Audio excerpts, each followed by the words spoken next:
everybody around the world. I'm LLBlueDragon, and welcome to the stream, everybody. Hello and hi and hello. Hope everyone's doing great. Hope everyone's doing fantastic today. I am okay. I am better. I am now rested up and ready to start for today's stream. It'll be a long stream day, guys. I'm really sorry that last stream we had to cut short because I was really sleepy. But it is okay. I'm alright and I'm better than ever. So, we are going to continue more of Monster Prom. Now, last time that we left off, we basically did like a little bit of Liem, which I now just realized that his name is misspelled, which I'm really sorry about that. I'll go back and actually change his name. His name is spelled totally different, but I put like Liem, which there's supposed to be an A, which I'm really sorry, but I couldn't remember his name, to be honest. But anywho, so what we're going to do today is that we're going to find all of the endings and stuff. So that is basically our goal, to find all the endings. And yeah, we're going to try Damien first because he only has like one more ending. And if not, then we'll just go to like Liem's endings because he only has like one more ending. And we actually did Scott's. We need to do Miranda's. We need to do Polly's. And then Vera. And some of the other ones too. And so on and so forth. So yeah, we're going to start with Lemmy and go from there. So with that being said, without further ado, let's get right into it. Do this, do that, and this.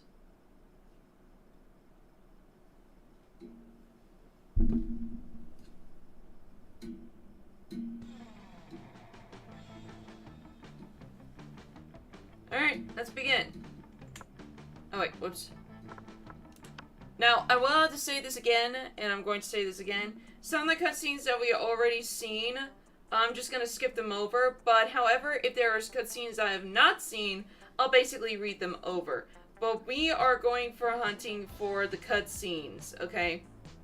Some of them we already seen and read, and some of them we didn't. So, yeah, that's basically what's going to be happening.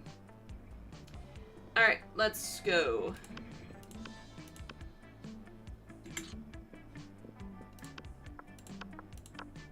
I'm gonna go Jeff. My name Jeff. Alright. Okay, skip that. Skip that. Okay, bodybuilder type stuff. TV show.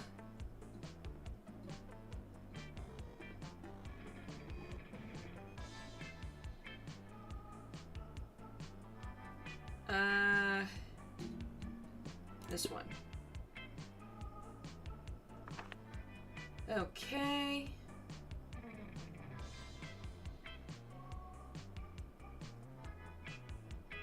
This one. Okay. Movie trivia, sport things, how to make a kata, so that's the ghost. Financial empire. Okay, it's this one. Yes, there we go.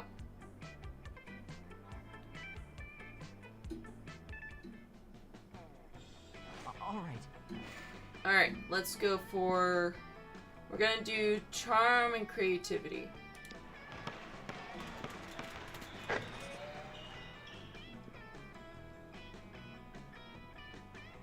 Oh, I think this is it! I think this is it!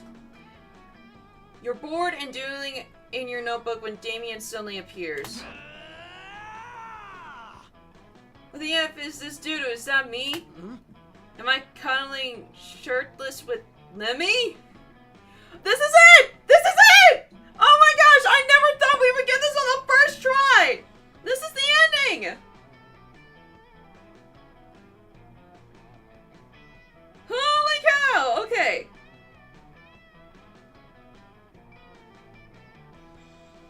Alright, here we go. What? Loser. Dude, if you were looking for a shortcut to the morgue, this is your lucky day. Give me one good reason not to cuddle, quote-unquote, your face with my fists. Oh no, they discover your erotic fan art of them. You cannot think of any way to calm down the both of them. But maybe the right answer can calm down one of them. Okay. What the F is this? This effort, dear Damien, is art, and I present to you... Why? Don't be silly, you don't want to fight me. You're clearly fighting against your urge for cuddling. Okay...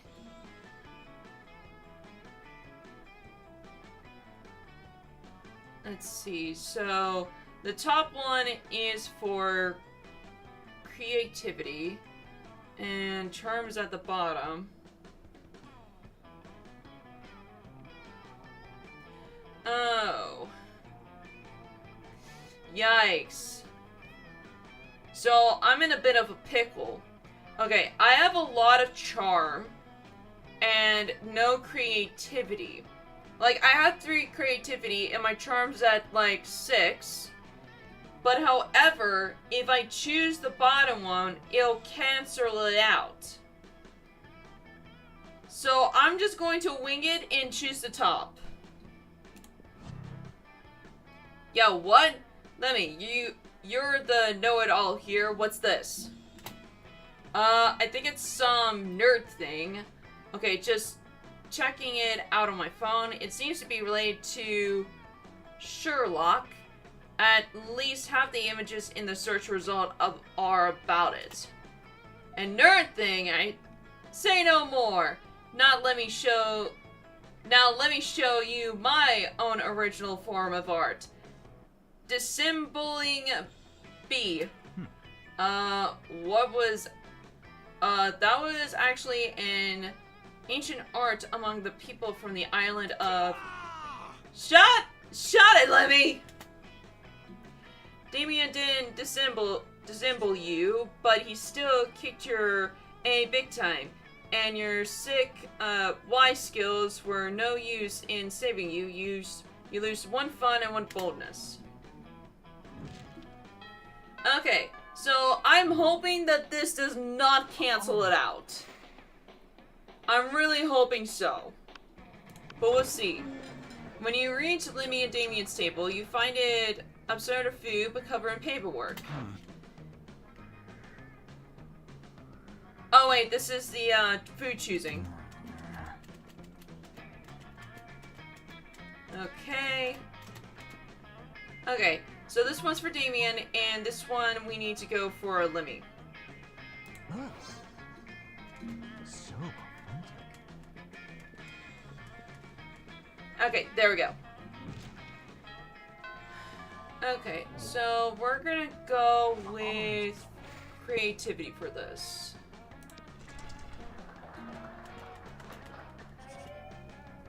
Okay. Later you see Lemmy rolling his eyes at his phone. You ask him what's up before he can roll them right out of his head. I'm having trouble with my status on social network, TM. I expressed a positive opinion about bug manicures, which I obviously meant ironically. And now my so-called friends are responding with botanically unironic pictures of themselves with, oh god, centipedes glued to their nails. I know being aloof and misunderstanding in my brand, but I want to be misunderstood on my term, not theirs. What kind of status could I post that would be idiot-proof?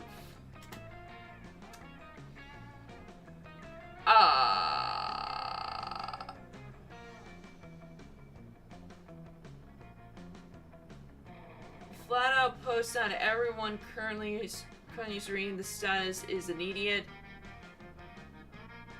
Vaguo blog for your life.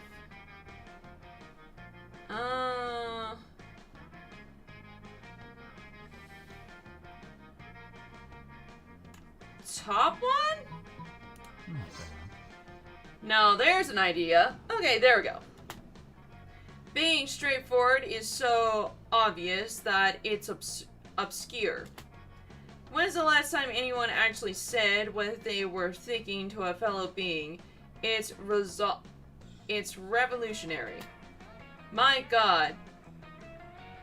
Security is such a rare commodity, perhaps they'll even assume I'm being ironic.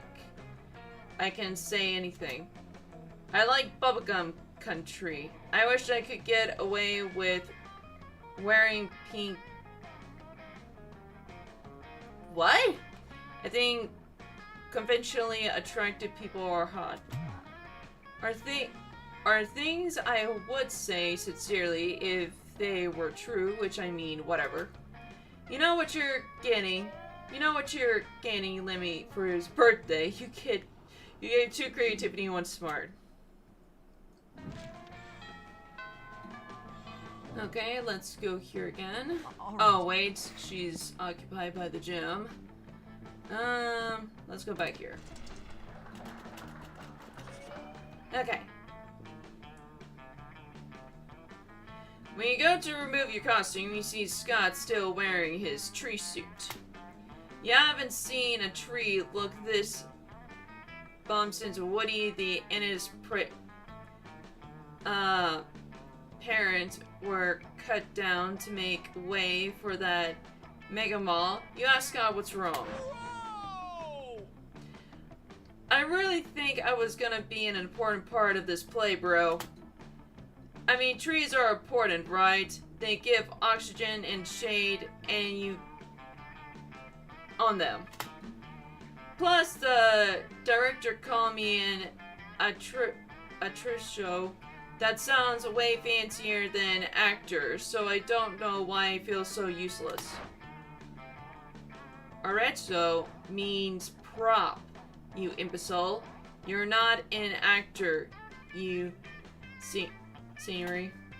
But I'm not scenery, I'm a person with feelings, and my feelings want people to clap for me and tell me I'm a good boy. You poor Bongil. The entire purpose of the scenery is to be in the background to remain unnoticed. Although alluring the performance, such that a tree becoming a prime focus will be dreadfully avant-garde. In fact, it could be my greatest artistic achievement yet. Alright, Scott, I'm going to make your dream into reality. We need to brainstorm. How can we make the tree the center of this play? Scott, I'm not a tree. He's a tree person. He comes alive at the last scene and rips the bad guy in half. What if everyone was scenery?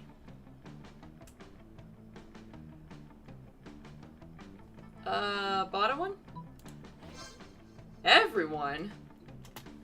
You mean all of us would simply stand motionless for 2 hours dressed as various inanimate objects? That would be the most daring performance ever conceived. A rejection of the trinary of action and plot and characters and entertainment. But would people get bored? Of course, that's how you know it's art. Hooray! I'll be the tallest one, so I'll be super important too. You leave Scott with Lemmy, who has promised to teach him how to become the tree on a true spiritual level. You gain 2 smarts and 1 charm. I don't think we're gonna get that ending. Take your seat. Besides, arguable, the 2 coolest monsters of all Spooky High. Here, hoping you can keep up with them. Vera, are you eating my turkey roast steaks again? Yes, and it's delicious. Don't you know the amount of quality involves in a mainstream meat production industry? Yes, and it's delicious. Besides, Lemmy, you're a vampire. Don't you only consume things that are dead? Well, yes, I suppose. But it's always ethical source organ free-ranged human. The human population is out of control, and eating them is the most environmentally responsible thing to do. Listen, Lemmy, I have to have a personal view with every single animal I eat. I make sure to meet all of them first and ensure I'm devouring only the ones I hate the most to make it extra tasty. Well then, surely you can inflict such pain without going through the cruel meat industry and supporting factory farming. Isn't home cruelty better anyway? You may actually have a point there, and if I get my head in the pot, I can inflict every more effective and specific pain, and I bet there's a way to make money off of this too. Hang on, somehow I've ended up arguing against my own interest here. Lemmy, do you want to find involuntary and creative ways to move society forward, or do you want to oppose cruelty like every other weak mainstream loser? You can actually hear Lemmy's brain shaking as he struggled between his desire to be perceived as ethical and his desire to be perceived as creative. Maybe you could step in and help out. The enemies you kill may lose their lives, but what about their afterlives?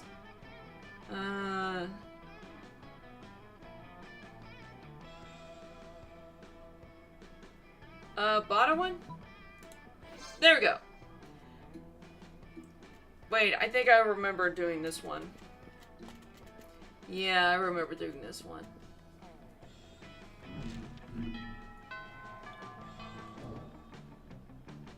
Alright. Alright. Let's go to gym.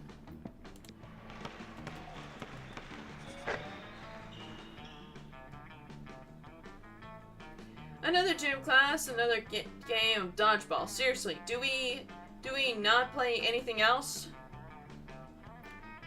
Well, it's better than kickball. It's better than tennis. Better than basketball, soccer, jump rope. Although I do like jump rope. I do like that. Dodgeball is way more fun. Okay. On your team is a unethical undead Lemmy currently surrounded by the wolf pack. What a noob! Bro, just give it up now. Go back to your coffin, cause it's about to rain balls on your face. Ah, yes, a vaguely homophobic double injury from some burgers. That's original. Let me guess, my fragile Liem form is about to be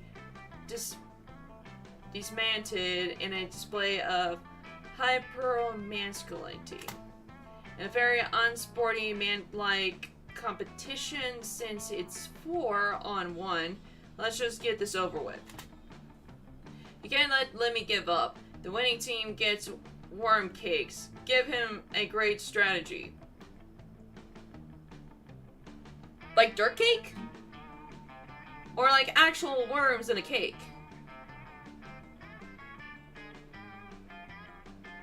That would be interesting.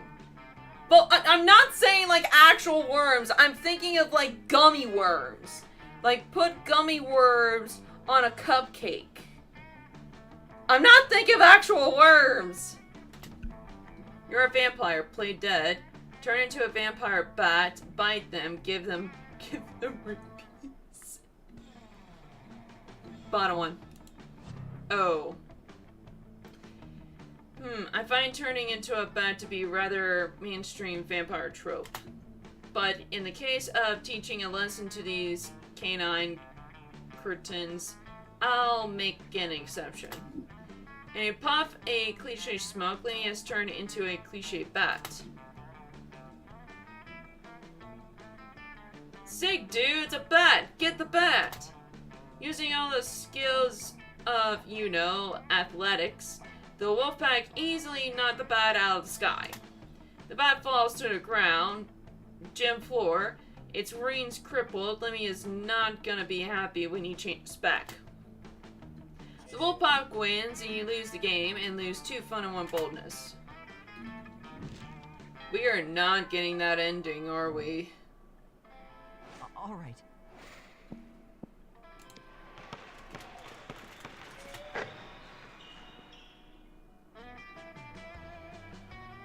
You notice Lemmy and Miranda talking to Coach. They actually seem to be enjoying Gym for a change.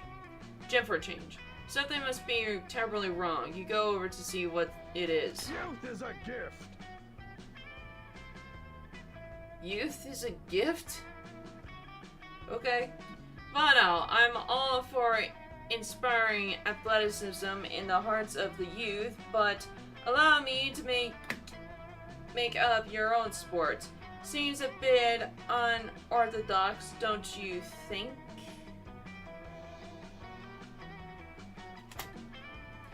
Oh, but... Oh, but ordinary sports are even so dull and unrefined. I'm sure we too could do much better. I'm already got an idea. Actually, I've had an idea for sports since before they're even worse sports.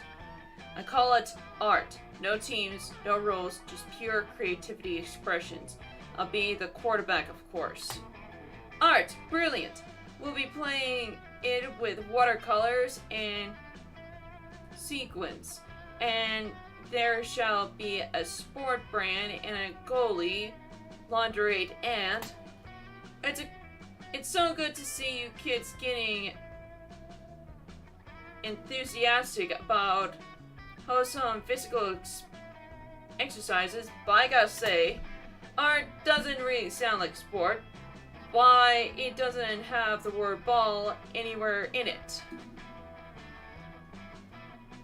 I mean, if you really think about it, what is the word ball in sports anyway? Because if you honestly think about it, like a ball is a round sphere. It's a round sphere, and it's basically a circle. And the only things you get to see that is sphere-like is golf, baseball, basketball, softball, which honestly I think softball and baseball are two things in particular. And like, okay, there's oh, and there's tennis. There's tennis. So there's baseball, basketball, softball, golf, and tennis. Okay, so you have all of those sports in particular. But when it comes to football, it's just a oval shaped. It's an oval shaped object. And then you have like some of the other equipment that involves with a sport. Hold on, let me see this. I want to actually prove myself here.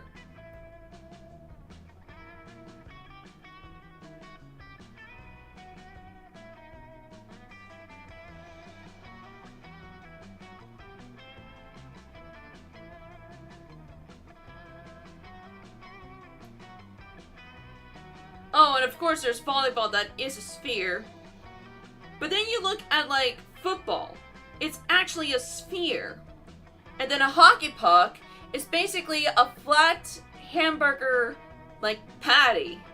And then badminton is basically like a little badminton. And boys of ball is just basically like iron, but it's like circle. And then there's rugby and a couple of other ones too. So you have like all these balls, and there's probably like more balls for like sports and stuff. You have all of these balls, and then you go to like football and badminton, and then like a hockey puck. I don't think those counts as balls, because they are not round. They're not in a sphere. It's not a circle. Like basketball is a circle, tennis ball is a circle, soccer ball is a sparkle, pool ball, beach ball, rolling ball, volleyball, like all of those are spheres. All of those are spheres. So why the heck is a football an oval shape and a hockey puck is flat? Like, it doesn't make sense. I don't think you would count that as a ball. I don't think you would count that as a ball. I just think you would call that as another, like, item. Because when I'm thinking ball, I'm thinking, oh, a circle ball. You know? Like a circle object. You know? But, like, football is just like an oval. Hockey puck is basically a patty. Rugby is like the same thing as football, except the disc, like, the ball is more flatter. Like, am I the only one thinking about this? Because it is true. It's honestly true. I just don't see how I can make a connection to that. On how it would count as a ball. Because a ball is a circle. And those are not circles. those are clearly not circles.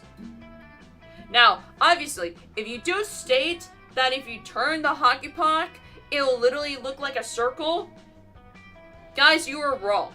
You are literally wrong. A circle is 360 degrees. That's what basically all of the sports balls are, okay? If not, then all of them should be hockey pucks. Okay? Hockey pucks does not count as circles, okay? Even though from the front it is, but when you look to a side, it's just basically a line. It's not a circle. It's not a circle fully, okay? So, I don't even care if the word ball is in football. I do not care. I don't think that counts as a ball. Because it's not a circle. It's basically an oval diamond-shaped thingy. Now, I get the reason why it's called a football and why it's shaped that way. Now, I get the reason why it's shaped that way because when players are throwing the ball, they need to have a good grip of the ball. Back then, I think it was some kind of like circle or something. But like, as like time advances, their ball got more like flatter and have like a good more gripper. But like, in a way of a sense, even though it's like changed over the years, I don't think it would count as a ball. I just think it counts as like a circle. No wait, not a circle, like an oval. It's basically oval-esque. It's not a ball. It's basically an oval. And it doesn't count. In my opinion, that is.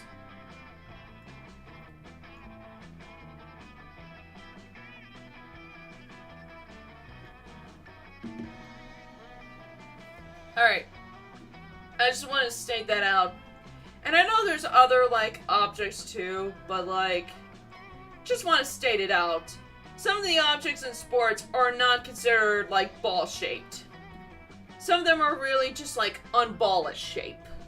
And I don't think I would count that as a ball. You know? I just don't. That's easily solved. We call it art ball. Ooh! That would be so cool. If we could just, like, make a mash-marie of, like, a ball. And just call it that. I mean, that would be smart. That would be really smart, just to make a paper-mache ball. And call it that way. Oh, well, yes. Obviously, that's much better. Let me ask you this. How do you score points in art ball, huh? Lemmy and Miranda both look at each other, totally stumped. Their dream hanging in the balance. Time to step in. Obviously, the sports brand assigned inspiration kicks to the metaphysical linebacker who scores 11 points for each poem he successfully published in the Articulate Atlantic. Didn't you read the rulebook? Don't you see the points were inside of us all along? This? Oh. Oh, there's a rulebook? Well, that changes everything. Can I see? You didn't plan for this. You panicked and hit Coach in the face with a tennis racket!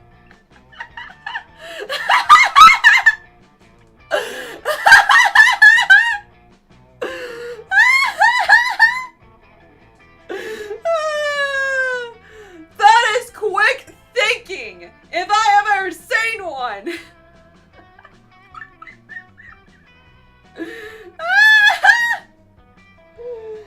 Oh, I love that! I so love that!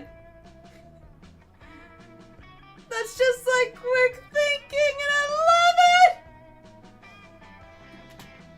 Hey, that didn't feel like a robot to me, sport! You're not angry? You're not giving out an angry face or something? What's wrong with your teacher? Get angry! He spotted the rust. Retreat, retreat. Let me and Miranda flee, leaving you to face Coach. Coach isn't mad, he's just disappointed that your tennis swings is so weak. To help you out, he assign you 200 push-ups and 100 deep bicep curls, you lose 2 fun and 1 boldness.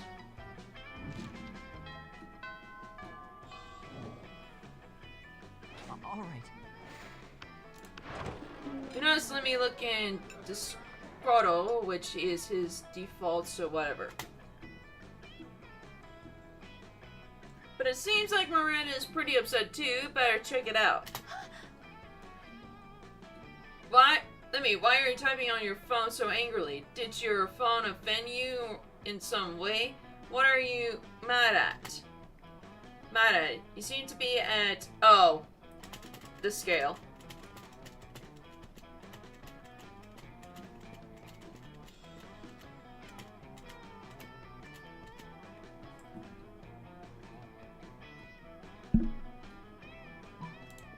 This one.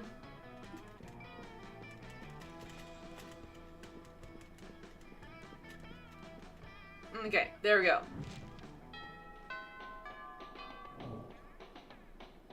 All right. Okay, one more time at the gym.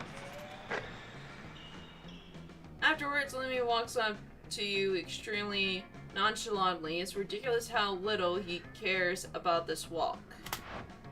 After considerable thought, I come to the conclusion that you're not a complete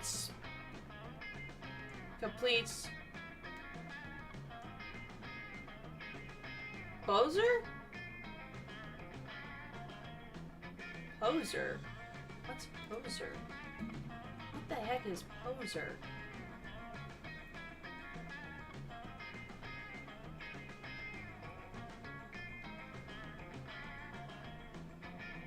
Oh. Poser, a person who dresses or behaves in a deceptive way that is meant to impress other people. Oh.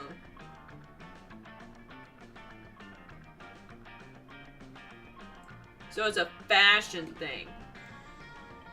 Well, I don't know about fashion. So you're asking the wrong person.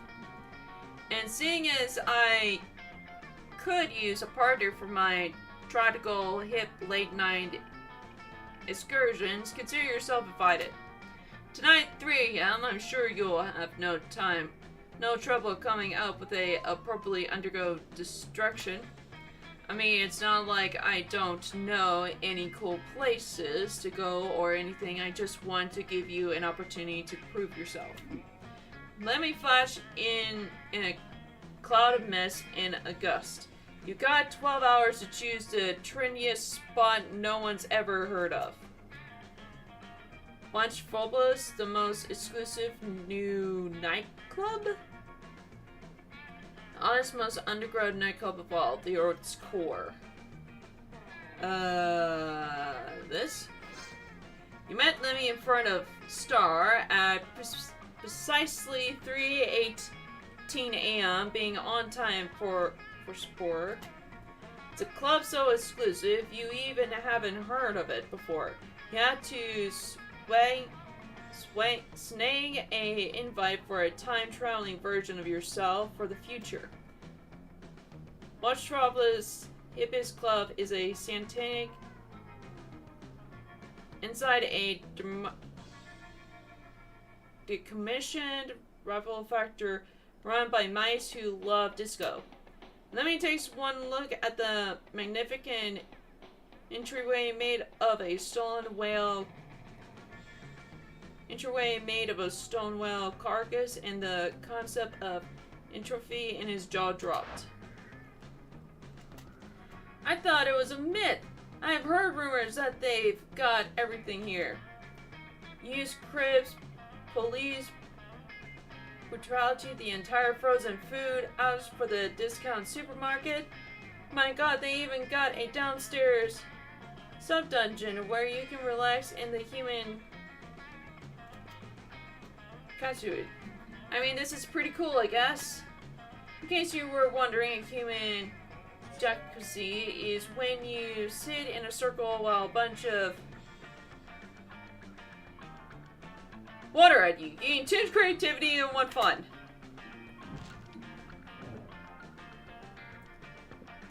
Sure thing. I'm just gonna go by myself. All right. Oh wait, resume. I thought that would skip everything, but I guess not. Oh.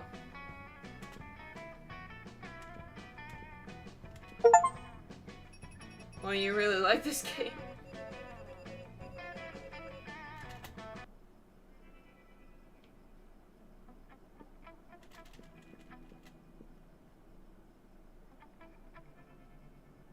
School play was a success in the end.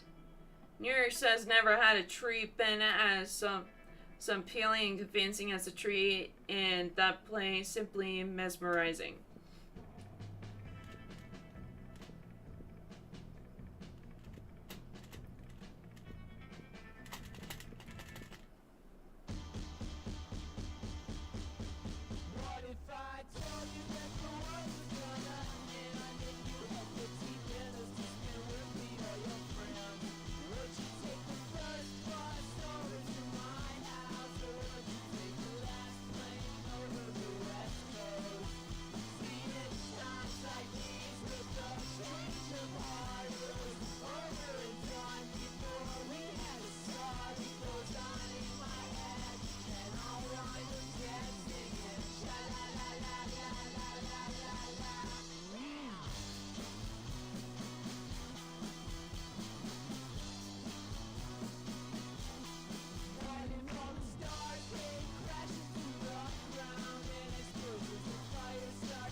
Okay, hold on, give me 1 second.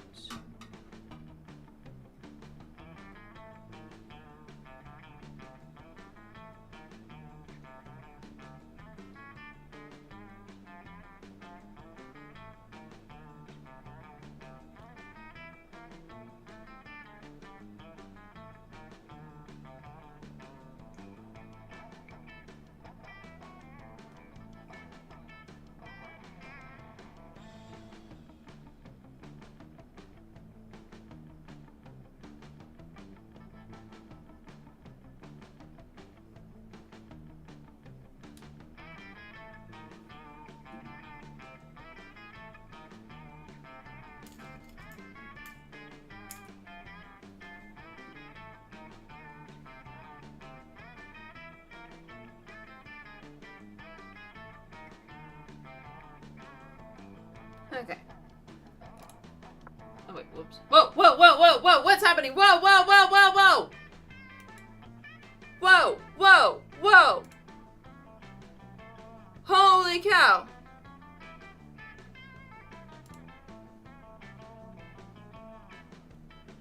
Okay! I accidentally clicked on that. Whew, I didn't mean to.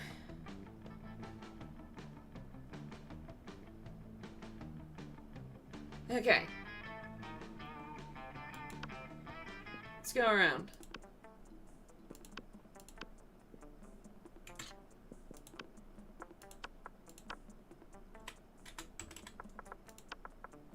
I can do this.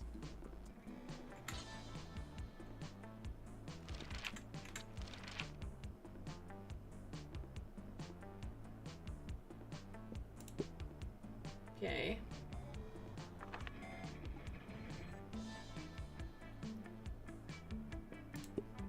Okay.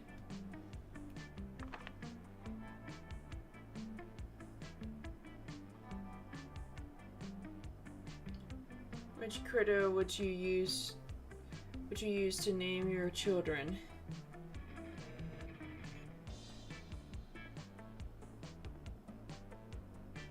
This one. No, God! Oh. All right. Let me guess, I have to do with Vera now.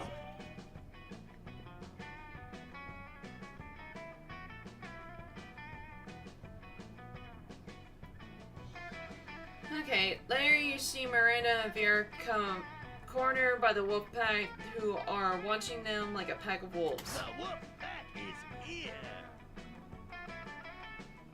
Okay.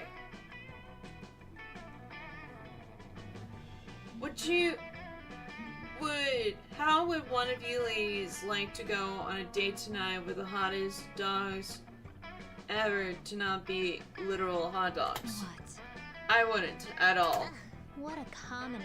This is not at all how I like my courtships to be. Where are the jewels? Where are the flowers? Where are the bloody heads of my enemies? Oh man, we'll show you your courtship on the court when we won on the court at sports.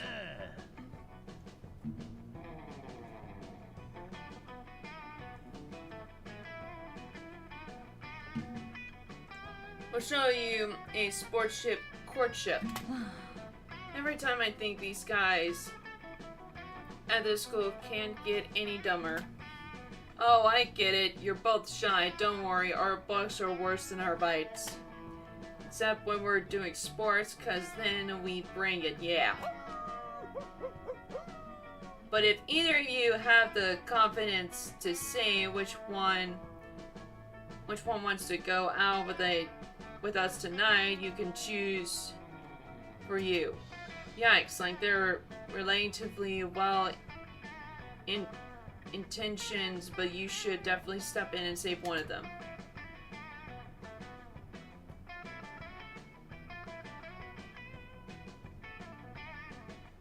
Okay, tonight Miranda can't. I have 2 tickets to Concrete de la Mire's underwater show. You don't want to go out with Vera. I heard snakes have nice fists.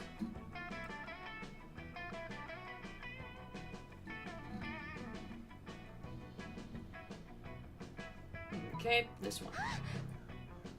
Oh, not so bold. No, Vera, I'm so sorry to hear of your illness. You'll look awful once your snakes all fall out. My snakes aren't falling out. They don't have syphilis. How dare you start rumors about me? I should sue you for libel. My reputation is all I have. Other than money, good looks, and great clothes, of course.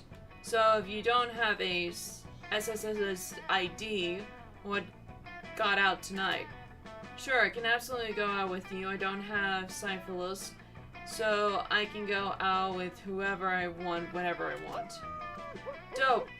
Well, how for you at 8? Dang it, that's why you shouldn't never joke about you lose 2 smart and 1 boldness.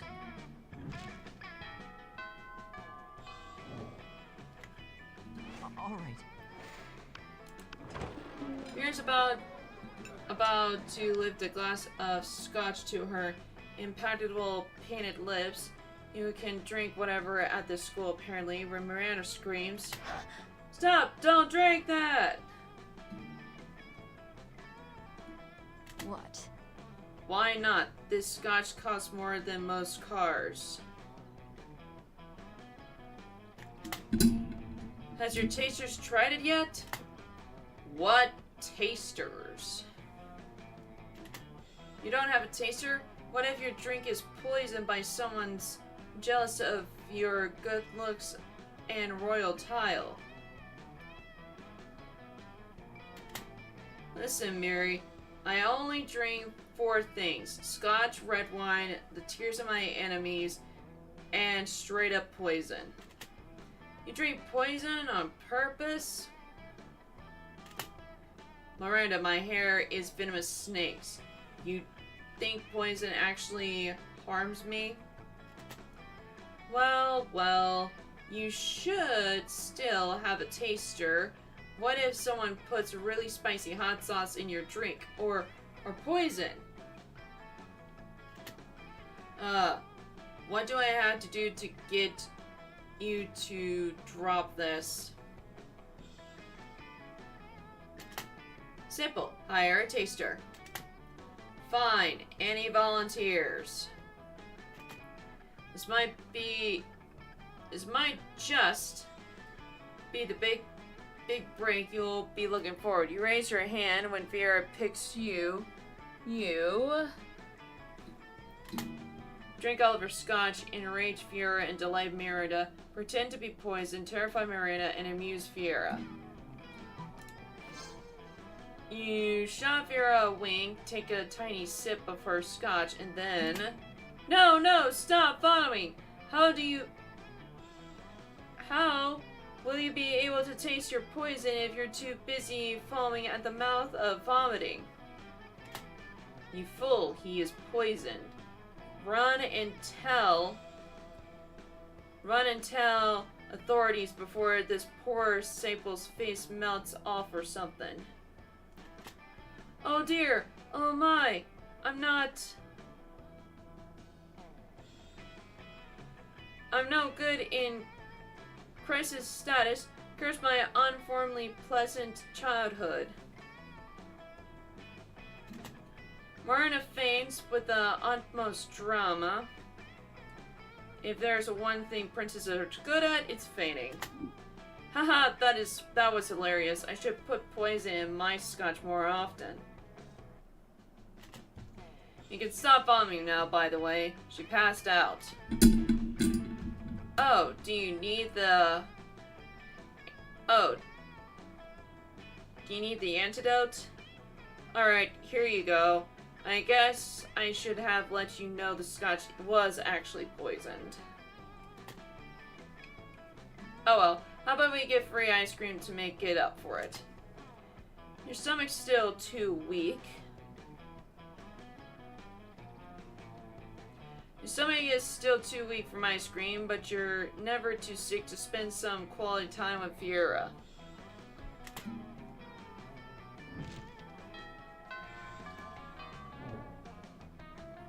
All right.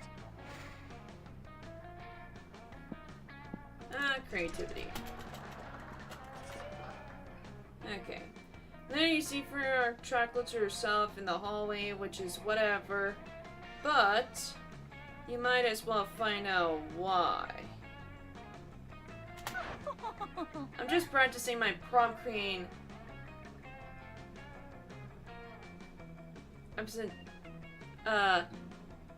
Acceptance speech in my mind. Ooh, prom queen. Okay, this is one of the endings.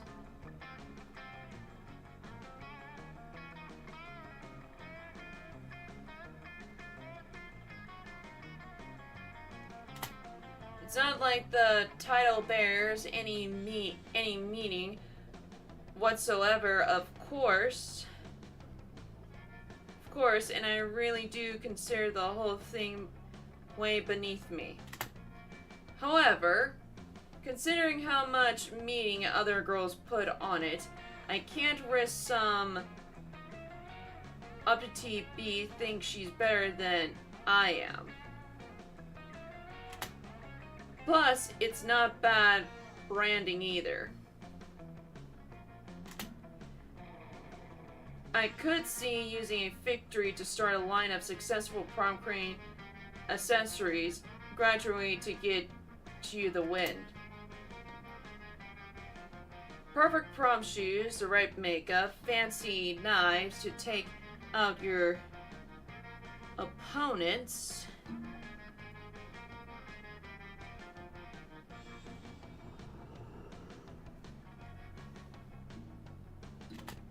Speaking of which, I assume this goes without saying, but I'm not leaving any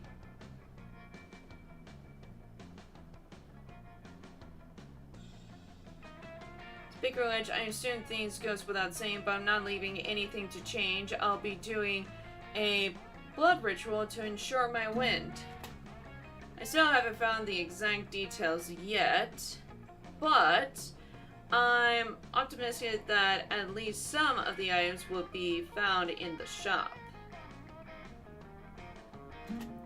The only question is where exactly can I find the details for a pure blood ritual? Why don't we ask the Coven? They're witches. They should know all about blood magic. They'll only just search the internet, like that's literally what it's there for.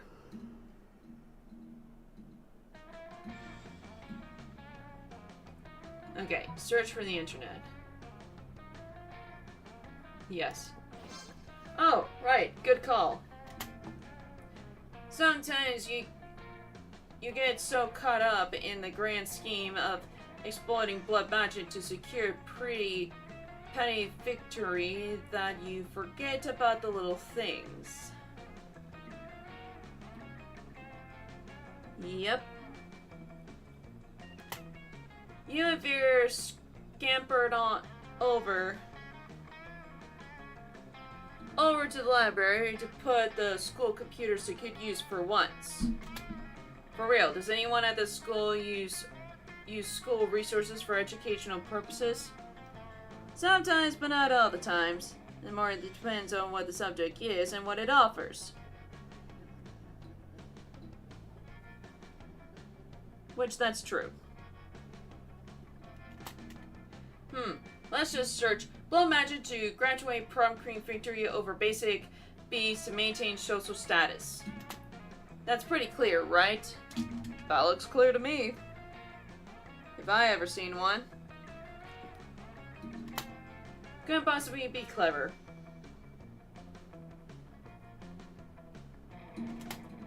Seems like we're gonna need the blood of a former prom queen, the tongue of a goat, and the earrings of an ancient goddess.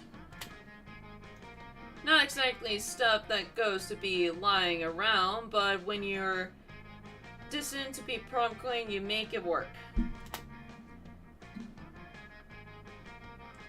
Now that I'm destined to be prom queen, or I wouldn't have do a blood magic in the first place, but hey, when you want to achieve greatness, you make your own destiny. You check the shop, I'll grab the goat, and we'll meet up in the bathroom to cut the tongue out and get this party started.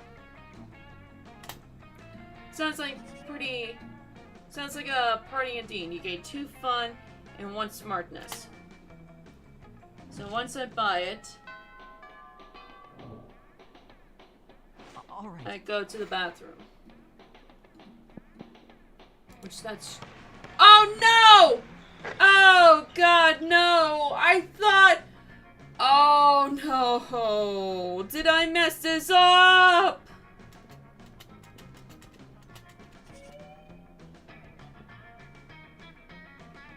You notice Fear standing in the corner of Pete.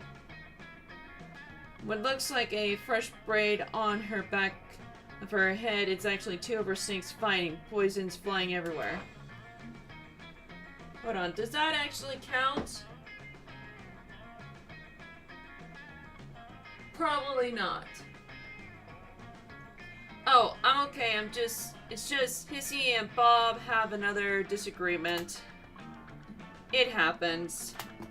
This time they can't decide whether Miranda's domain should be called a kingdom or an empire. And it's like, who cares? I'm telling you, if they weren't my hair, I would sell them to Thailand where they eat snakes. Oh god.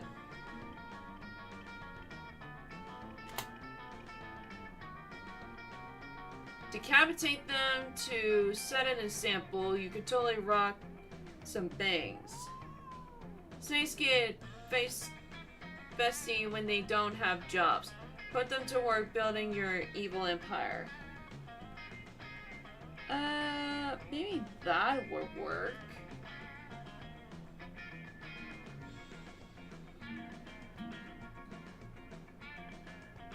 Maybe. Why, of course. I forget how tasty snakes become without gaining employment. It's all the best-selling book, Snakes in Suits. But come to think of it, my snakes already do have jobs. They're just not doing them.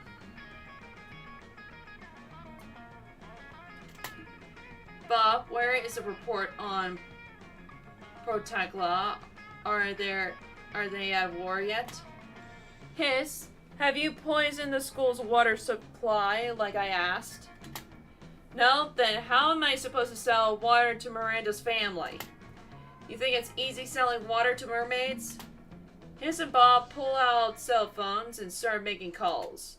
You don't know which impress you more, Fear's man-girl skills or the fact that our snakes can use cell phones without thumbs. Either way, you gain 2 creativity and 1 smart.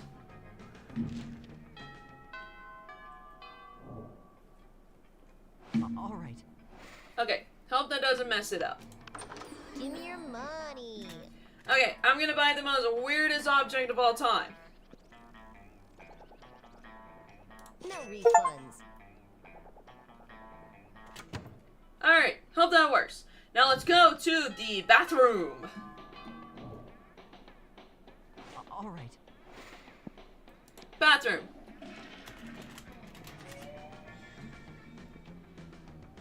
Okay, on a close inspection, you see blood pouring on the floor. Blood pooling on the floor.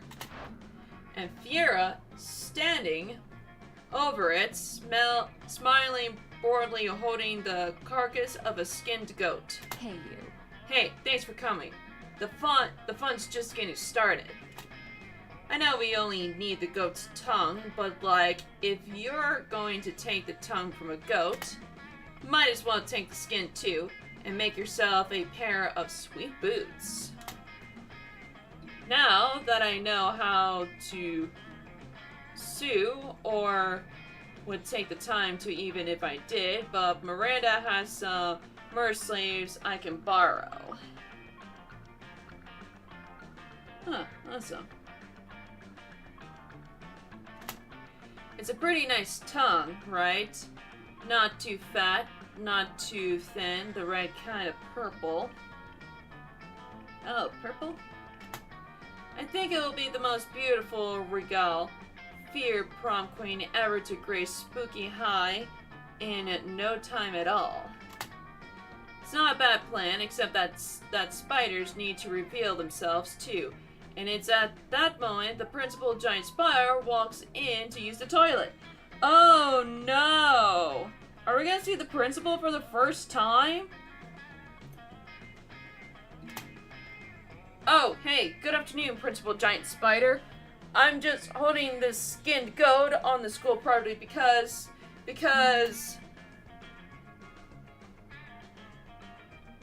it's for Animal Abuse 3. We're getting the head started on the homework.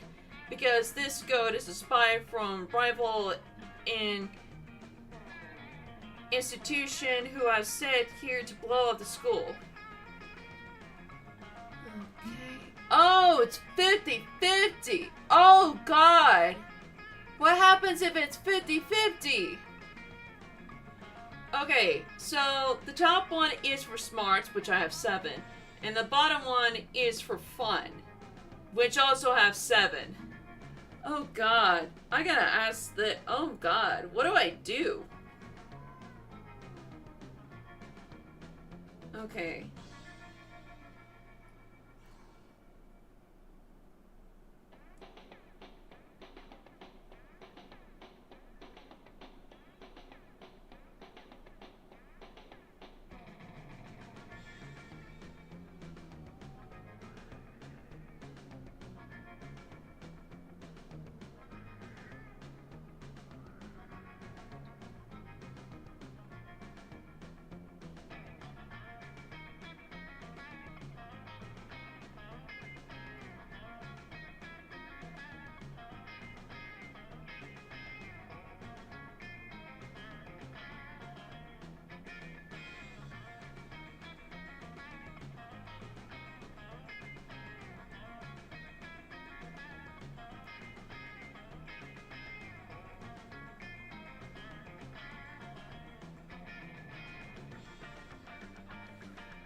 Oh, so it's a 50-50.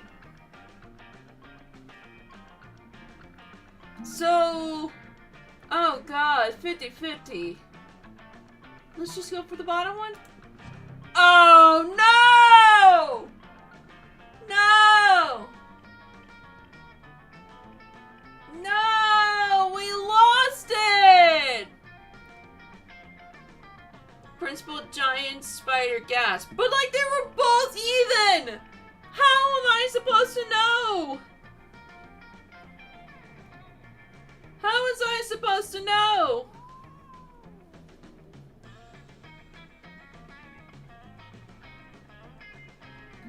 From any of that.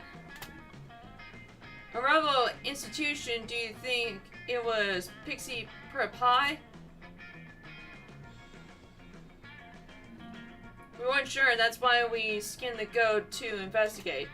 Oh no, says Principal Giant Spider, you're a high school student? Despite popular beliefs, high schoolers are never qualified to solve mysteries. We'll launch a full-scale investigation immediately. And as witness, we have to secure you the rest of the day to ensure your safety. Well, that feels super unnecessary. It's very necessary. Now I'll take the goat carcass into evidence. Good. Can I at least keep the tongue? Absolutely not. Every piece of the goat must be melted down to look for evidence of fairy dust. I got you this time, Sleemy. You just lost the goat tongue. Fierce respect. Like, how was I supposed to know? How was I supposed to know about this? Like, it was clearly 50-50. Oh my god. During the next match, your team is struggling, and one of your teammates is distracted with some other. Guess which one? Polly, are you still scrolling through Vampire?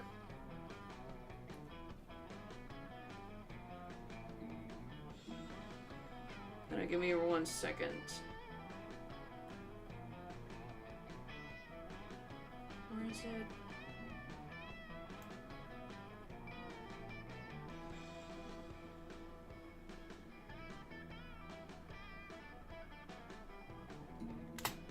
No fear, I'm totally participating and engaged in physical activity. I just love gym school classes.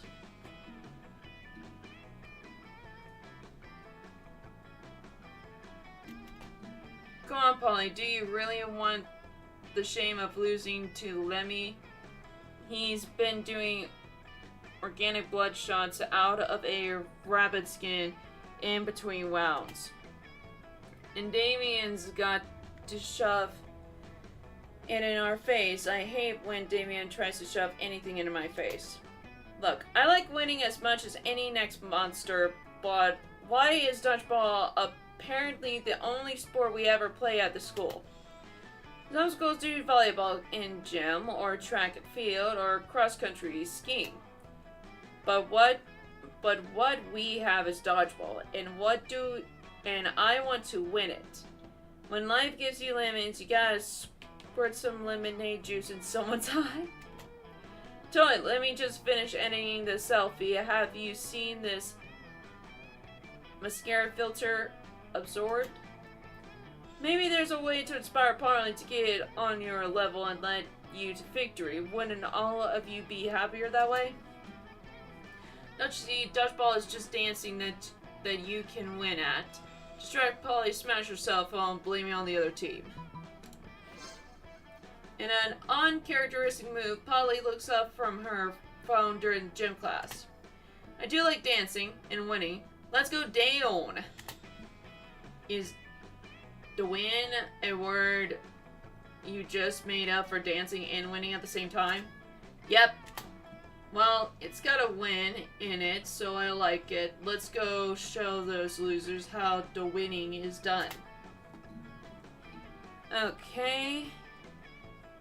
Your team springs into action, dancing your way around, bowling, but being thrown on and onto a warpath.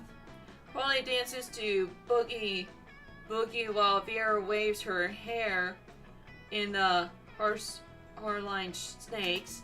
It works. You win an extra landslide. You gain 2 creativity and 1 fun.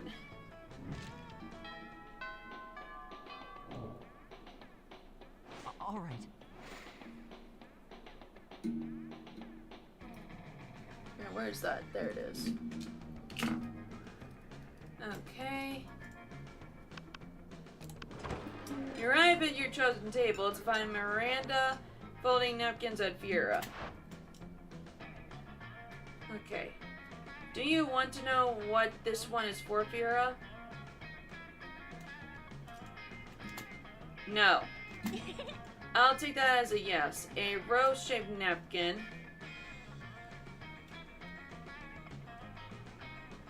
Folds is for birthdays between the age of 16 and 22. Miranda hands more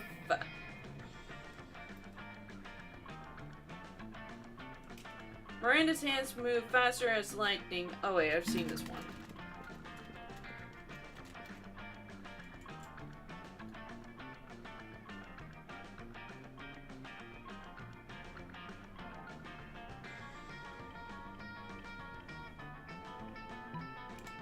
This one. Well, that was quite a specific fold. Under what circumstances would one use... Oh, I see. Dang right, you see. And notice how my whole head is covered in wither snakes? So basically, just assume that don't talk to Vera about napkin time is all the time. It's a year-round festival. People the world over celebrate by not folding napkins at me. Well, it's not a very elaborate napkin fold, is it? Explain that what your folding lacks is complex. It makes up for with the 12 ounces of copper venom it can spit at will. Right, well, see, we subscribe to a different school of knackery, then I'll leave you to it then. Your reward is running Miranda off is a one-on-one lunch with Vera. You never felt so alive.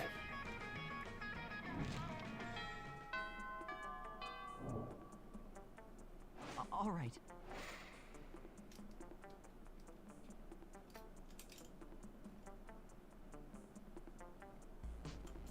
Okay, we'll just go random.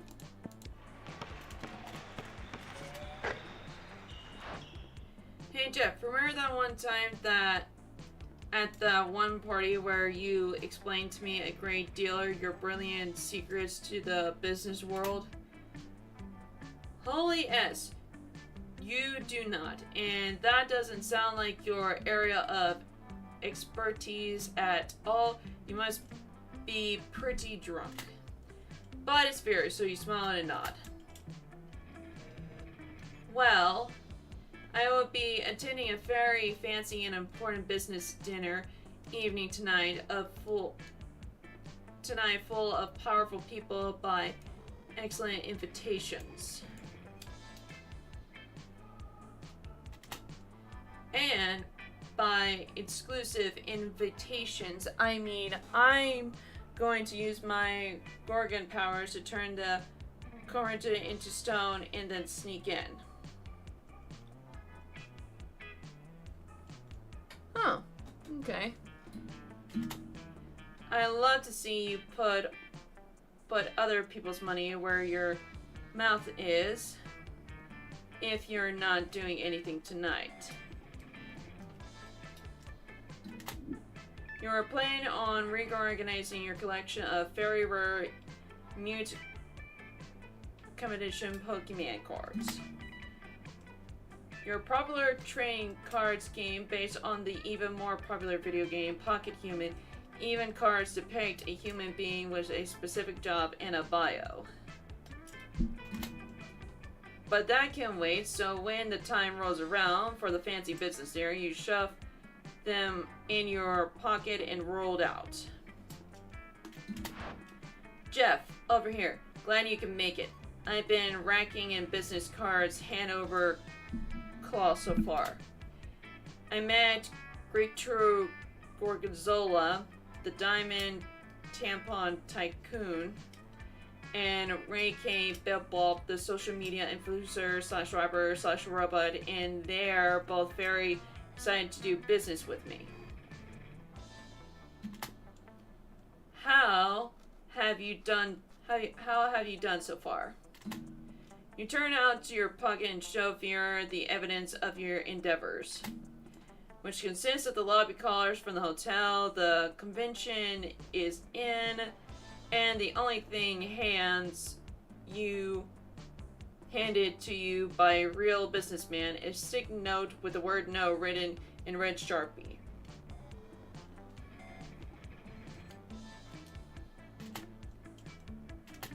Maybe I should have invited someone else, literally anyone else.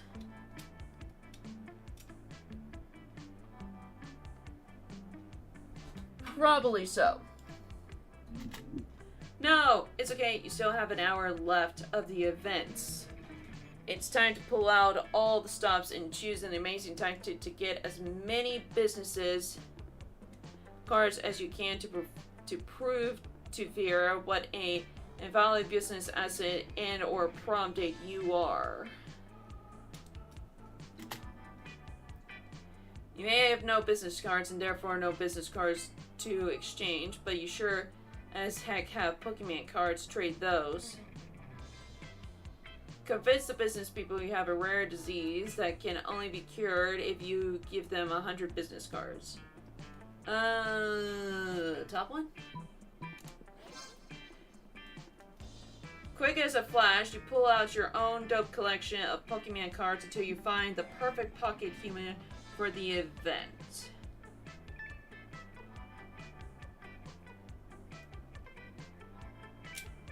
Which is Regina Submin, Queen of Network. She's the owner of Plethora of Business,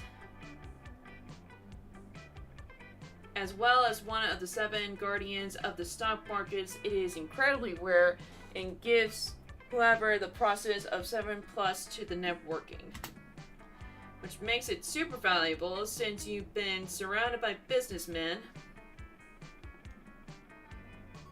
each thrusting his cards at you in a variable potential business collaboration. Within minutes, you have so many business cards that you would need to be a tentacle monster in order to hold all of them.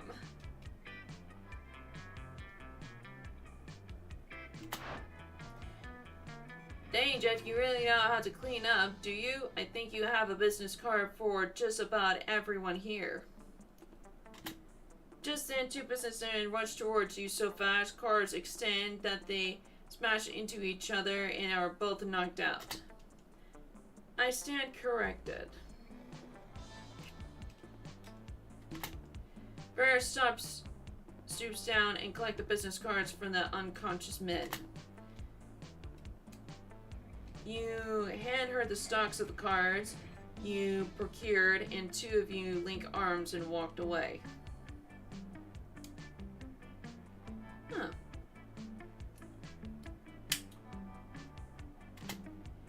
You tossed and reach your stomach card over your shoulder without even looking to see who may catch it, and you no longer care about its fate.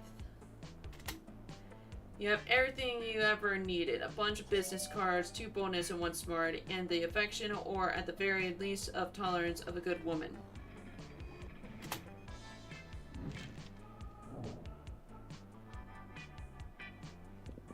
Okay. Sure thing.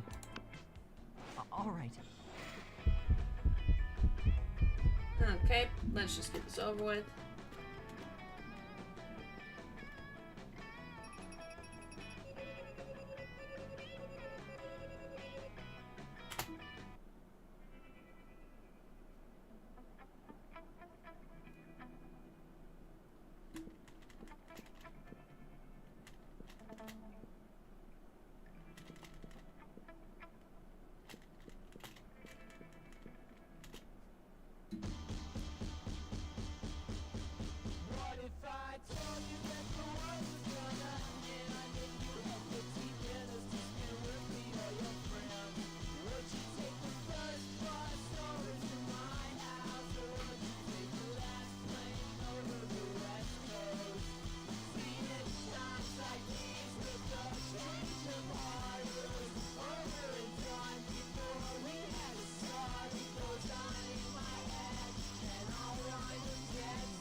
try this again.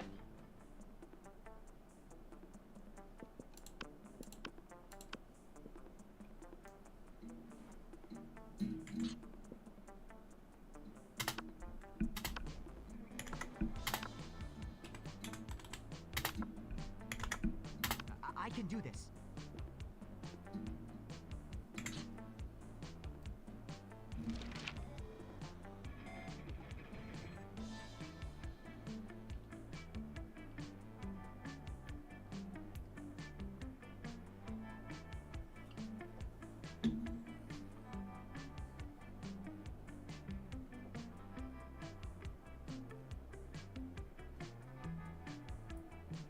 Sorry, I'm just measuring something.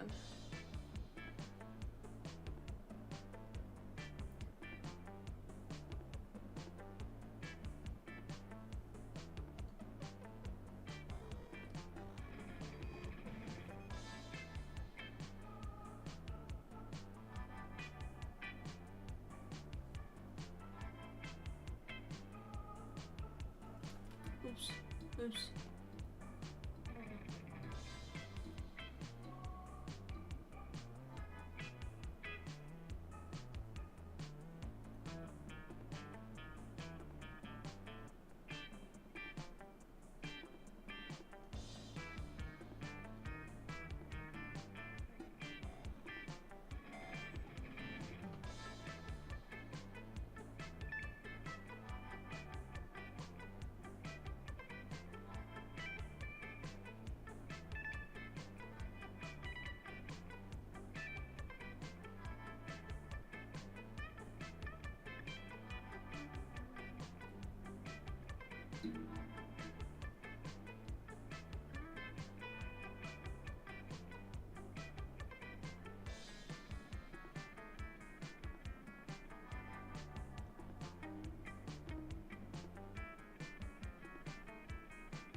Okay, there we go.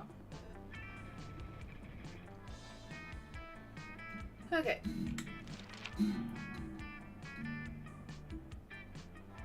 Okay.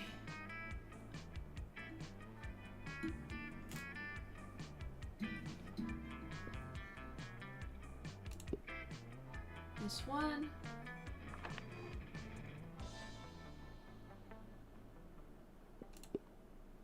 This one. Tequila and Coke, success.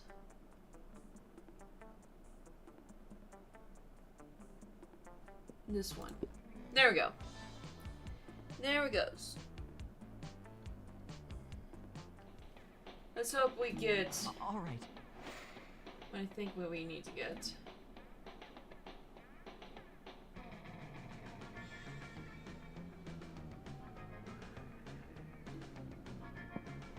Let's get charm.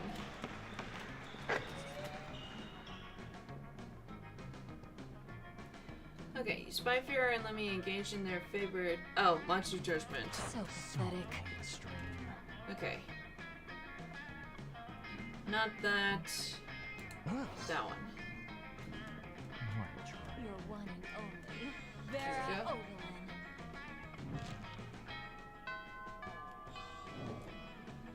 Okay. All right. Amy and him again.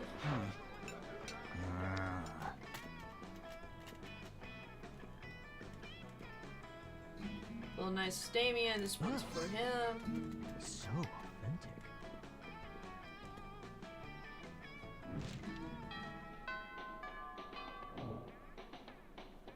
All right. Here.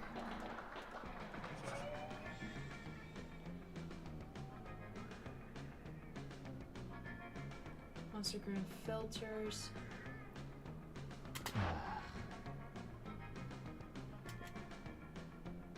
Oh. Okay.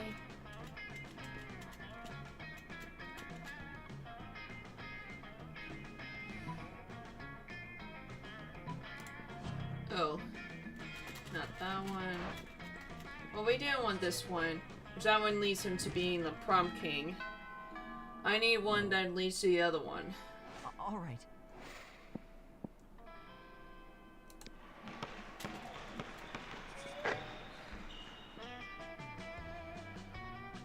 see Lemmy staring at his cell phone, sighing deeply. He won his favorite band signs to the mainstream record label, where the exact shirt he's wearing is featuring on the magazine cover you decide to check in with him. Greetings, my friend. You know, Star Kicker, the vile website where people crowdfund a project not good enough to get real investors.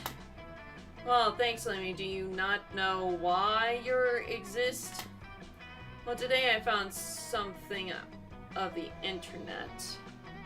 At the time, a time machine, I mean, it is clearly another terrible overpromise that will be released at the least a decade after the due date.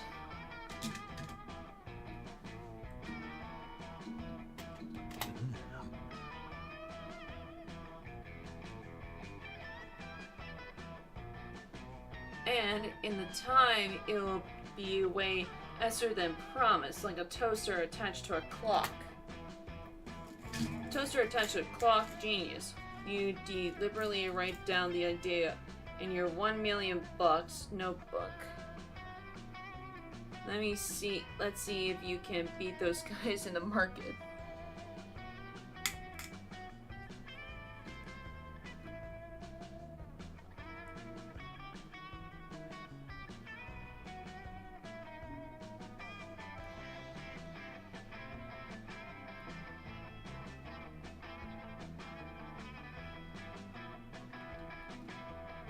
Hold on, give me a second.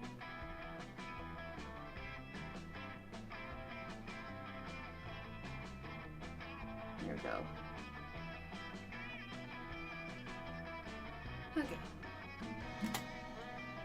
But I was sighing deeply because I couldn't help but think, suppose I were to acquire such a machine, I wonder where in time would I go? 3.8 billion BC, so you can be into existence before it was cool. Everyone knows the dopest time in the monster history was 1925, specifically 20. Oh, July. Wait, is that how you say July? Oh, that's how you spell July. Whoops, my bad. Different universe, different time sign, 26/2/15. This? Ah, yes.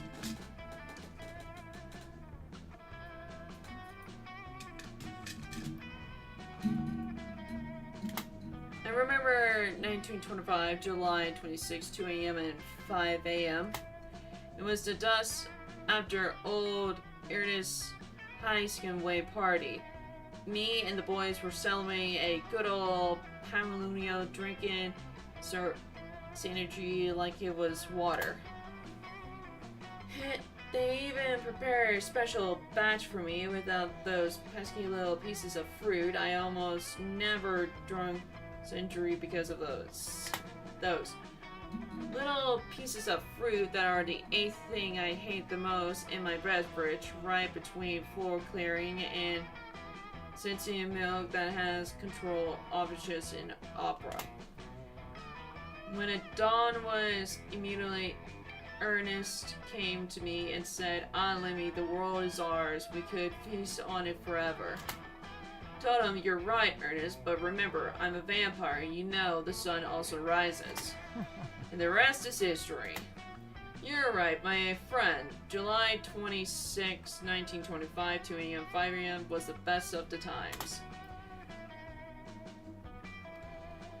Thanks for making me remember such profound memories. Maybe some night soon we can share some little pieces of fruit-free synergy and create a newfound memory to time travel back to once in a while.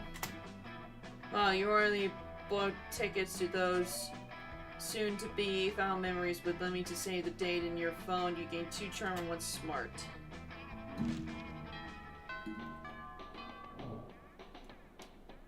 All right.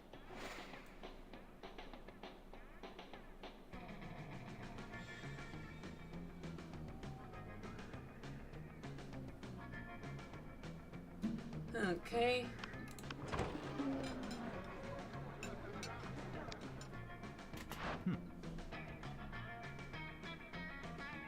Wait, I think I already did this one. Yeah.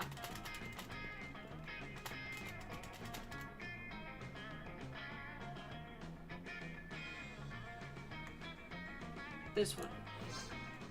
You know, the pronounced sweetness and crudish flavor will go well with an unholy blood meal.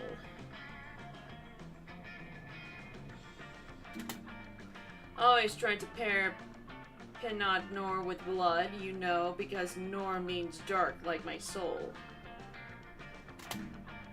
And I always avoid surgery because the little bit of fruit and it made it seem unethical.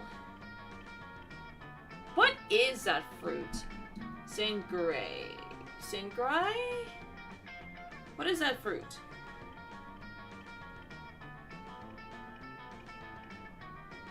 Sangray.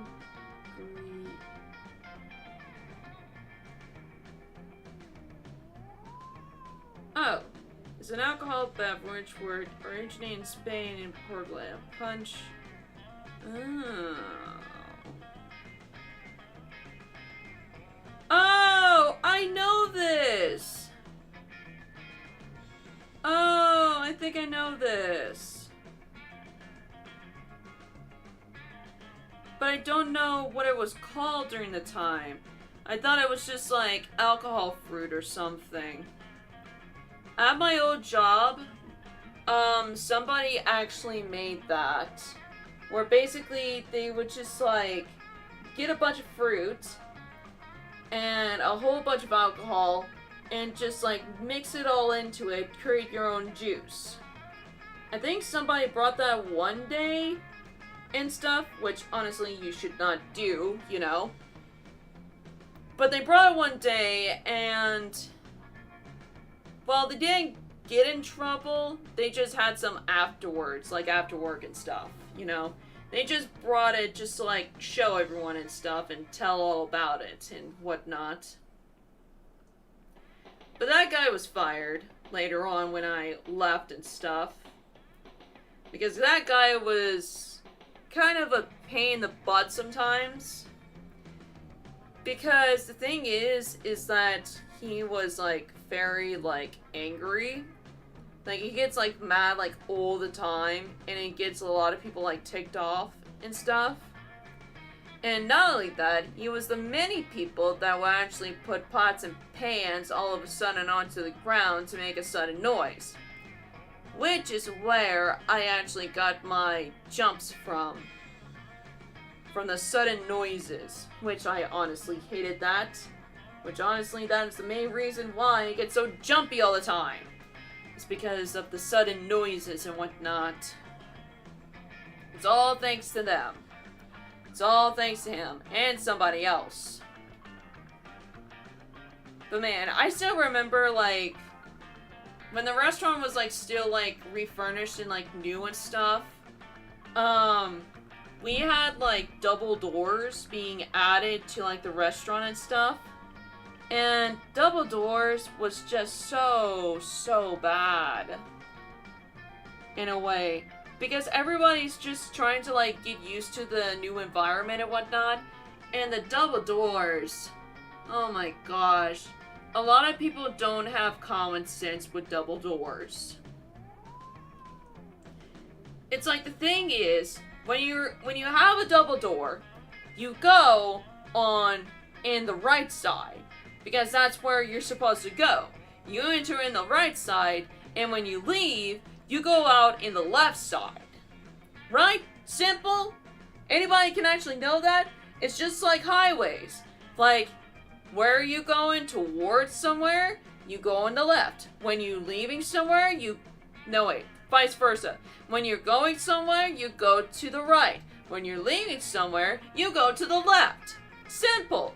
Anybody can actually figure that out. Not them. Not them in particularly. Because the thing is that with their numbskulls of a brain, they go in whenever they want to.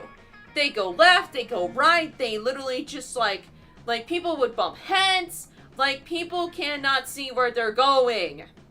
And it really ticks me off sometimes.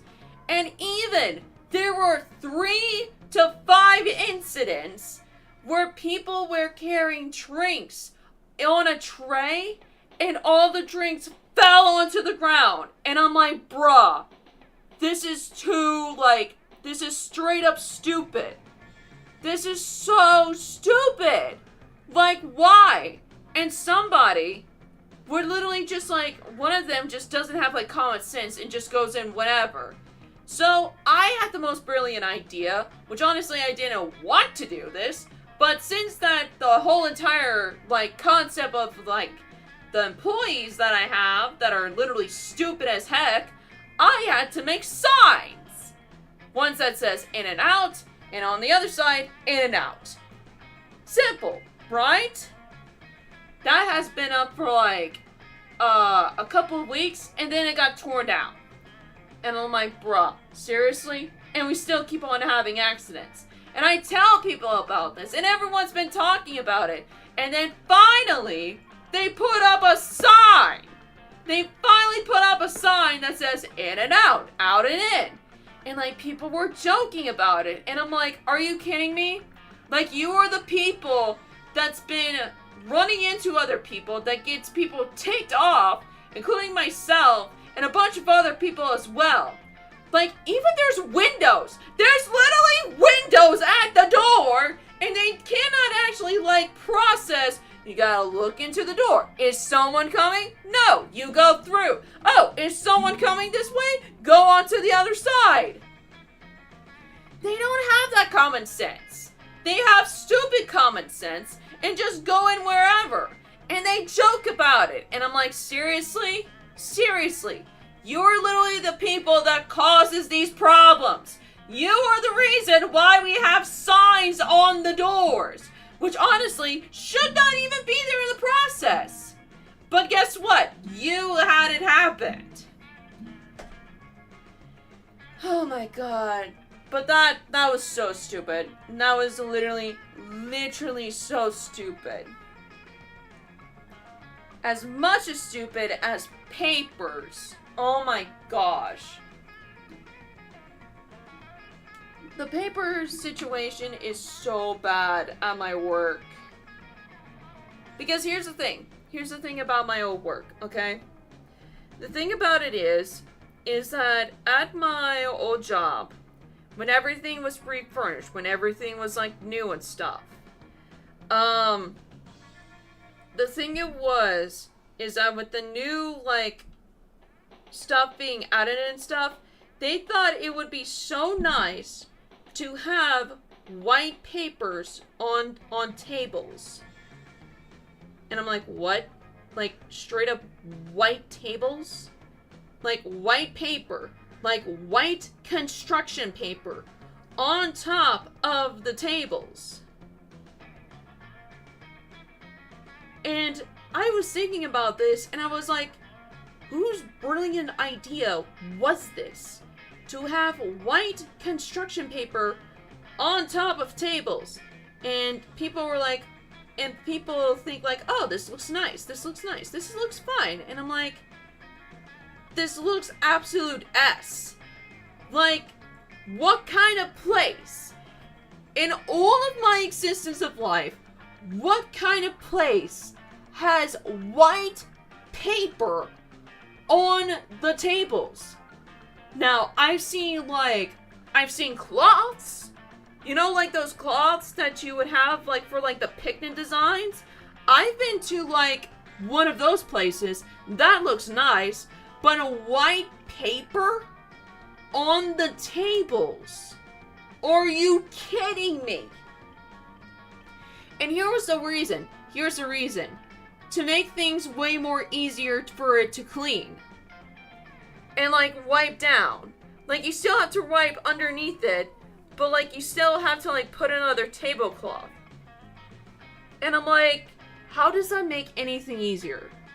It doesn't. It does not make things any easier. Whatsoever. Like, it doesn't. It literally doesn't. And, like, there's been, like, so many, like, I literally hated it. I literally hated it because I had to be the one that actually cuts the paper. Which, honestly, I just hated it. It literally does not make any sense at all. It looks so stupid. It looks so stupid. Like, what is the purpose of having white paper on the tables when literally it's just going to be dirty? Like, what is the purpose? Oh, it's just to be, like, fancy. And I'm like, no, this literally, it's not fancy. White paper on top of tables does not make it look fancy. It doesn't. You want fancy? Get some cloths to make it fancy. Okay? But apparently we don't. Apparently we don't. And, like, I literally hated it and stuff. And, like, I get so many complaints. I get so many complaints when I'm doing it. Like, here were, like, some of the complaints. Oh, the papers are too short. Papers are too short, so let me make them longer. Oh, the papers are too long. I was like, okay, so I'll just make them short. Well, the thing about it is that there's, like, little edges. Can you actually not do those edges? I'm like, okay, I won't do the edges. The paper is too short. The paper is too long. The manager doesn't actually like it when you fold them like this. And I'm like, bruh, make up your mind. You want them short or you want them long? Which one? I've been getting that so many times, up to a point where it's like, I'm done. I'm straight up done. I am so done. If you have complaints about it, how about you do it then? So I went on a strike. I went on a strike, not doing any papers at all. If they want it in a specific way, how about they do it? Paper is paper, okay? Nothing, and I mean nothing, can be perfect, okay? In a world like this, and this is true, nothing can be perfect. Sure, there's going to be some errors, there's going to be some flaws. Nothing cannot be perfect, okay? Sometimes there will be flaws. When you're first doing this and everything, there will be flaws. And obviously I've been doing this for a while, and still a lot of people actually get complaints about it. But listen, nothing in this world is perfect.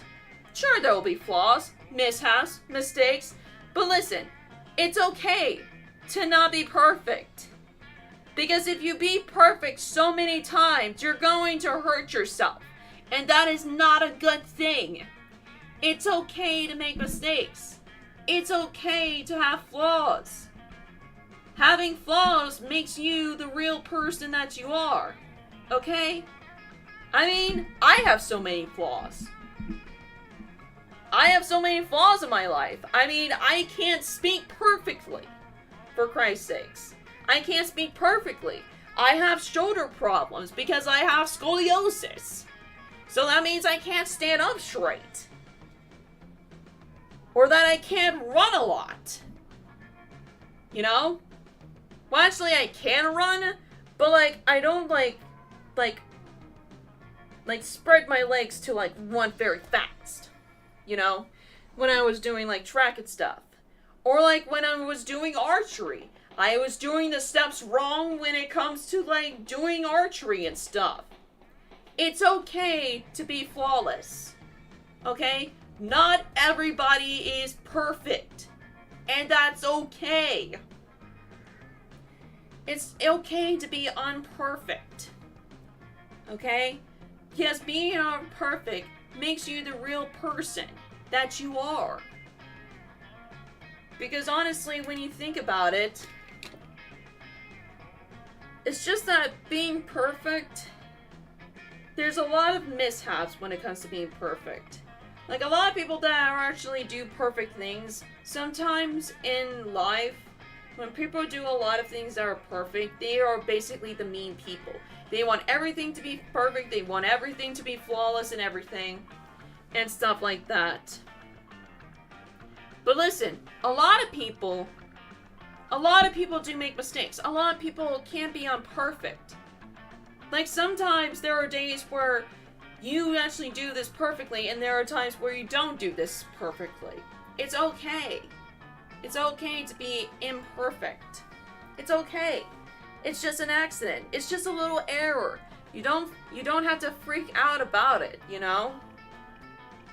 It's okay for things to be imperfect. Okay? It's okay. It just happens. And it's fine. It's very fine. It's very fine.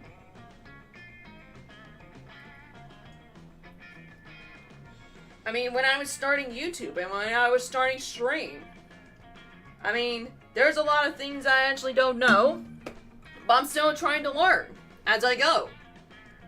Still trying to learn as I go.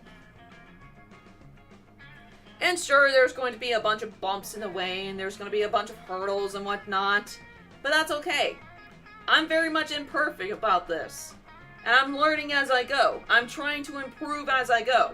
Sure, I'm not going to be like the #1 most perfect content creator there is, but I'm going to try my dang hardest to actually try to be the most perfect I can be. At my very best of it.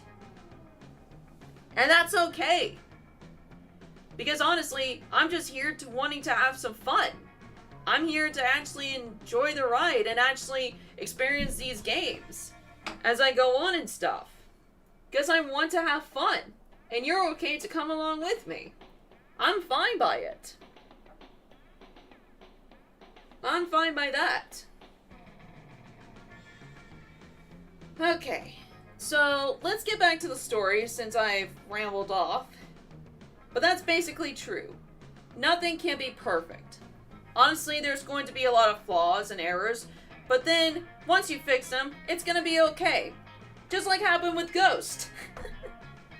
Which honestly, if anybody here is a Ghost friend, now honestly, no spoilers about the movie or anything, just letting you know that today there was going to be something that happened, let me just go with my time, something was going to happen at 12:16, and as soon as that happened, nothing happened. Absolutely nothing happened. But the creator actually stated out that there was an error, you know? Like, this was supposed to happen, but unfortunately there was an error, so they tried to fix that, and then voila! They fixed it in a couple of hours, and there we go! So stuff like that, it's not gonna go full on smoothly. It's okay for it to have bumps in the road, okay? It's okay. Not a lot of things can be perfect. So, getting back to the situation at hand. So with this story, so a lot of the workers had to cut the paper for themselves. They always had to line up with the actual lineup of like the tables and stuff, and I was just not cutting any paper. I was just not cutting any paper because I was basically done in everything. So I basically went on a strike for a very long time. Up until like the point where I did like a few papers here and there. But like the thing was, when I was going on strike and like there was like a paper that was like too short, I got fussed at because of that. And I'm like, I never actually touched the paper. I have never touched that paper or made that paper. So why are you blaming me? Because you guys always complain to me of making it short or too long. Which I have done cutting that for at least 6 months now.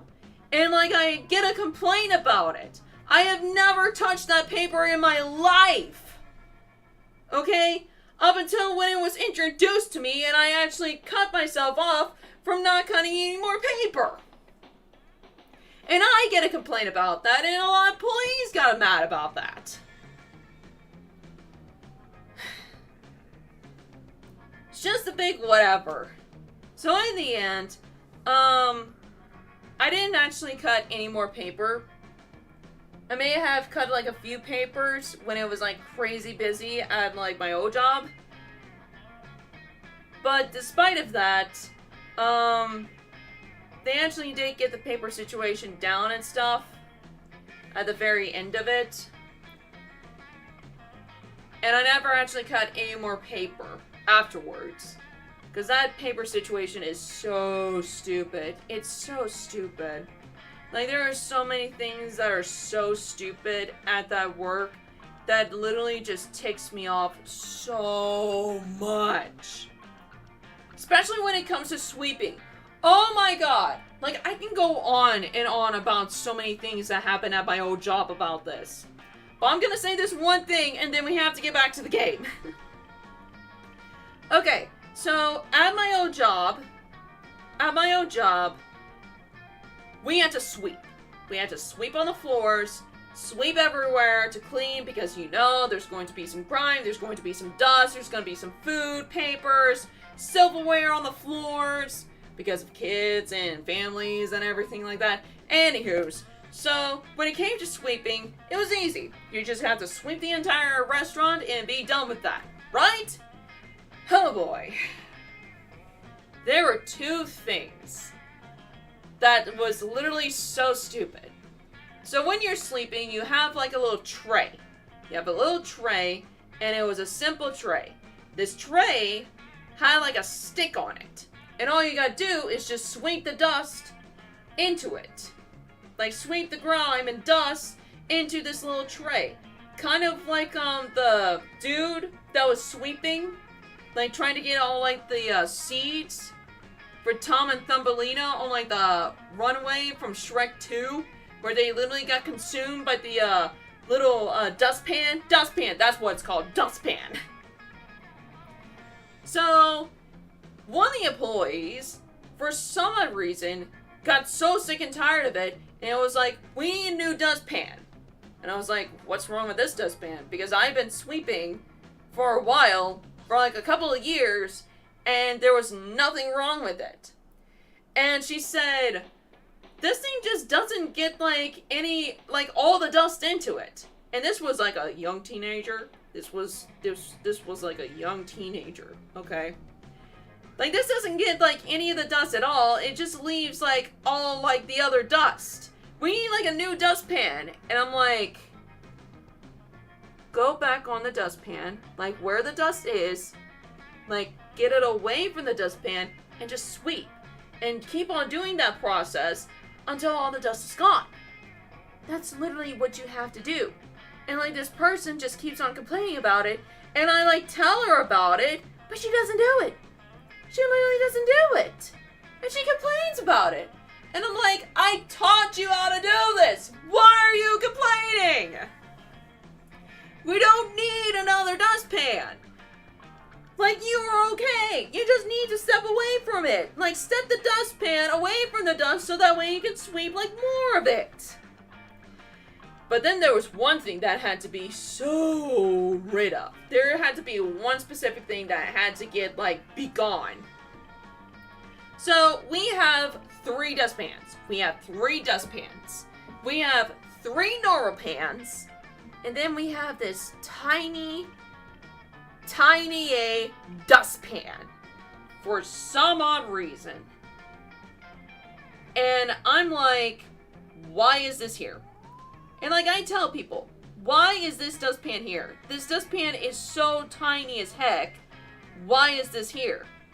So I actually crushed myself on why this was here. But then later on, when I was working a morning shift, the morning crew grabbed the tiny dustpan and was sweeping underneath the tables. And I was like, what are you doing?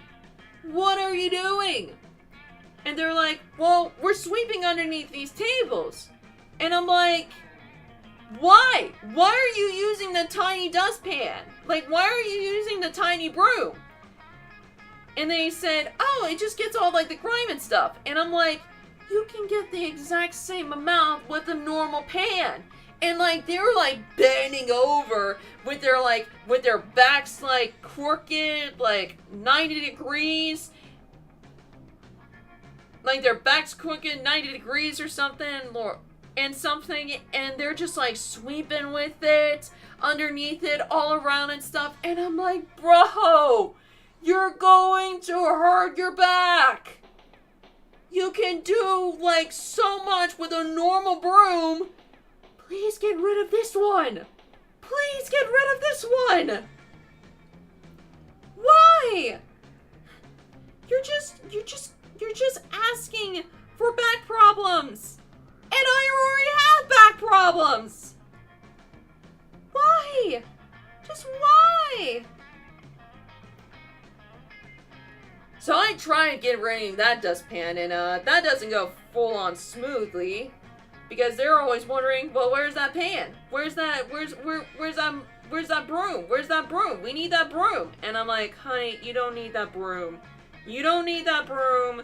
You're gonna hurt your back one day with this, and you're already in like your 40s. You don't need this broom. You don't need this broom, okay? I'm trying to save you from having back problems. Okay? But they seriously want the pan. They seriously want this, they want the brush. They want this. And I'm just like, fine then, hurt your back. Go crazy with it. And I think one of them had like back problems. And I'm just like, huh, I wonder why. I wonder why you have back problems. Maybe it's because of all the sweeping that you had to do with that little broom. But yeah, it's just overly stupid stuff like that. And there's like a whole bunch of stupid stuff that I had to endure at my old job. Thank God I'm not with that job anymore. Thank God.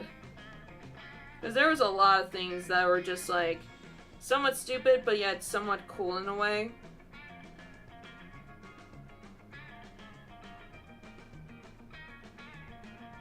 There were moments like that. There were like cool moments like that. But then there were cool moments that weren't like that.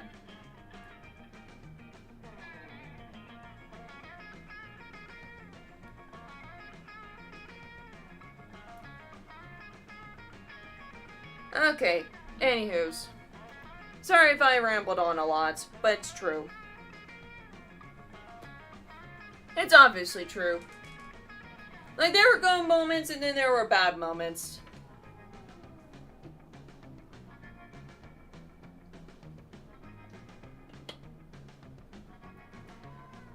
Like, for example, and probably this is gonna be the last one. For example, Sundays were always, like, so bad times, because literally a lot of people from church comes over during that time, and it's the most busiest time of all time, because they're selling like, their usuals, which is barbecue and chicken and stuff during that time. So basically a lot of people were going crazy during those times, and I was basically the only one that would handle that, and obviously Sundays are the worst days of all time. And a lot of people could actually agree about that. And I had one busser with me, but she was like she was not good with her job. And I obviously don't even know why she still, like, works there to this very day. But she's so bad at her job. She doesn't do her tables right. She just wanders off. And that literally fins me to basically clean all of the tables. But, however, there was one busser in particular that not only that he did his job right, but also he was really fun to talk to. I'm going to call this person Jay. I know his name starts with a J, but I'm gonna call him Jay. Okay? Me and Jay basically hit it off when we first did this shift together. We basically not only, like, say a lot of things, that we had a lot of things in common, other than Teen Titans Go, but there was a lot of things that we had in common, and we always joke around and stuff, and always had a good time with each other.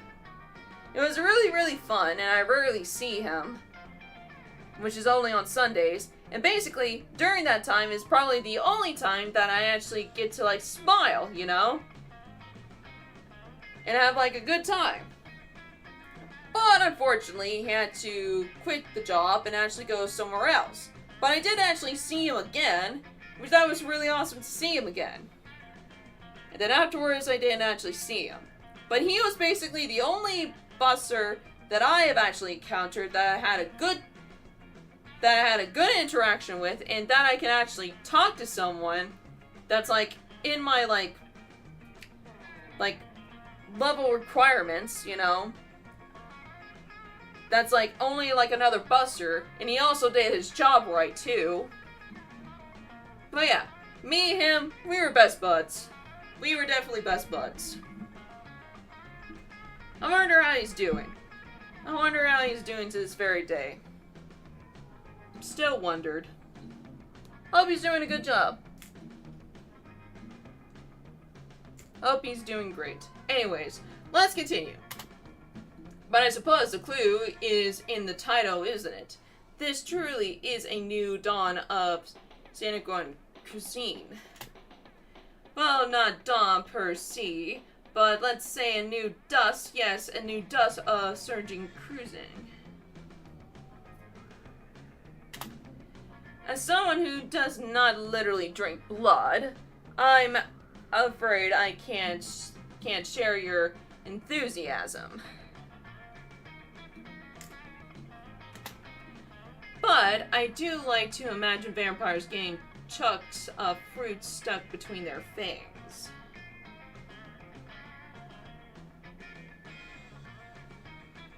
I think there's an actual fruit that... I know there's a blood orange. I know there's blood orange. Wait, does blood orange taste like...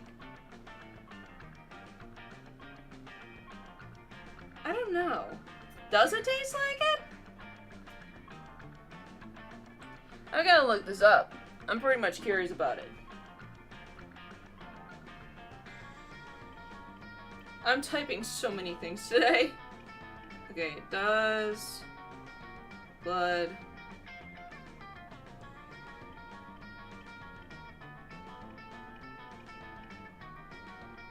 orange... taste...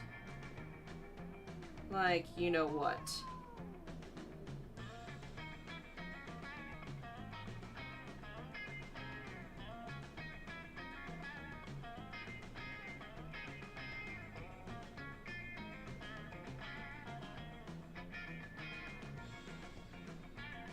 Oh, so it doesn't taste like it would say. Blood orange has a complex flavor that are reminiscent of natural oranges, but it's more floral and tart. Blood oranges are generally sweeter and less acid than regular orange. Some people have compared taste to that of a raspberry. So it doesn't taste like... Okay, because I was thinking it would taste like, you know, beef. And I was gonna be like, hey, you can actually use that.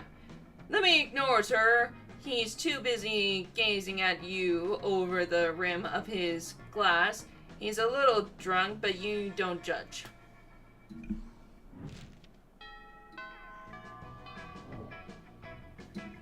All right.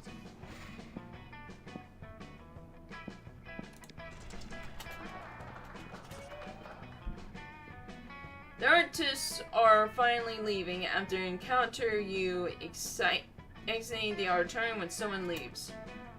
On your way out, you notice Lemmy in the last row, scribbling viciously in his notes. So mainstream. This is so mainstream, so condescending. The actors were playing by hours. There were no media. Where in the ice of social media have you seen how the pale excuse of there's being attempting to interact with viewers and the language, excuse me, but though and thee are officially once over, I turn to my notes. Obviously, you didn't enjoy this murder of theater itself. How would you fix this crime against art? The audience is a bit villain, destroyed them from the stage, hacked their social media, and poured the fires of heck as they choke on brimstones and spawned realized that they were the monsters all along. People like us, real costumes, cardboard boxes, professional art, actors, gleaming cheerleaders, give Scott the lead role, substitute the orchestra with dubstep and make it a musical. High School Musical! Now I get it! Oh my god. I get it. Realism. This might just work. We'll make an operant stage to make sure that the weight of the hypers falls hard on the audience when the ingerness hits them. It'll be a cathartic realization to their harmedia. You'll understand literally none of those words, but let me got to your heart. You gain 2 creativity, 1 smart, and 1 charm. Oh, 3! I never actually got 3 before. Awesome.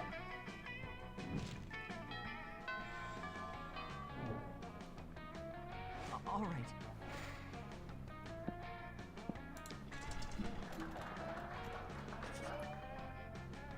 Okay, Scott strolls by, happily munching on something. Let me guess at him, appealed.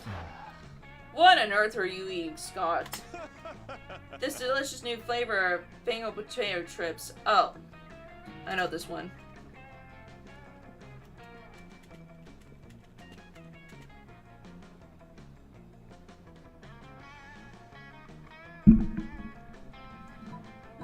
This one.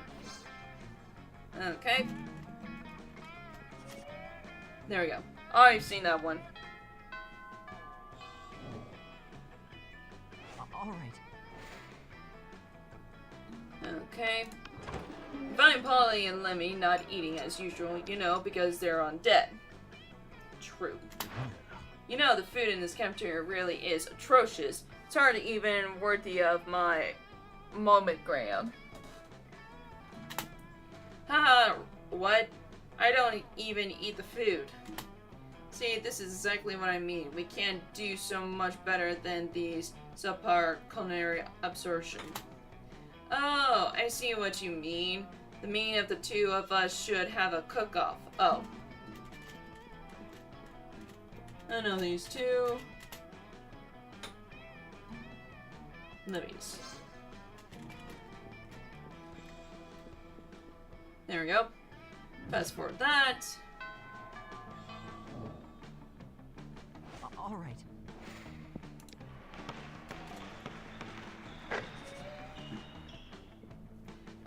You're casually reading the latest issue on Monster magazines when you're rudely interrupted. See, even Jeff, a simple monster with a good head on his shoulder and at least some smarts, is reading Monster magazine. Yeah, and that's bad because we're warriors, so we need to fight. Scott takes the magazine from you and punches it. Okay. Hooray! Let's go solve another of the world's major problems. No, Scott, we're social justice warriors. You see, Jeff, ever since our major success in the Fangles goat head decouple, we've taken it upon ourselves to stand up against injustice. By punching magazines. No, Scott. As you no doubt noticed, Monster Magazine's Fastest Monsters Alive this year is Court Victor von Musselbaugh, the Werewolf Prince bodyguard. That makes him the 5th World Werewolf bodyguard in the road to earn the title. What about those of us with leaner biscuits? What of our representation?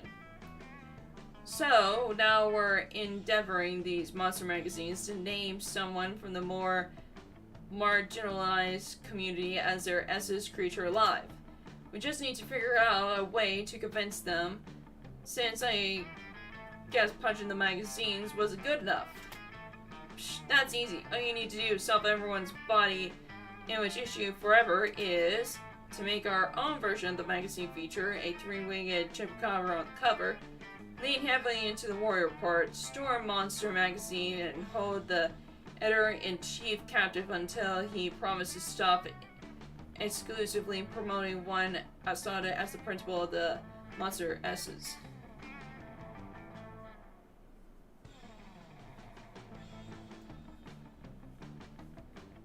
This one. What a brilliant idea. 3-winged chupacabras are definitely an underserved population. I've played strong sports games against someone exactly like that, and he always wanted to be a model, but never thought anyone would want to do a picture of him. Now we can. You can, and you do. You do all the pictures and make a mock-up of your own monster magazine. It goes hecka rival, and before long it becomes more celebrated than the actual Monsters magazine. Pretty soon after, you get a letter from the editor-in-chief official admitting defeat in the face of your superiority and relinquishing his magazines and headquarters to you. Sweet, now you have a magazine, which instantly brings you 3 money. Hey, I know you were about to move on to your next misadventure, but I just wanted to say really quickly, it's pretty much the only girls in the school shaped differently than the rest of our classmates. It was really nice to see a three-ring chupacabra celebrating over a royal werewolf bodyguard. It gives us hope too, you know.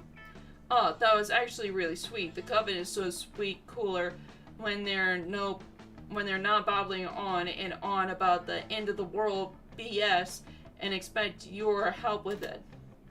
It's way more fun to interact with your classmates when they're complimenting your insight.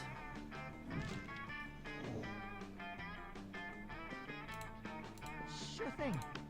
Okay, All right. we do this.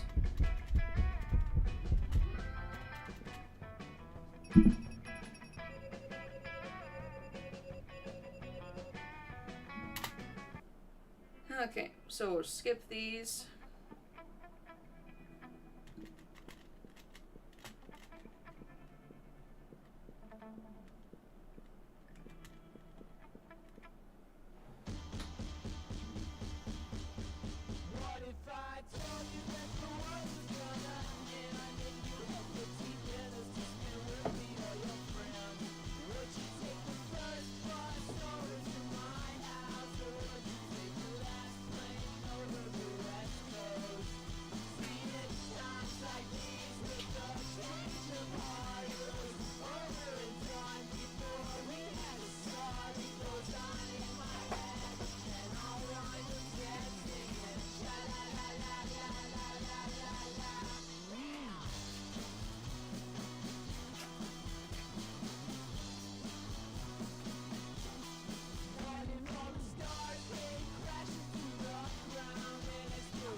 Oops.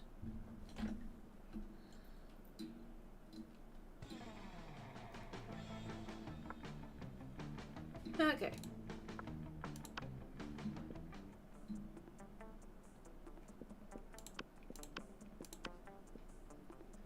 Let's do this again.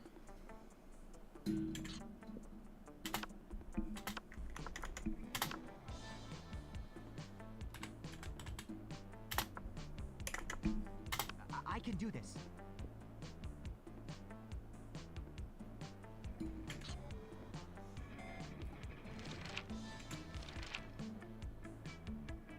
You were elected president for a day.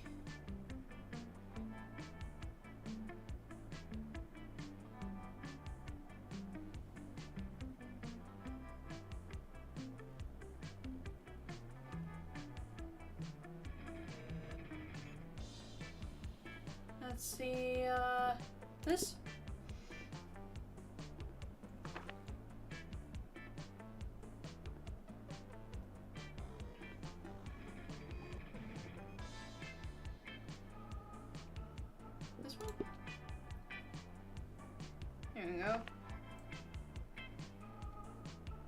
What would be best appealing for love?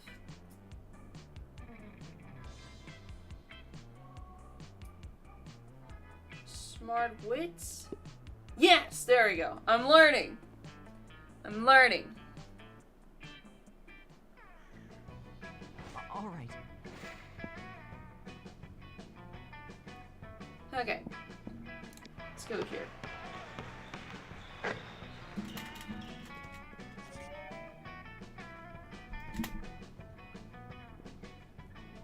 There we go! Here we go!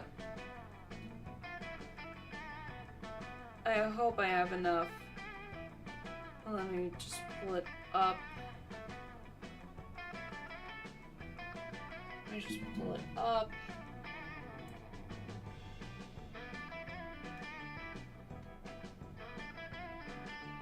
Here we go. Okay. You're bored and doodling in your notebook when Damien suddenly appears. What the F is this doodle? Is that me? Hmm?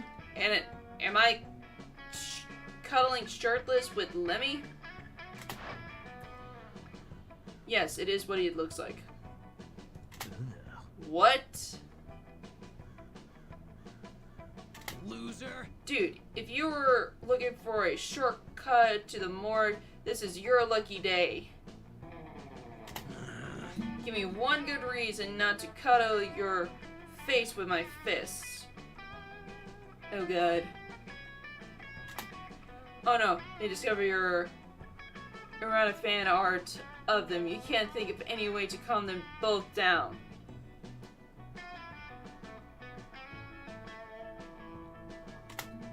But maybe the right answer can calm down one of them.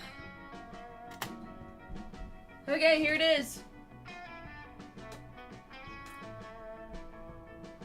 Okay, here it is. What the F is this? This is effery, dear Damien. It's art. I present to you why. Don't be silly. You don't want to fight me. You're clearly fighting against your urge for cuddling. Oh no! Why? Why is this in the beginning of the game? Why? I can't choose it. Because I need creativity. Oh.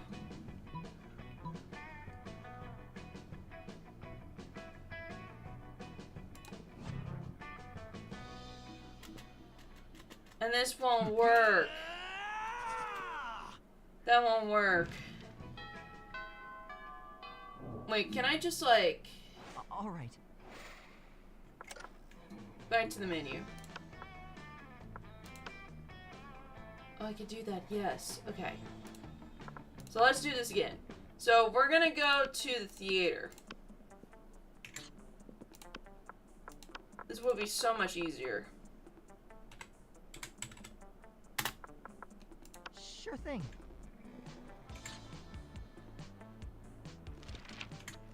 Okay. Trivia fact.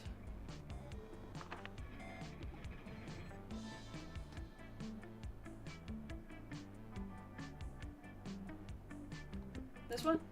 Okay.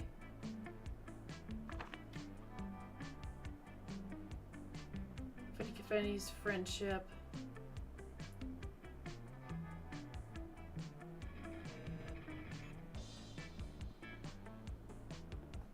This one. Yes, there we go. Alright, we're gonna get creativity. All right. Which we do have a lot of creativity. So let me see if we can do this.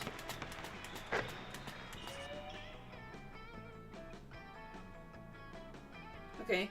Against the expectation, you spot Scott and Lemmy engage in what it seems to be an intense conversation. They seem so into it that you can't resist the urge to ask him what's going on. Hey. Oh, 2 lighters. Okay. How ironic.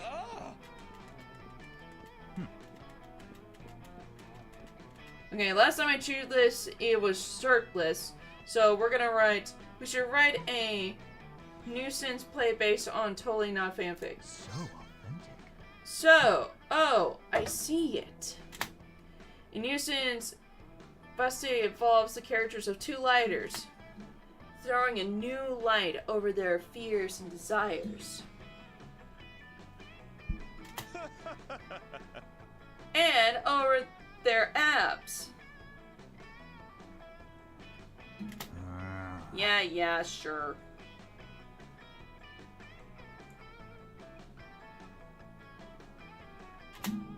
With an unexpected twist that will elaborate the strengths of the original year. Something subtle yet powerful. Something like pizza!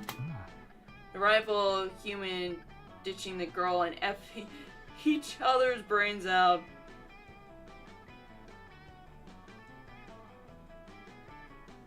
Go for it. Yeah, I like that. It's artistic because of reason. Touchdown! And if they're nude, that means more muscles and stuff. I like that.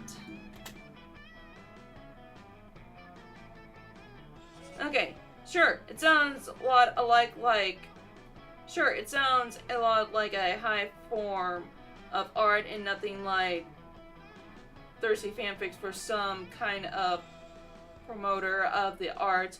You're getting too creativity and smart.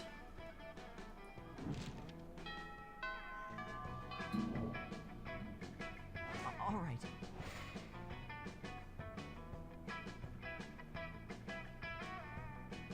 Okay. Find Lemmy taking a picture of his food. It's gonna take a picture of also Lemmy's food.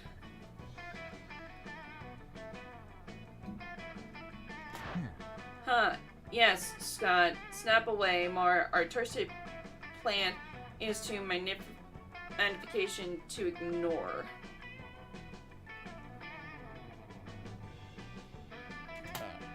Artistic. What? I'm playing Pokemon's Go, the mono version of hit Pokemon's video game. What do Pokemons have to do with my food picks? There's a level 43 Bernard Hinson hanging out in the middle of your plate. Here, take a look. Scott, why does your phone show a tiny human doing pottery on top of my eggplant ravioli?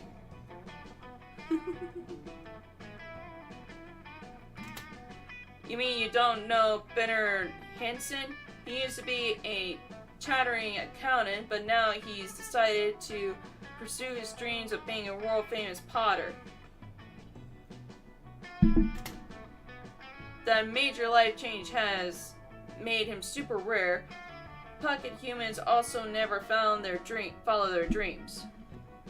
Well, I don't care how rare he is. His presence is spoiling my miniature food pick. Spoiling it, but pocket humans are way cooler than a boring old food pick. You take that back? Uh-oh, tempers are running a little high. It looks like it's up to you to settle this dispute.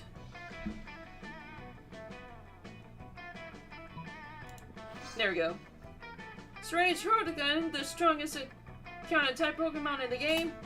What does it even mean to be the strong accountant?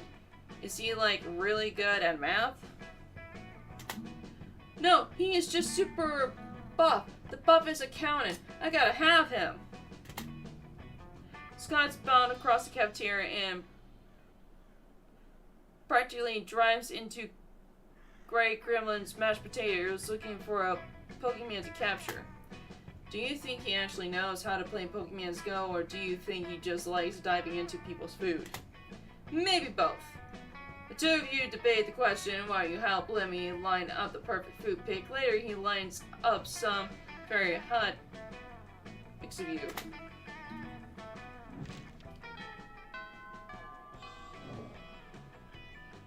All right.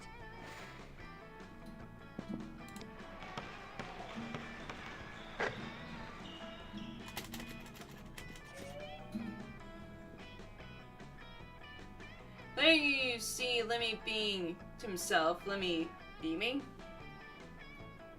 What? Why is Lemmy beaming?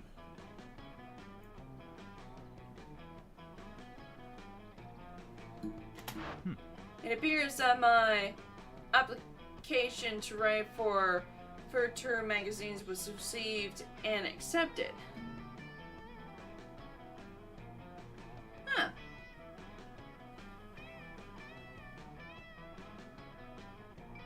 Nice. So authentic. I knew my pitch would hook them. Imagine the edgiest, most reverent article subject you can think of. Now double it. That is my article subject.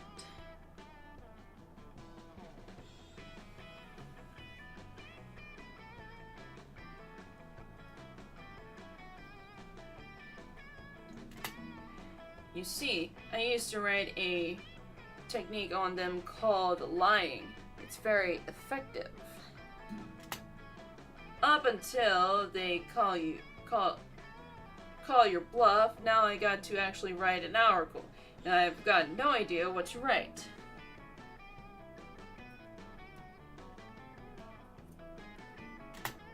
You, save me from the consequences of my actions. Suggest an idea that lives up to my own hype.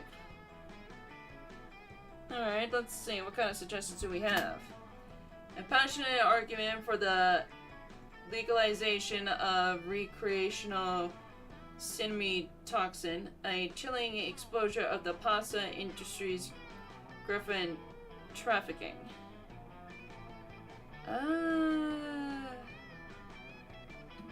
This one? Oh. Okay, that works. Ah, yes, Chimchi, the champion of hard drugs, 100% lethal after 2 doses, but those 2 doses, wow. Wowies! I've heard that it may have expecting new medical applications, such as enthusiasm and F you up so bad you forget what was wrong with you.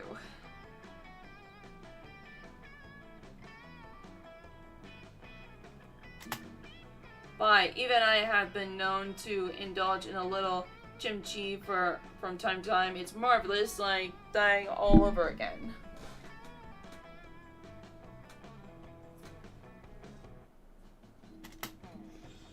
How can someone that has killed so many people being bad, how I ask you, how? Soon thereafter, you see a piece of furniture by a new corresponding Lemmy D. Lioncourt.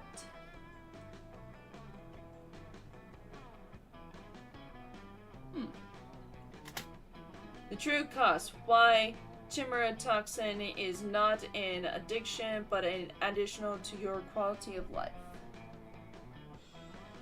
Huh.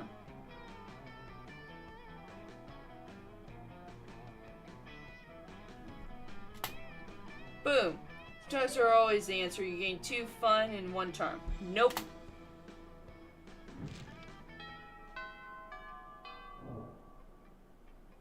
All right.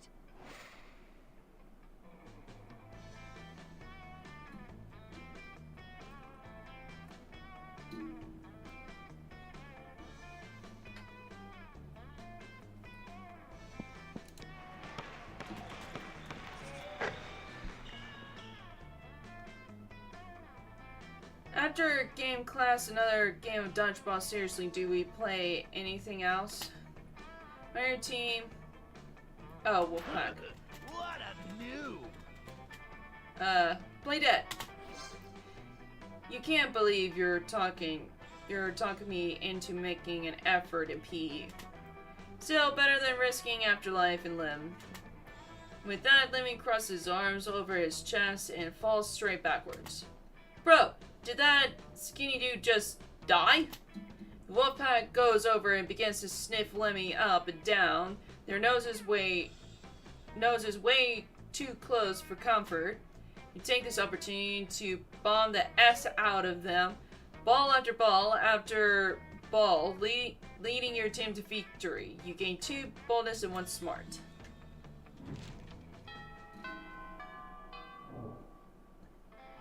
All right.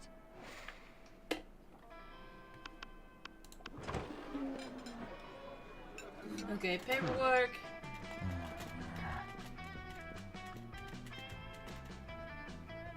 Top 1. So authentic.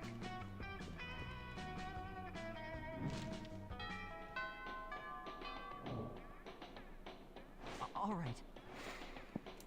Auditorium. Okay. In the middle of everything, a portal opens up, swallows Vera, Polly, and Lemmy to dive to rescue them, and straight into the season finale of Interdimensional Bachelor. What? Oh God. If I was in this, I would basically scream for my life. Good Lord. Help, I'm in danger of spraining my eyes from rolling them so hard. Same. Yes. Oh my gosh, we're on a game show! The only person that's positive in this situation. Yes, indeed, tonight you 3 will answer a series of trivia questions. Whoever gets the most points becomes I'm gonna win. I don't even care what the prize is. Your what? Your wife? What a revolting premise.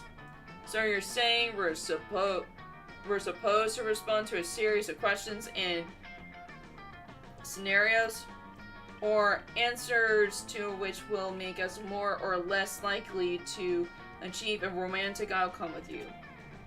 That's extremely problematic. I can't think of anyone who would ever want to play such a tardy dating game. Everybody, stop raising reasonable. Consider so I can hear the first question. That's the spirit. Question number 1. Describe your ideal marriage proposal. But before Polly can answer, you buzzed in yourself. Now is your chance to give an answer that will end the competition and send the prince packing. Oh, I've done this one before. Where bees fall out. So I'm gonna I present you with my grandmother's wedding ring, still attached to my grandmother.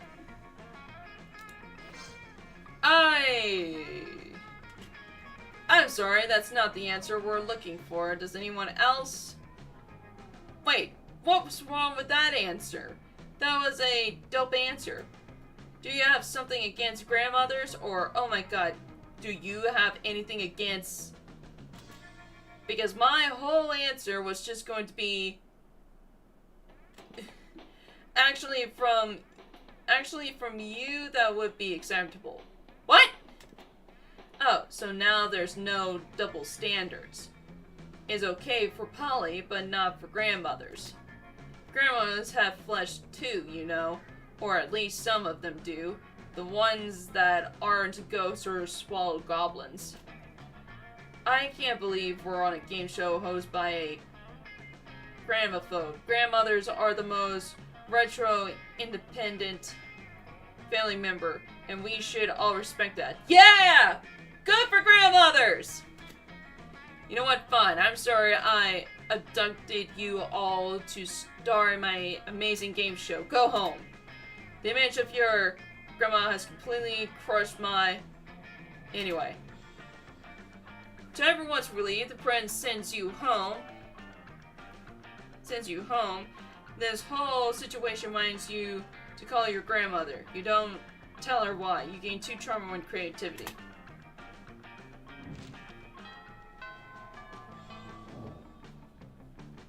All right.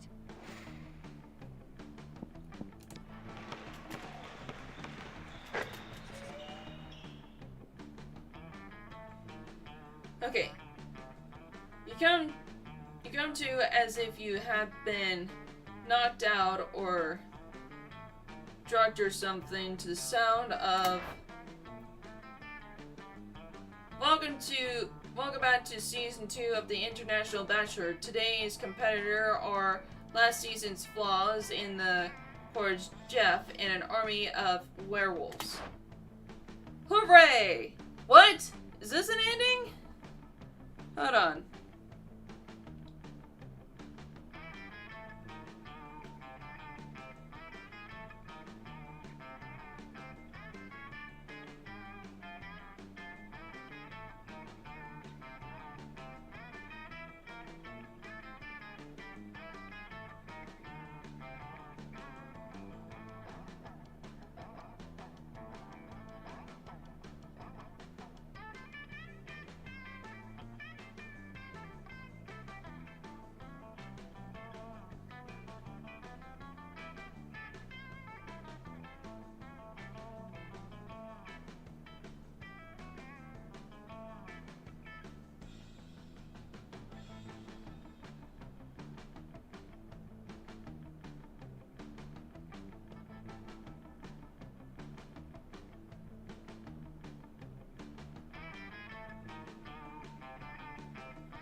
Nope, it's not. It's just a random thing.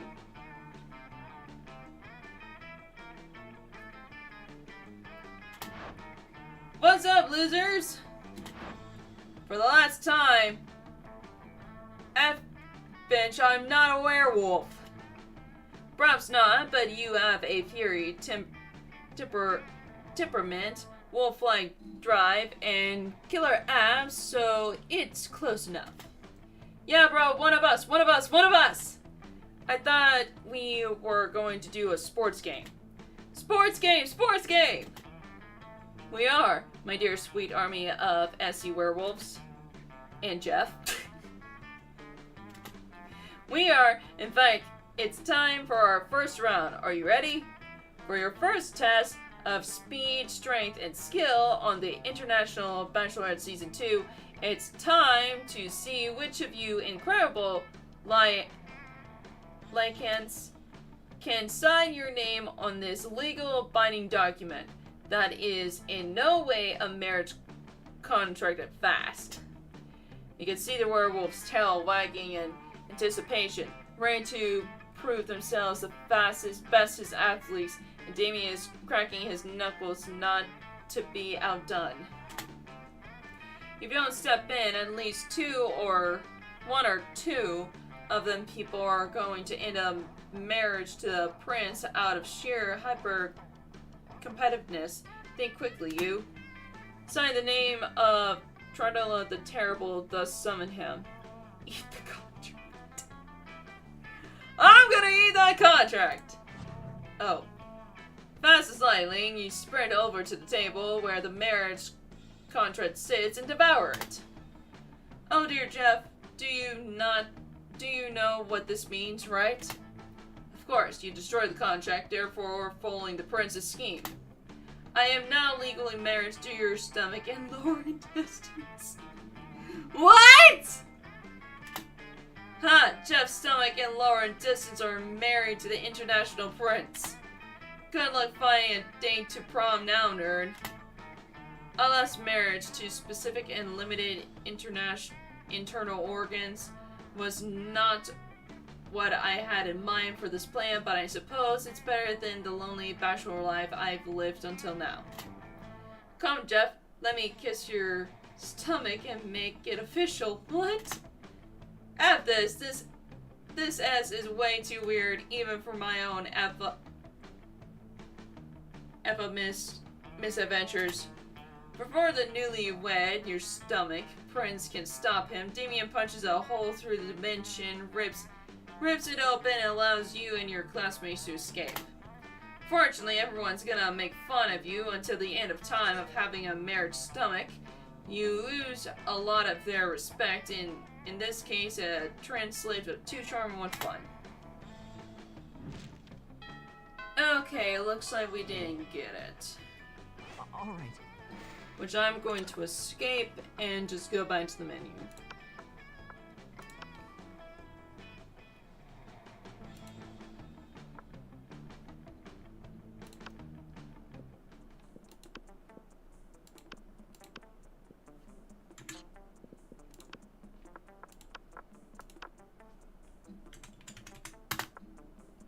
Dave. I can do this. We need to get this.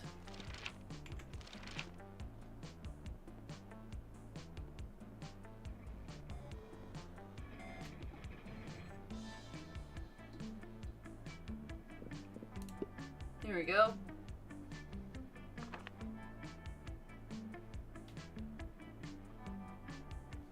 So that's for angry.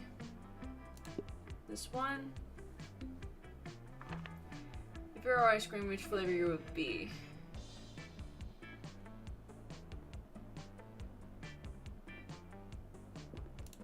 There we go. So let me see about creativity.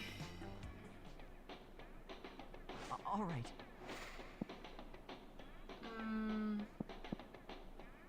Go to creativity. Okay. After that, you engage in a deadly match of truth or dare or death with Polly, and that would be a super interesting event to cover. But then the two of you stop Miranda and Lemmy deep in a intense conversation that's bound to be much more interesting. Hey babes, you're making quite a noise. I love anything that makes quite a noise. What's up? Hey you two. Miranda and I were having a creative disagreement. You see, we wanted to start our own school club. You know, an intelligently rewarding extracurricular that enriches our minds will probably not be mentioned ever again in the future because continuing at this school seems to be a bit random. Noise, let's do it. Y'all know my favorite thing is the world. Drugs. Activities? Noise. No, dummies. That's two, but I mean chess and Russian roulette. Stop treating me as if I were two-dimensional. Let's start a literature club. Huh?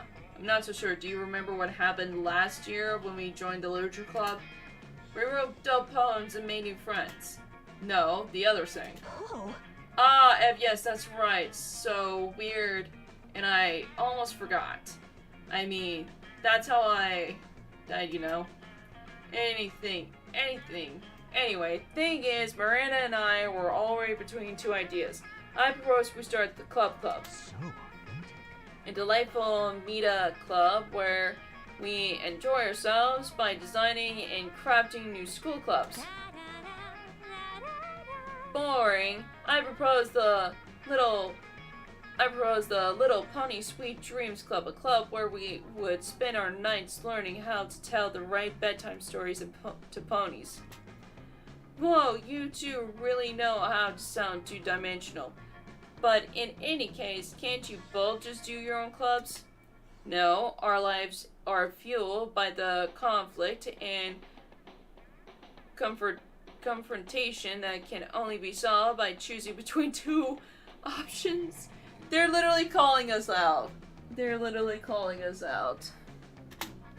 That's why we need to choose which club is the best one, because Dave always seems to choose best based on who he wants to ask to prom. So which one should we go for? Just remember, one of the ideas includes ponies. Huh? Tough choice. Mostly because I'm like super drunk right now. A tough choice indeed. It's your opportunity to convince Polly of one of the options, because no one is preventing you from making choices based on who you want to ask for prom. mean, the pony one is a night, so it technically counts as a nightclub. The best club is clearly the club because... And then just throw some confetti. This one. Yes. Oh, good point, Dave. I do like nightclubs. Do you realize it would be nothing like an actual nightclub, right? Mm-hmm. Are you sure? Have you been to this Little Pony Sweet Dreams nightclub? No, but... Butts in more buns, boob. Pony buns! Oh, how majestic. Ponies have majestic... Indeed. Whoa. Whoa, I need to see it myself. I hope they know how to shake those pony A's. I have no idea what's happening. The only thing I understand is that my proposal has won, and that's the only thing that matters. Huzzah. Dave, it must be true. You only make choices based on who you want to ask to prom. But if that's true, you're off to a good start.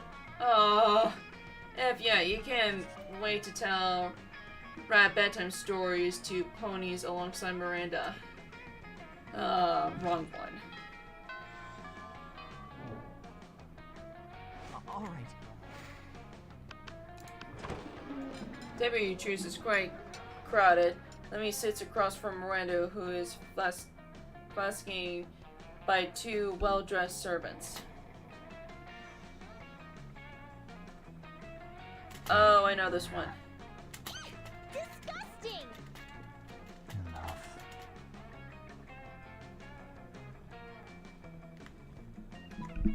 This one.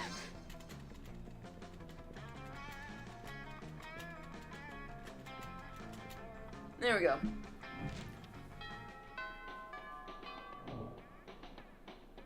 All right. Oh my god, we're not gonna do this round, huh? Oh wait, I just went to the shop. You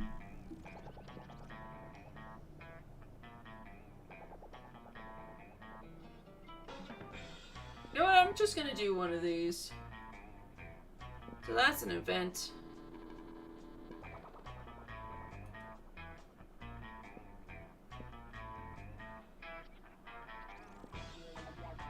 I'm just gonna go with the corpse.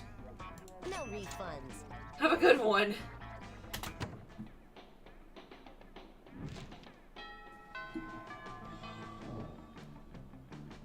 All right. Because that's an event, right?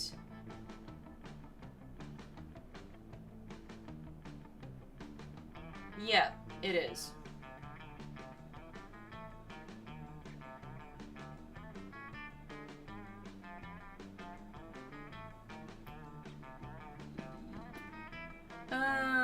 Let's see. Charm. Okay. While doing all that, you've been carrying your newly acquired corpse as if it was a totally normal thing to do. But some people seem to think otherwise. Oh no, it's the foremost hateful people in the school. Ugh. Why are you carrying a corpse, idiot? What a shameful display of distaste. Ha, yeah, what a noob. Carrying around corpses is for noobs. Oh, of course, I love corpses. Also, I'm super drunk. Okay, the three most hateful people in the school and Polly. As the school's social elect, we disapprove of this. I'm the head of the hierarchy, and I can't condone such stupidity under our domain. I'm the taste of the heresy, and I don't appreciate superfluous use of a corpse. Also, lesser known fact about corpses, they smell. I'm the fist of the hierarchy, and I want to punch you because punching people is what I do. I'm Posley, and I'm like super drunk, so whatever Viria says. Yes, despite your disagreement for stupid social conventions and school Here, actually, you feel the urge to please them, maybe because that's what this game is about. When you bought this corpse, Fairly totally told you it was a fashion accessory and that she was absolutely not just trying to dispose of a body, but now you're starting to feel she might have fooled you. No time to lose. How can you convince them the corpse is actually a very hot fashion accessory? Trivia fact about fashion accessories: most of them are worn on your head. Quick, put the corpse on your head. Shallow social creatures respond only to statues. Rip the brand logo off the most high-end accessory you own and put it on the corpse. So this one. Swiftly, you gather a corpse and you place it on your head. Your classmates remain silent, looking at you.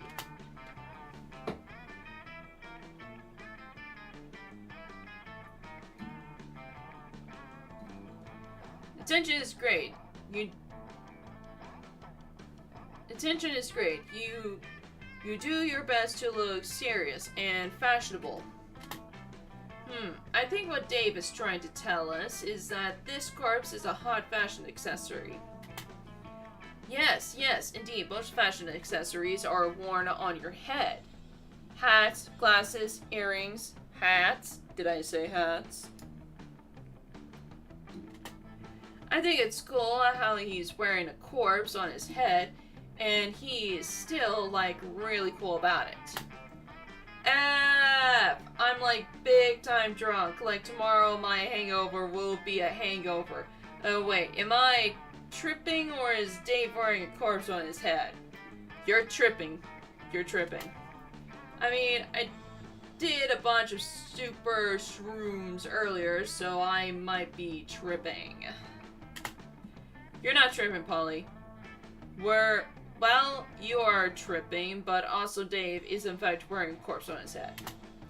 And you know what? He is doing it in such a confident way. I hereby conclude that the corpse counts as a very hot fashion accessory. It would also be a pretty convenient way to dispose of the main corpse my ventures might not produce. I agree. Confidence is what really counts. When deciding if someone makes for a good accessory, even if that something is completely not hygienic or healthy. Still drunk. And so, all of them signed the decree that establishing a corpse as an accessible fashion accessory as high school social renouncery requires. Today, you bright your day of having your corpse in your possession. You gain 2 charm once more.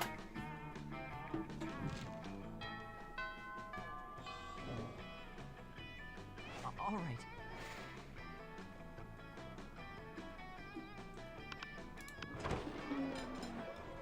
You just sat down eating with Damien and Lemmy. Prepare to die!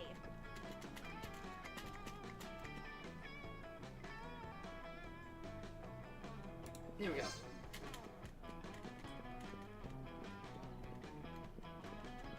There we go.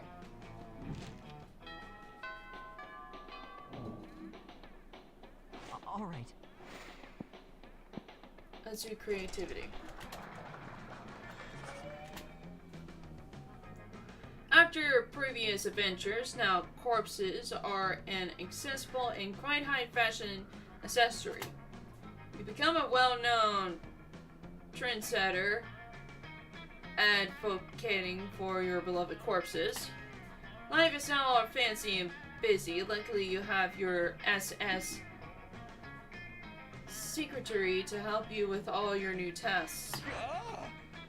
Mr. Dave, we have a problem! If you had assumed your accessory had to be female, then shame on you. I've been leaking that Voyage next issue will include an article titled 10 Reasons Why Wearing a Corpse as a Fashion Accessory is Not Cheating and Probably Also a Crime.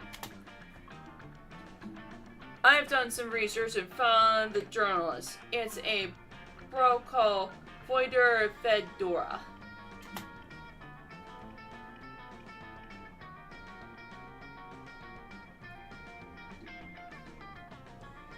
What should we do, boss? As Voyage ruler dictates, the only way to subdue a Voyage journalist is by out-journaling themselves in a journalism duel to the death. Sometimes people need a little push in the right direction. Kill his family and send him their serving hats as a warning.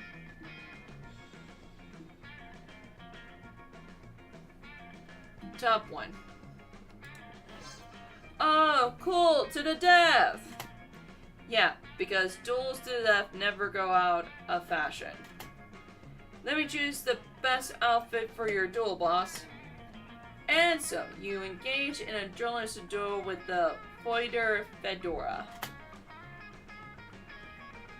To out journalist Fedora, you write an article titled 10 Reasons Why Wearing a Fedora is Not Cool and Definitely a Crime. It's a very eye-opening article that reflects on the social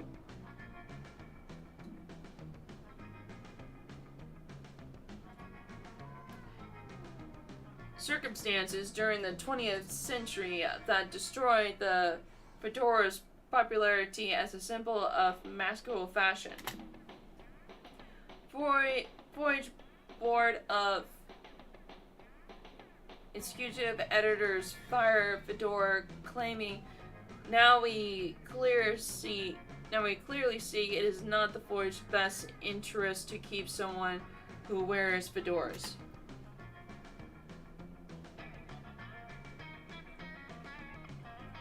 Also, the fact that he just lost a duel to the death makes us believe he's not safe best in the long term for this company. And oh, they're right. Your article is so good that you win a polarizer. Oops. Which you totally use to bash Fedora's head into a pulp. Hooray for Martyr Boss! Yes, to Martyr, but for all the right reasons. Also, Forrest published your article and Fedoras become so uncool that it actually fuels the sale of corpses as a fashionable alternative to them.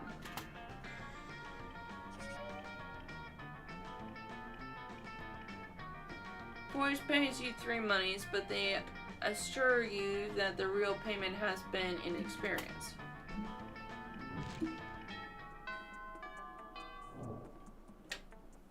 All right.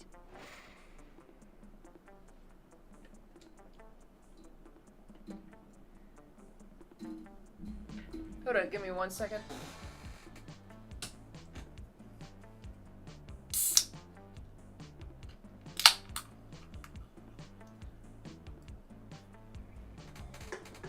Okay, there we go.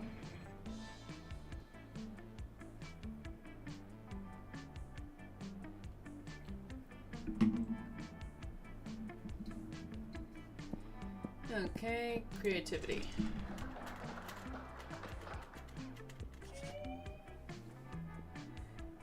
You catch Miranda posing in front of a mirror, gazing dreamily at her reflection. Oh, how would I love to win the talent show.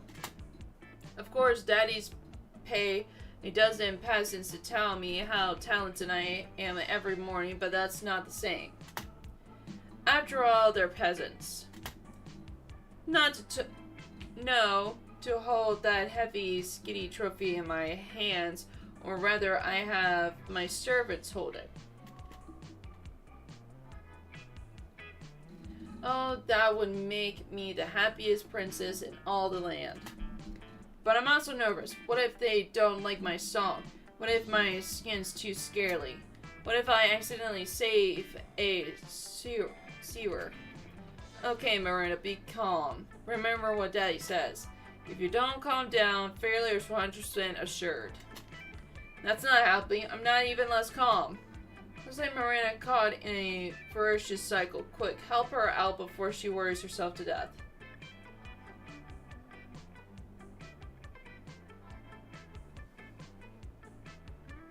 Okay. Don't worry about those chums in the audience. If they don't love you, then they're untalented and recognize talent. I know a great trait for being stage right. Just picture everyone. Top one? Oh my, what a marvelous kind thing to say. You're right, of course. How silly of me to doubt it. It is as Daddy says. Us Orchestras are simple, better than other people. You're quite perceptive for a commoner. And you know, if I don't do well in a talent show, I suppose that's alright. Daddy can always have the judges execute for their impotence. You're glad you're not judging the talent show this year. You gained 2 smarts and 1 charm.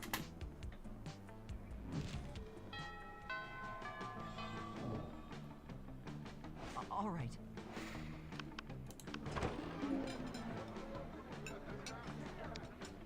You find Amy and Fear contemplating a huge slab of unidentifiable prime meat. Oh wait, I think I've seen this one.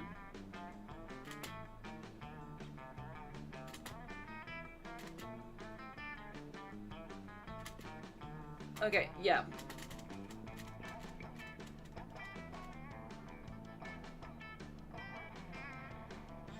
Burn in the building.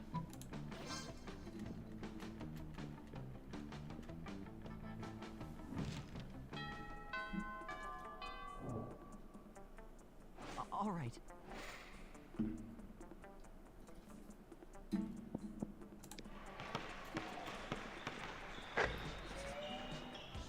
Okay.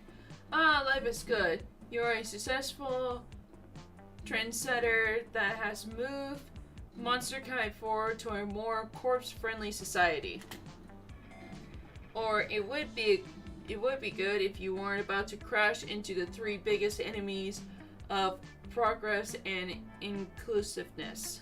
The wolf pack is here.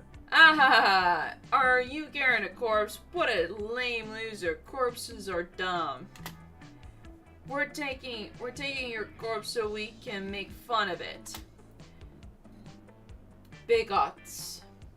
Prepare to die! Ah! Hey, a corpse! Give it to me. I want its loot. Also, you're a monster, right? Prepare to die. The haters. Greetings, my love. It is me, the International Prince. I'm here in your dimension to marry some cute high schoolers. Oh, what's that you're carrying with you? Is it some kind of dry skin, funky smell high schooler? Can I marry it?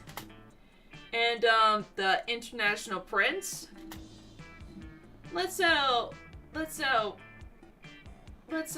the creeps. Or otherwise, this dude isn't going... Or whatever. This dude isn't good news for sure. This can't be good. You're surrounded by jerks. It's time to fight for your corpse and for a more inclusive and corpse-friendly society. But how? No, you're woke enough to acknowledge your corpse doesn't need a knight in shining armor to protect it. It can't protect itself. Love is always the answer, wink.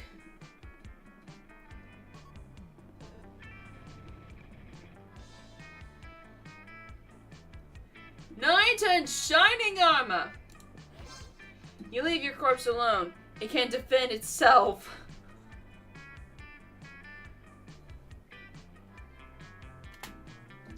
It actually can't. It's a corpse. But you've become so woken that you're Achieve level 12 of awakeness. At that level, your awakeness is just so strong it's effective those around you. Well, bros, I think maybe bullying a corpse or anyone for that matter is not cool. And I feel like looting corpses might be bad too. It's a very weird feeling. Maybe it was the Carta Ras burritos I ate before. Yes, I know what you're feeling. I suddenly see how marrying a corpse isn't okay. But what about fooling high schoolers into marriage? Can we settle for that? Well, I guess you can't work miracles. Let's share all these newfound realizations on the internet to feel self-righteous and be judgmental and paranoizing to other people. The awakeness effect will fade soon, but you made the world a better place for a few minutes at least. So feel free to feel self-righteous, and even to be a bit judgmental and patronizing to other people. Ironically, you ended up saving your corpse, but what's that you see in its beautiful dead eyes? Is it gratitude?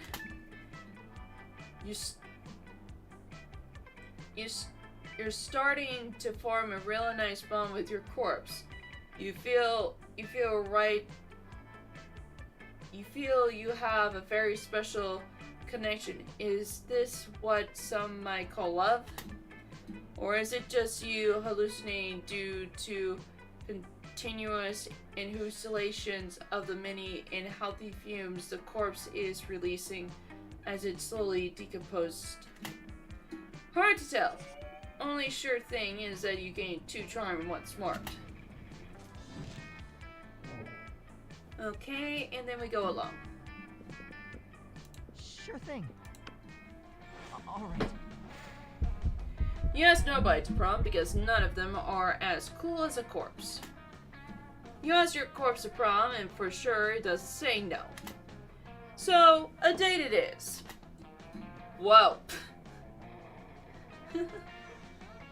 Hey, it counts! Counts! You bring your corpse to prom with a wistful evening, and nobody judges you. Mostly because everyone is doing their own amped up stuff. So you get to date a corpse, still that doesn't make it less wrong. For today, you're romance a corpse. Maybe tomorrow you romance a sentient being who can really love you back. Baby steps.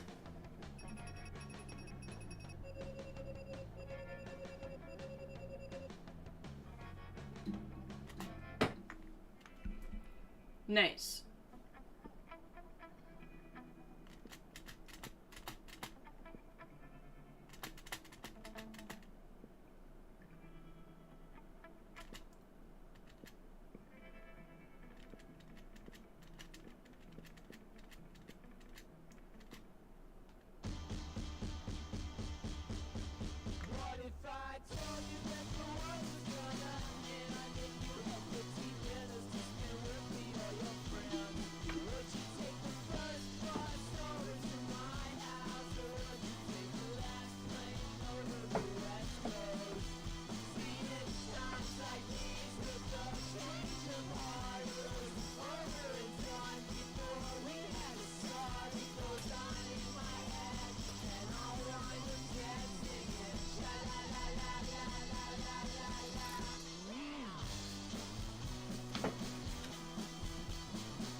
unlocked one thing in the gallery.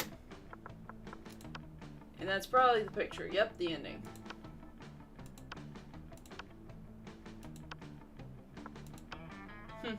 Nice. Okie dokie. I need to go do something real quick. I'm gonna be right back. So BRB.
Alrighty guys, I'm back. Sorry about that.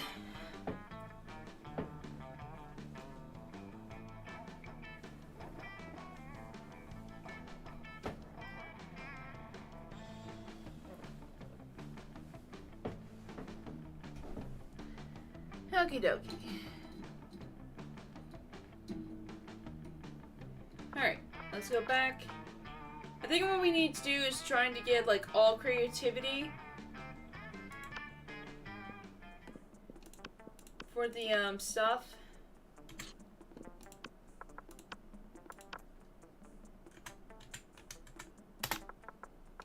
I can do this.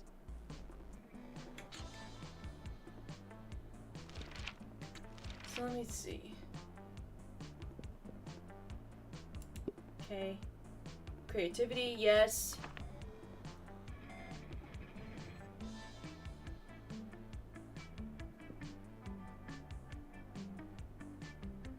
Is this one? Yes! There we go.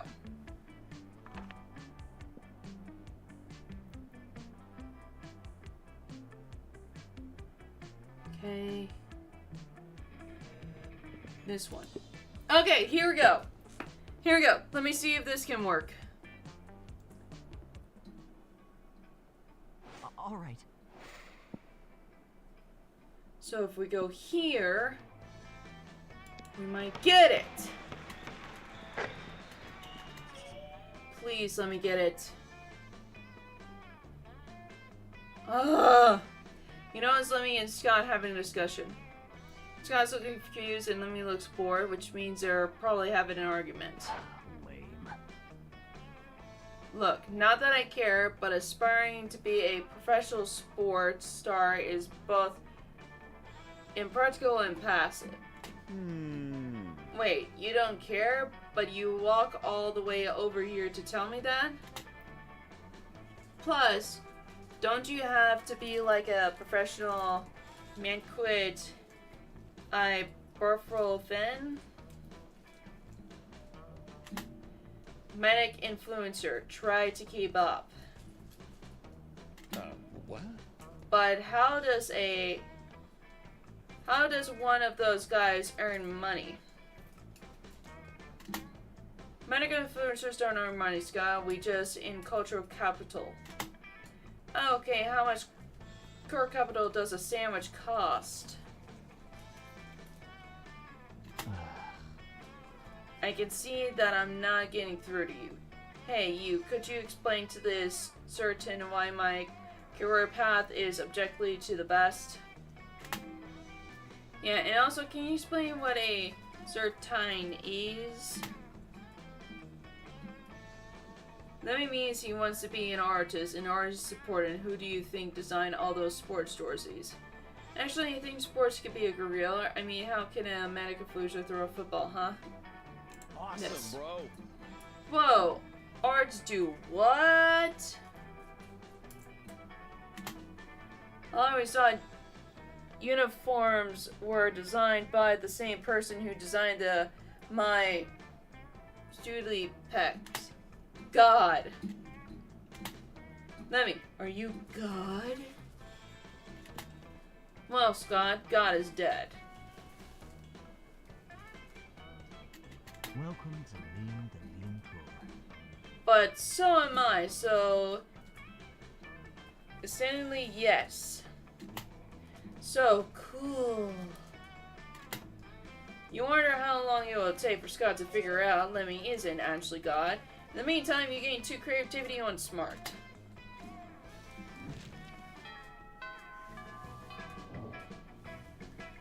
Alright. Okay, the Slayer. Prepare to die.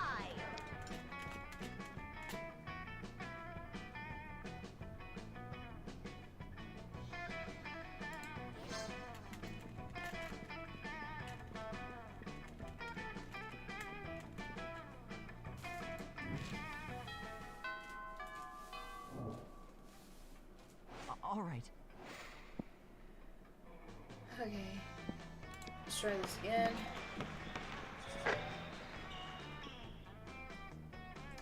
Okay.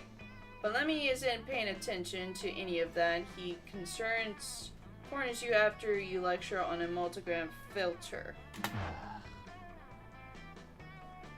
What no one seems to understand about filters is that they're not about making pictures better. They're about making pictures border harder to see. Oh, wait.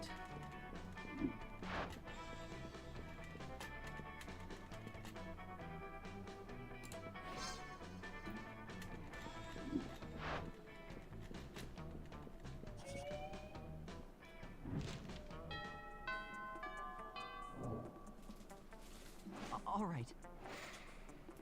Okay, let's see. Creativity still there. Come on, give me the cutscene. You notice Lemmy and Miranda talking to Coach. They actually seem to be enjoying gym for a chance. Youth is a gift. Oh wait, Sam making sports.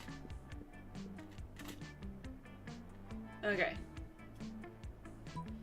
Don't you see the point we're inside of all along? My God, you're right!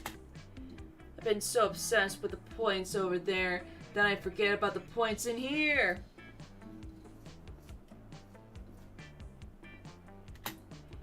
You kids have taught me a valuable lesson today. From now on, points are hereby banned from all of our sports events, at least until I forget I said this. Does that mean we can make art ball a fair sport? Of course, the only real sport after all is togetherness.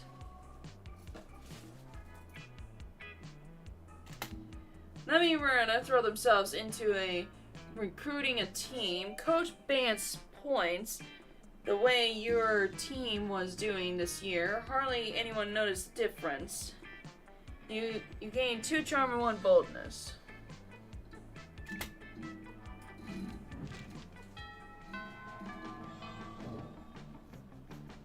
All right.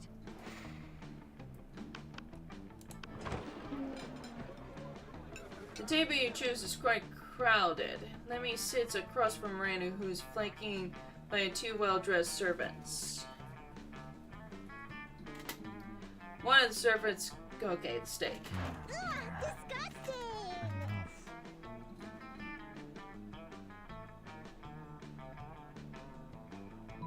Enough. Okay.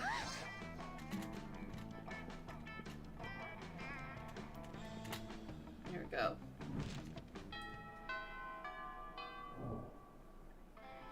All right. She's in the auditorium.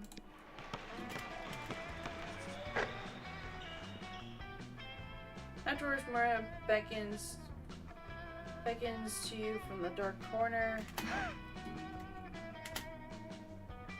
Oh, popular again.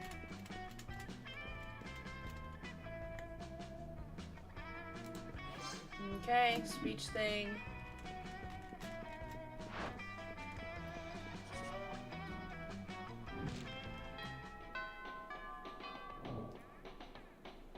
All right. This is not going well. I have to start over.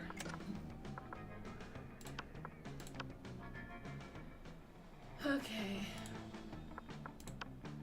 We go by this again.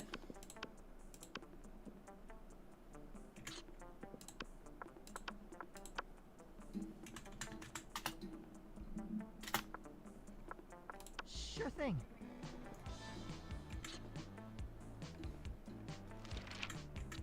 Okay.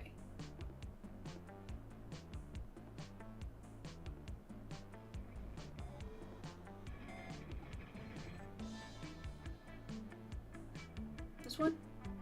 Okay. There's nothing with that.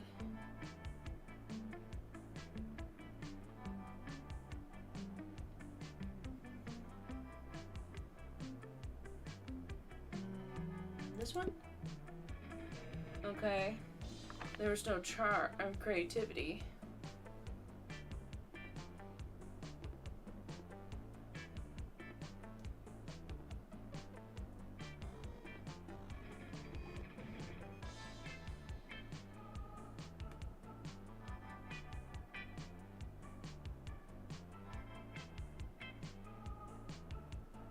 This?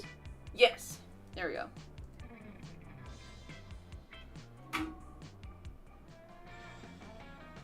All right. Charm is down.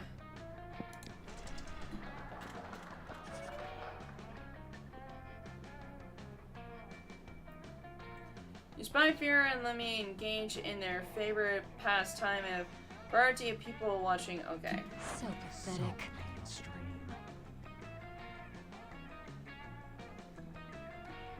Ugh. What a drag. Your one and only, Vera Oberlin. All right. Okay. Damien's table.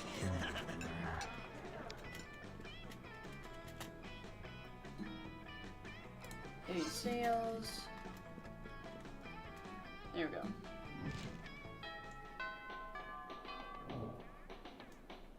All right.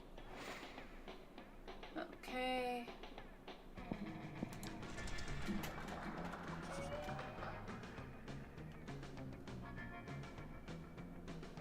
Find Lemmy storming out of the fancy dress room, still wearing his very fancy costume. He goes straight to Farrah, where he sits in the audience as usual, judging people. You gotta help me, Farrah. It's art is jeopardy. Help you, please. I signed up to be dramaturg specifically because it allows me to criticize people without doing any real work. You may return your calculate apathy immediately after helping me sign the undergrowth supergroup Yoga Resort for scoring our plays. You want Yoga Resort to score our plays? The ones who did help me, I'm drowning in tractors. I hate to admit it, but that actually is a very cool idea. In fact, the fact that someone besides me knows about yoga resorts only makes me slightly less excited about this plan, which should tells you how important this is to me. How are you going to pay for that, though? That's exactly what the director said. Everyone is trying to smother the artistic spark between the both heel and of capitalism. It appears that I must make some concession to the individual hand of the market if I am to realize the dream, my latest dream. Yeah, I definitely want this to happen. Maybe we must have to figure out how.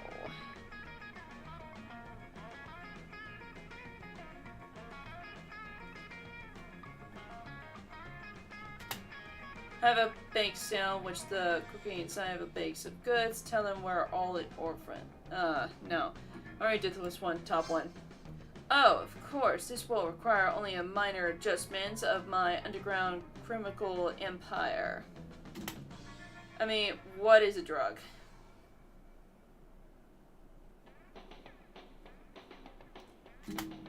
No time for legal incidents, Fear. It's about art.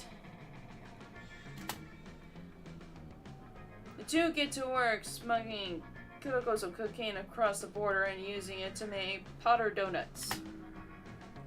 Quote unquote.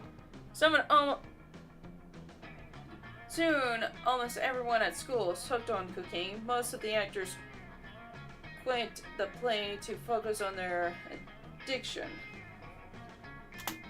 That's fine by Lemmy, though. He really just wanted yoga resorts to come and play at their... and they do.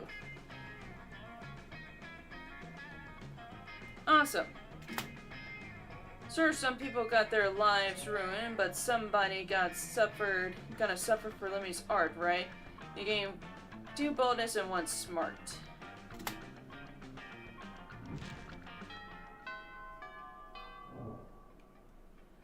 All right.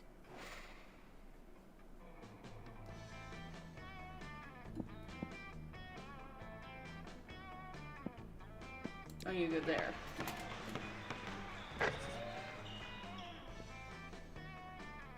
There you see Lemmy scrolling through his phone, looking like the embodiment of... Okay, I've never seen this. Lame.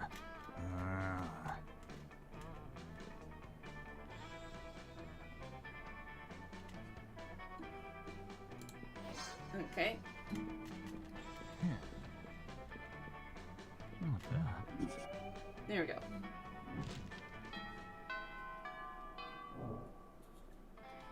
All right. Okay, Lemmy's with Polly.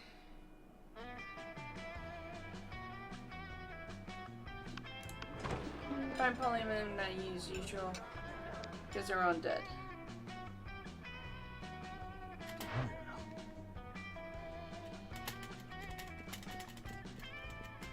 Okay.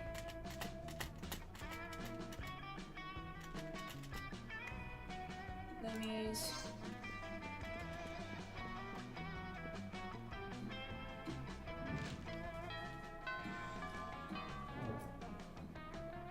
All right. Yeah, this is not gonna work.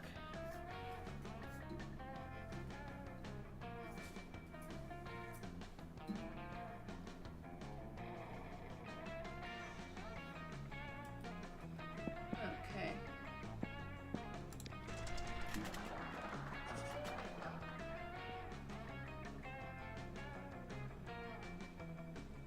Lemmy isn't paying attention to any of that. He's cornered you awares to lecture you on the monogram filters.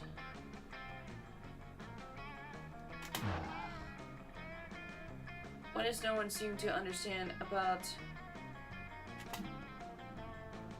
Oh.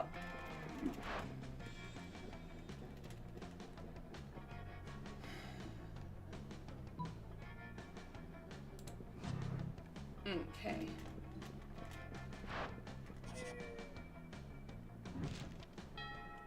Okay, that didn't work. All right. Back to menu.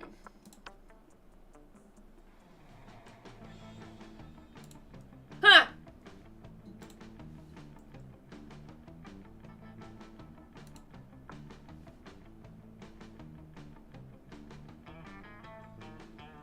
Wait, hold on.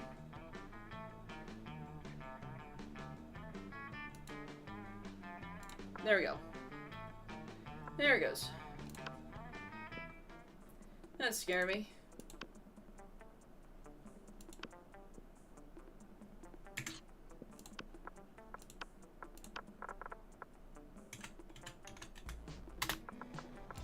I can do this.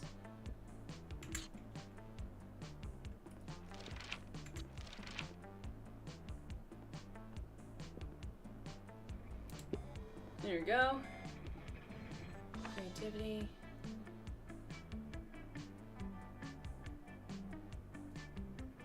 This one? Yep.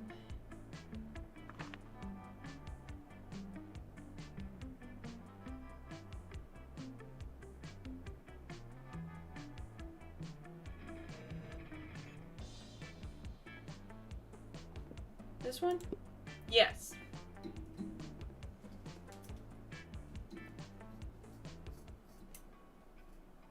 All right.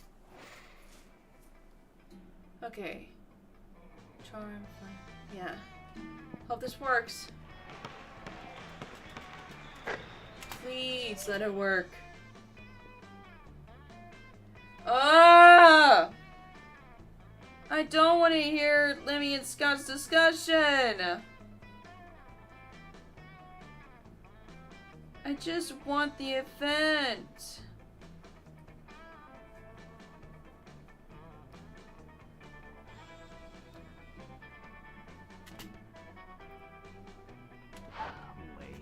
Lame.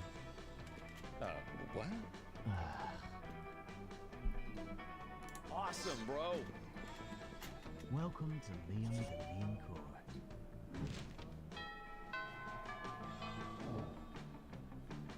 All right. Okay. Human stable.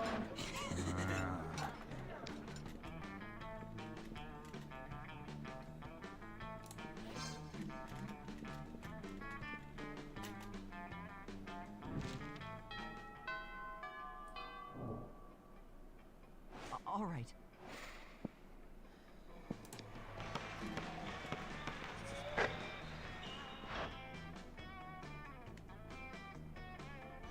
You're walking with Lemmy later when suddenly a holy crossbow slams into the walls next to you. It's Slayer. Prepare to die!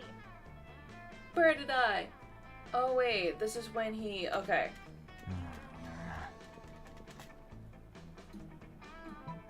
So authentic. Cool. Okay.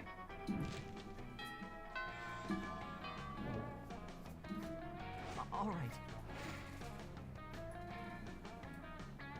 Okay, I'm gonna risk... Oh wait, Give me your money! I didn't see that...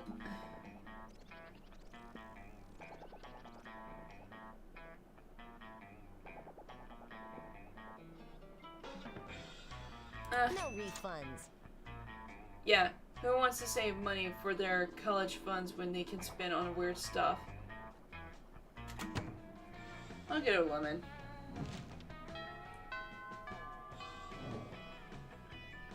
All right.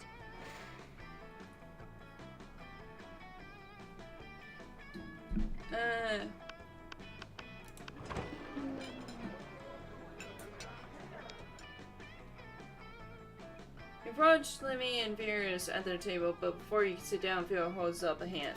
Pathetic. Oh, cool peoples. So makes.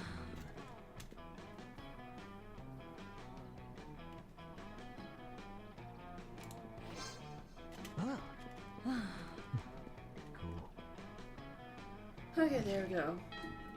And let me just do this. Let me see. All right. Because there is...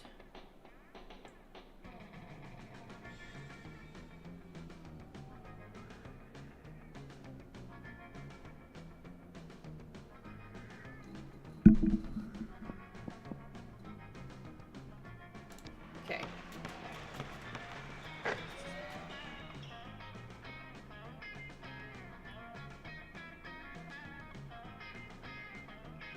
Okay. Ever since you bought your precious lemon, you began each morning by staring lovely at its wonderful yellowness. So juicy, so succulent, so tempting. Leading it for a sour kiss win. What a commoner. Guards, seize him! I just want to kiss it! Ain't no big deal, I just want to kiss a lemon. Even though I'm gonna regret it, but I want to kiss it. Before you know it, Miranda's bodyguards have seized you and she grabs your precious lemon. What do you have against lemons? You know what you... Now, what do you think you're doing, traitor? You're a total traitor face. Miranda chuckles you precious... Chunks your precious lemon as far as she can. It goes 4 feet. She doesn't have a lot of upper body strength. Disgraceful. It's totally like disgraceful that you're competing against Scott and me. Huh? Competing? You're confused until you see Miranda pointing at the worst and also cutest lemon standing you ever seen in your life.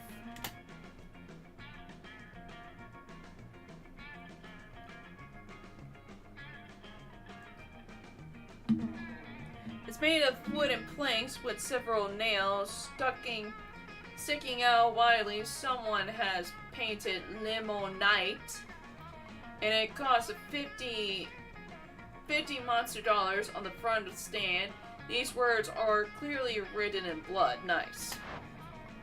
Scott is working the lemonade stand and also waved at you adorably with one of the bloody wooden planks.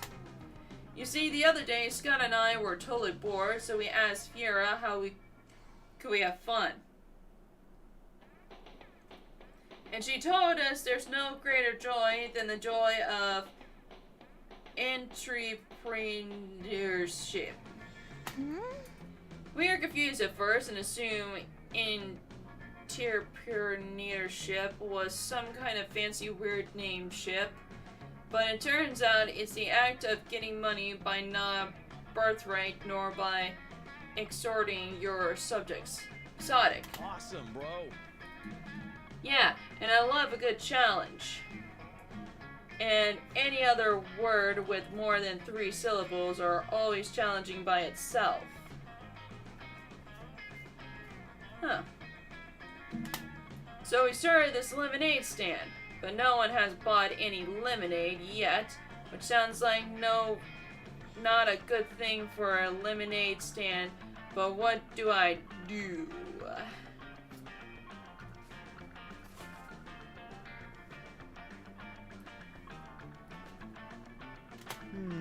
Wait, I see a business opportunity. Hey, Polly, can you hear me screaming? I'm screaming lemonade so that you'll buy our lemonade. Is this loud enough? Oh, I'm always down with a little liquid courage. What kind of booze is this? Actually, there's no alcohol in our lemonade. It's just made from lemons, sugar, and horsehair? Who puts horsehair in lemonade? Well, of course, this is a Monster Prom game, so anything is possible, I guess. Bye.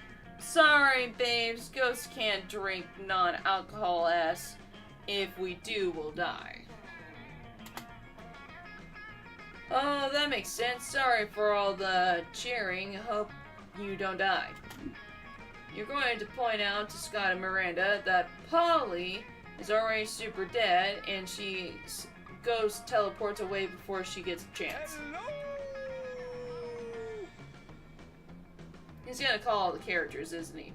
Yo, Lemmy, my dude, come do lemonade. Lemons. The lemonades, do it, yo. So mainstream.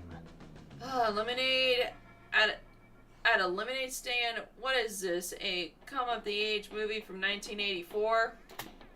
Actually, that would be super media and awesome, but since I don't see a full crew, I'm assuming you're just selling lemonade, which is absolutely pace. Thanks for the compliment, bro. Hear that, Marina? Repage. Idiots, that's not a compliment. It's an insult that demonstrates my superb vocabulary. If you're going to be this cliche, you might well start a Star Kicker campaign for your lemonade crowdfunding. Is as out of the fashion at particular right now. You're right to point out that for someone with such a superb vocabulary, you heard him say page and cliche out of every 3 times you encounter him, but then Miranda stops you with a very high-pitched yo noise. Oh, I've heard this Star Kicker thing. It's a website that allows peasants to give their money away. Well, that sounds dope. Thanks for the advice, Lemmy. You're like always there for us, bro. You two are ruining my careful crafting tourist vibes. I'm out of here. Scott and Miranda immediately wipe out their phones and start planning a Kickstarter campaign. Scott is just using a piece of cardboard with a picture of a phone screen drawn on it. But weirdly, he's got the best signal of all 3 of you. It seems that we need to promise the peasants some kind of reward for their money. What should we give them? A reward for our lemonade campaign. Maybe we should do... Scott's thinking hard about it for 12 full minutes. A glass of lemonade! Perfect. Okay. I wrote that one down. Now we need something very fancier than another reward. Maybe I'm a glass of lemonade. Dart, where are my ideas serves when I need them? Having ideas is for the working class. We nobility are all about suppressing them. Whoa! We need another reward. Dang, my brain is overheating already. Dave, help us. You checked the latest project you backed on StartKick, and after reading through the Human Prom 2 campaign for inspiration, you have the perfect idea for a fancy reward. Exclusive beverage access to lemonade, a body panel of a SD glass of lemonade. Top 1. How majestic. Beta access to our lemonade? That's genius, Dave! Oh, so beta access would be like giving our backers lemons. Yes, it's perfect because it entitles less work on our end and we can charge more money. But why people would pay for lemons instead of a lemonade? Oh, Scott, beta access is infamous for making people pay more money for the same thing solely on the promise of having it before everyone else. It's the joy of sorority. For instance, in ancient time, king had beta access to the suppose of their subjects. And countries with a superior economic such as Japan have better access to daytime, so they get their normals many hours sooner than the rest of the world.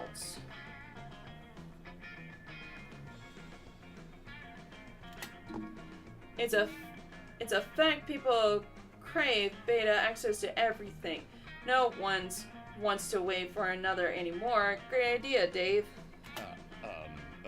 Oh, but the king thing didn't sound... Too much text. You skipped the part where he gives you 2 fun and 1 smart. Yeah.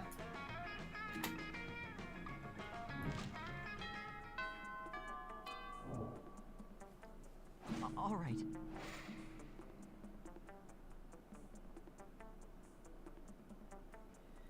Okay, so let's do this.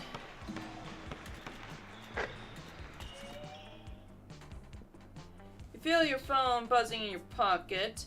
Looks like Scott Miranda's lemonade starter kit is live. Yay! It's live! You know this because Scott tweets the word lemon 80 times in a row with no further information. Oh my god. As you round the corner, you see Scott and Miranda's huddled over Miranda's diamond-encrusted waterproof Murphone. Oh my god.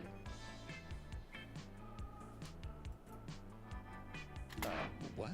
I think I I think it says 20 people have barked the campaign so far.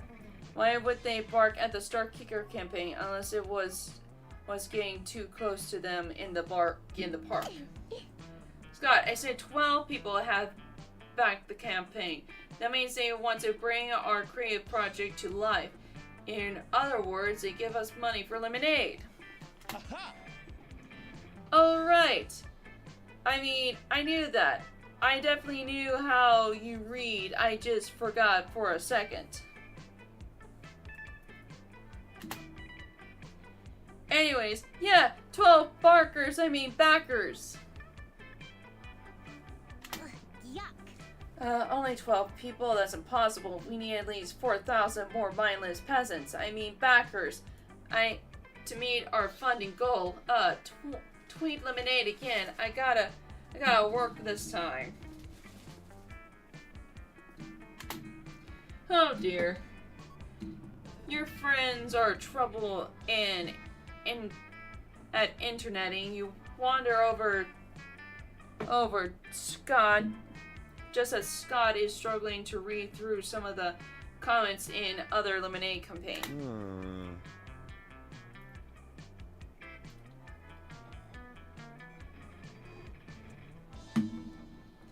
I've seen that somebody put letters on the page. Miranda, can you read? Someone says, "Whoa, hi for this lemonade thing. It blends my 2 favorite drinks, lemonade and beverages." The person comment, "Can I order 2 lemonades if I double my pledge to 3,000? And can I order extra of the lemonade body pillow? Can't wait to see lemonade when it releases. Any chance we can get lemonade on the Switch?" See, these comments prove it. We have the most regular classmates, sourest liquid ever. I just don't understand why we don't have more backers already. I mean, lemons is the best liquid ever. It's even better than water. I need water to live. Okay.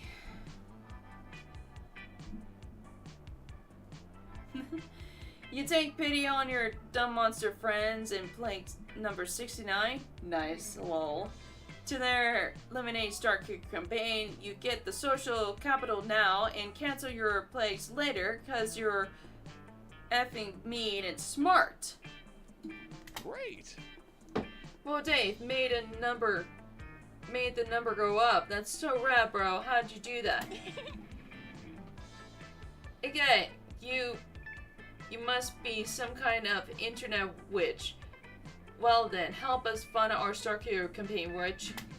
Lucky you managed in crowdfunding a Hot Witches University helps your friends become a Dural sensation so they can make a source Kritos drink.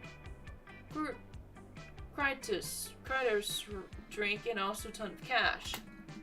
Convince an internet celebrity to voice the lemonade, whatever that means. Make the lemonade the center of the last internet controversy.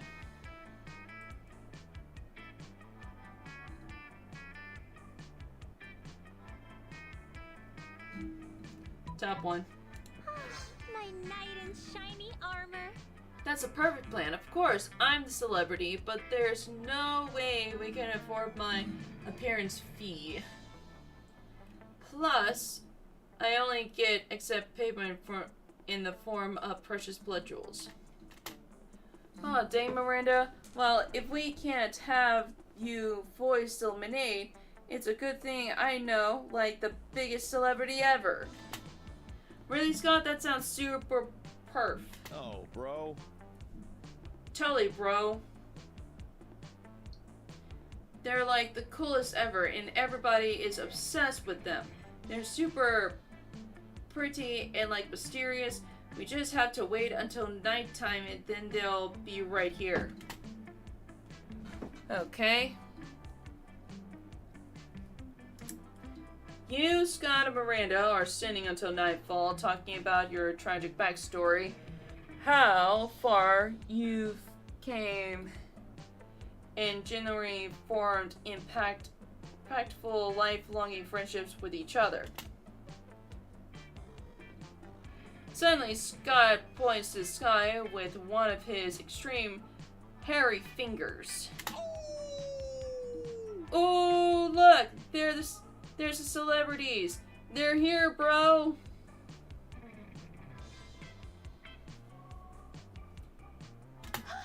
Who? Where? What? I don't see anyone!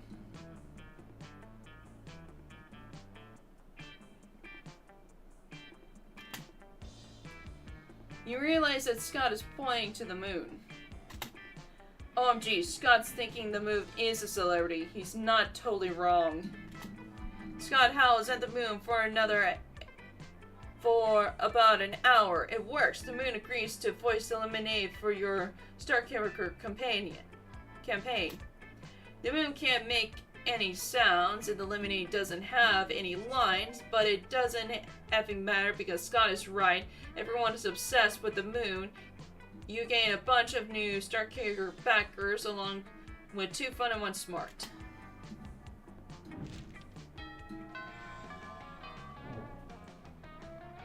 All right.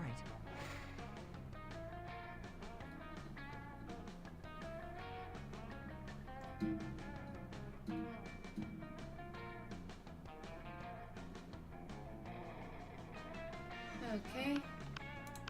There. Oh wait, I know what this is.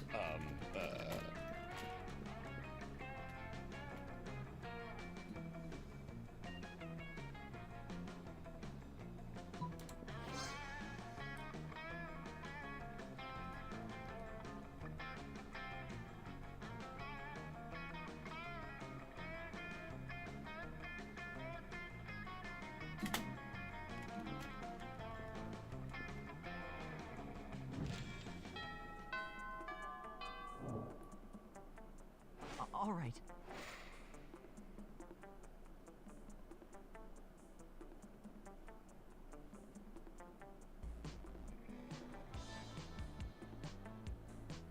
Hold on, give me 1 second.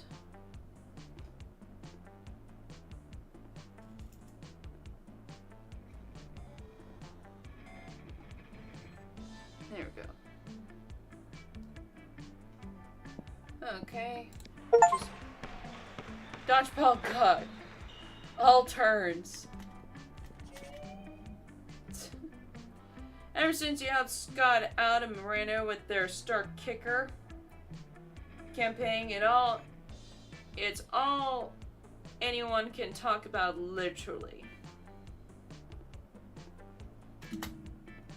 Miranda had a decree passing that the only legal topic of conversations are the lemonade, Star Kicker, the everlasting region of the Mer people, and how cute it is when a fluffy, scruffy kitty decides to nibble wibble on a big, juicy mousey. Huh. Whoa! Yo, Dave, have you ever noticed how adorable it is when a fluffy, scrubby kitty decides to nibble wibble on a big, juicy mousey? Because I effing have. Heck yeah! Scott, you're totally right. That is adorable and an entirely legal topic of conversation.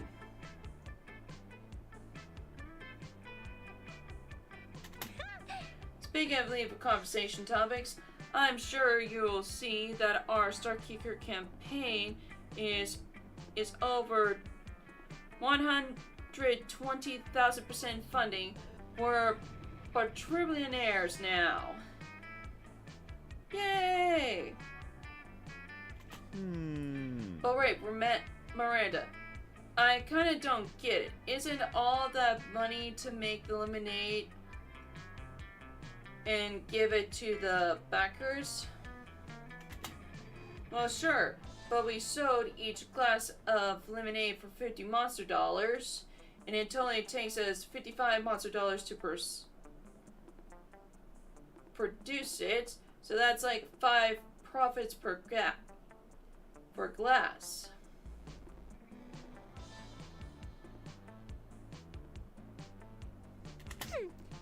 Don't worry, my math.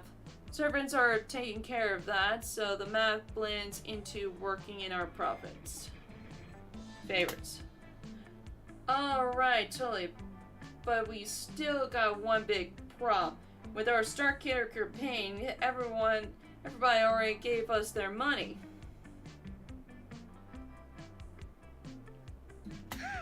Scott and I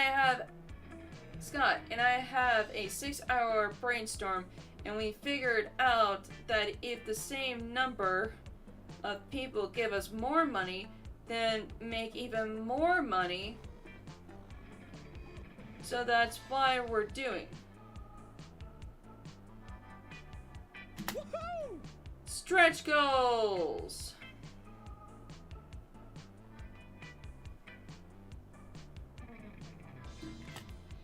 It's an idea we invented to give backers to increase their pledge. We just have to think of some goodies to go with the lemonade. If we reach the certain amounts, like for example, we kill an extra serf for every 5,000 above the goal.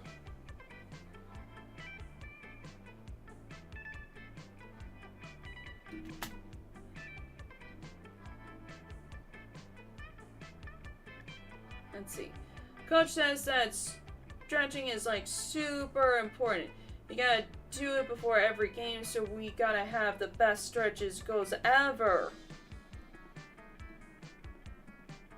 So we gotta have the best stretcher goals ever. We even came up with stretch goals for ourselves because characters' growth is important. True. My stretch goals is to eliminate the entire air people species in time for Danny's 40th birthday.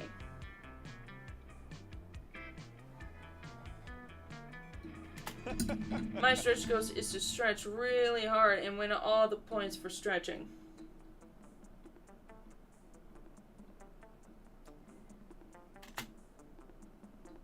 So that's why we came to you, Dave.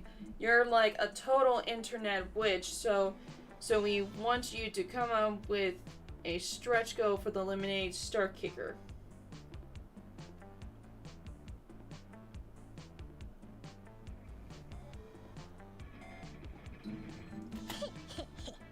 And just to give you an extra motivation, if you don't come up with the best stretch goal of all time, we'll have my torture serves to take all of the bones out of your face. Touchdown!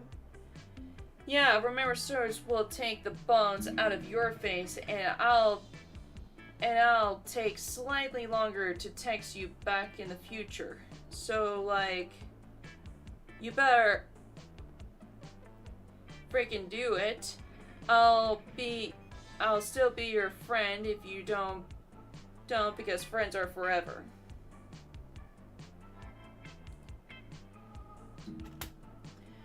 The stakes are never been higher. You gotta come up with the best stretch goal ever. So once again, you scroll through the human prompt to start kits for inspiration and find the perfect idea.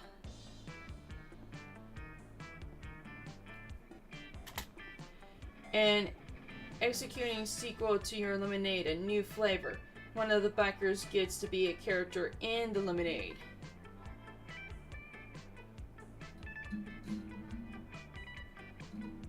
New flavor.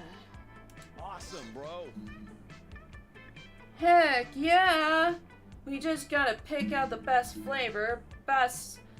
Besides lemonade, how many flavors even are there? 6, maybe 7? What a commoner.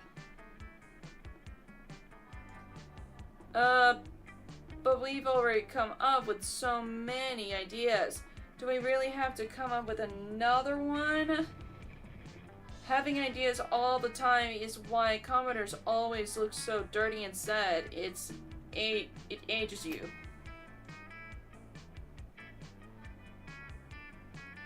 Let's just pick something easy, something cool and reliable.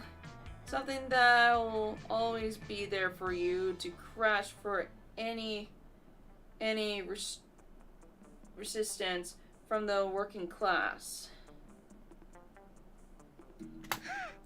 I got it. Our special extra new lemonade flavor will be Daddy's favorite lemonade. Flavored lemonade.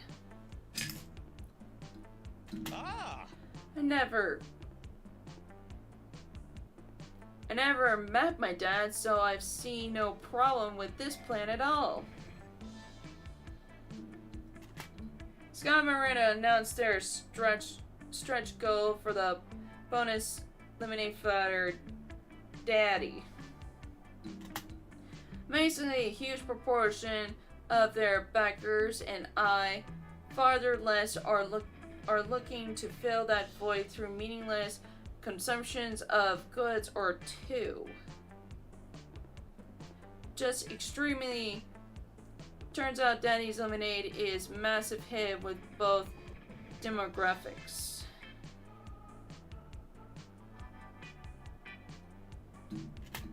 Scott Moran is celebrated by giving you the first sip of Daddy's Lemonade to take a long gulp of and suddenly feel like someone is really proud of you. You gain considerable self-esteem and along with 2 charm, 1 smart.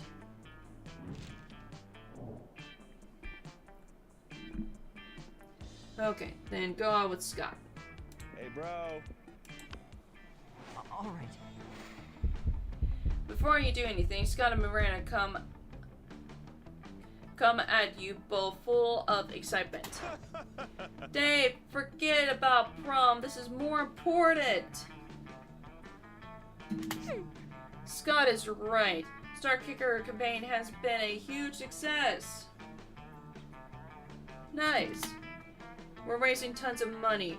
The full amount has so many zeros in it, I can't say it by its name. But it's gonna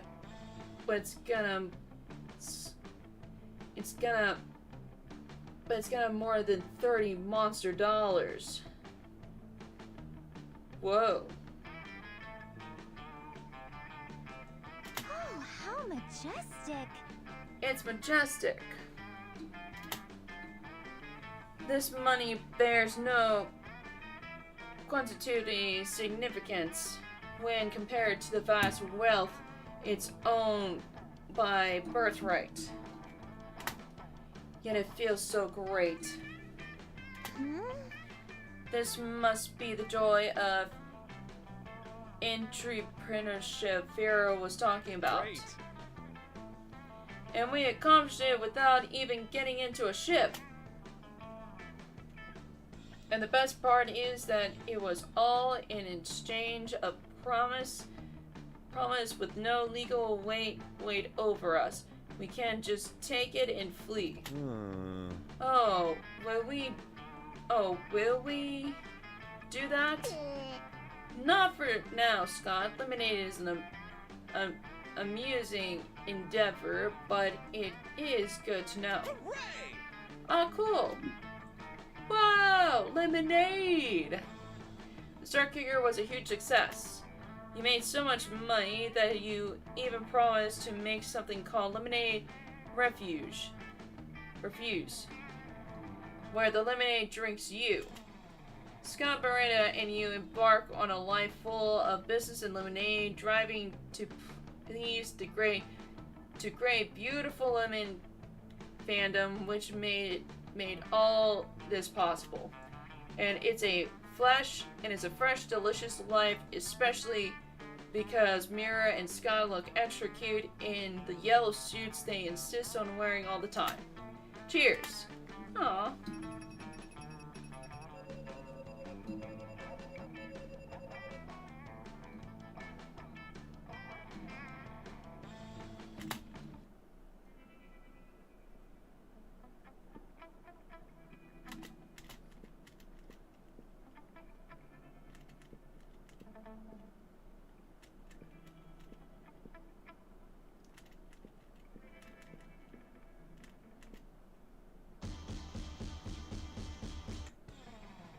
Oh, I unlocked 1 new images.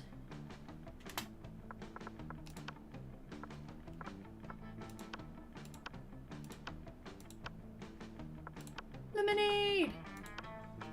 Alright, I need to go do something real quick. I'm gonna be right back. So BRB.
Alrighty guys, I'm back. Sorry about that.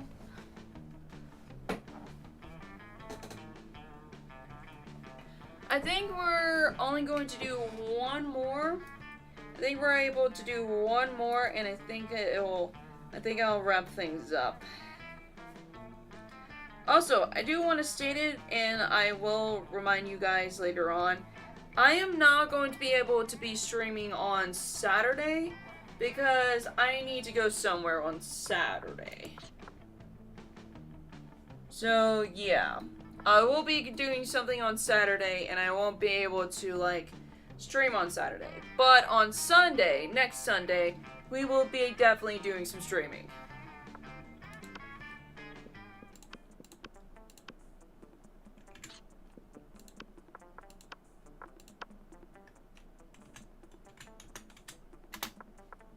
Sure thing. Okay, let's see if we can get this. Please let it be acceptable.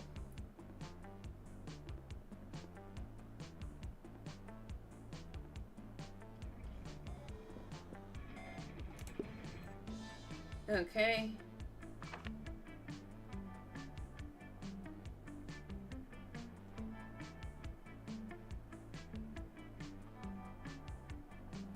This one? Oh, that one was the creative.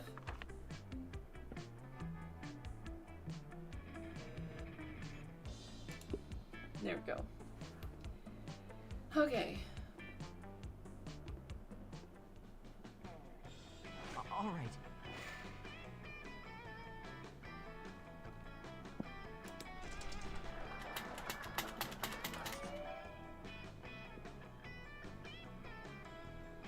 Later that night, you head out to the club with Polly and Lemmy.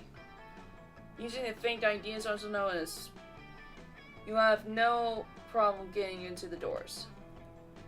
The real problem begins when you get to the bar and the Polly starts seizing Lemmy. Lame. I'm telling you, boy, you got no game. I'm telling you that I reject the. I'm gonna underline your assertion. And I'm saying is that if you're really as cool as you act all the time, you should have no problem getting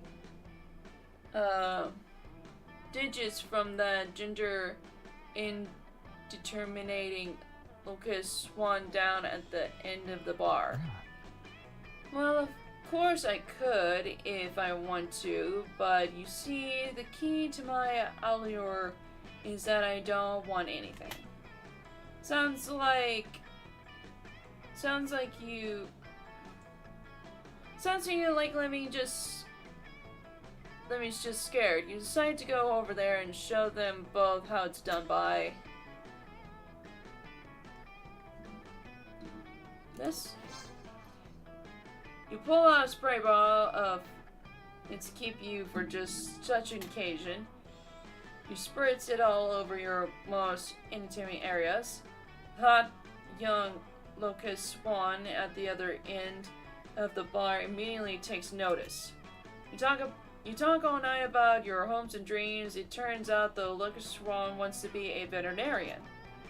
You went to excuse yourself to go to the bathroom, and then he catches you by the arm. Well, that's that I care not anything, nor anything. But you do think you could leave me some of those, which just no reason. Looks like Lemmy's got a fetish. You gain 2 charm and 1 smart.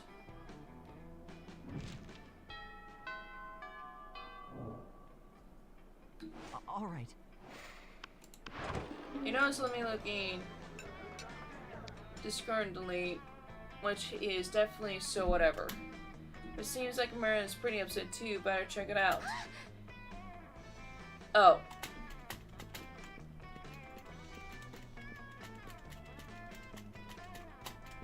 I know what this is.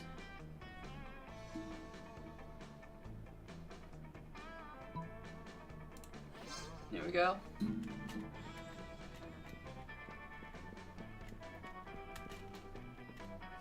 There we go.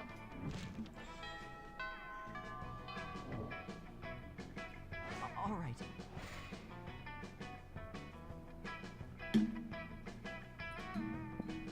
Let's just do fun.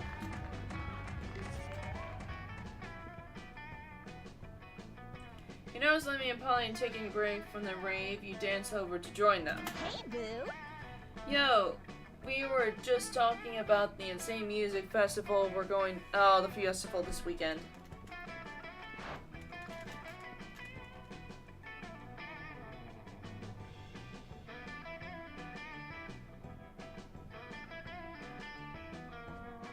Bottom one. So you mean no one will be able to arrest us? Oh my god, I can totally bring bazooka blow. You mean the drugs so illegal that even thinking about the purchase is punishable by serve spanking? Yep, that's why I think about purchasing it so much. But it's so rare, it's so obscure. I need to do it. You could say I'm addicted to obscurity. Worry no more. After I bit a bazooka blow, you will be only addicted to bazooka blow. Or dead. So what would you do, Marina? Want to come with us and keep us out of trouble? Absurdly, but I ask again, what is drugs? Oh, it's like party favors. Yes, party favors for your brain. Oh, I love party favors. I shall purchase some of this bazooka blow immediately. No sooner has Marina thought about her purchase that the cops show up to spank you all. You're protected by Marina's diplomatic immediately, but you let them spank you anyway, just for fun. You gain 2 fun and 1 bonus.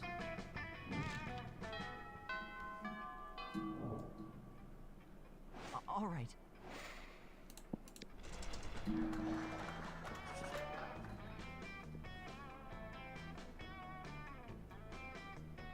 After rehearsal, you notice Lemmy, Polly, and Miranda staying late. You expect this from Lemmy, but Polly and Miranda, something's up. No. We need something transcendent, something fresh. Lemmy, give us both back ribs. This is neither of those things.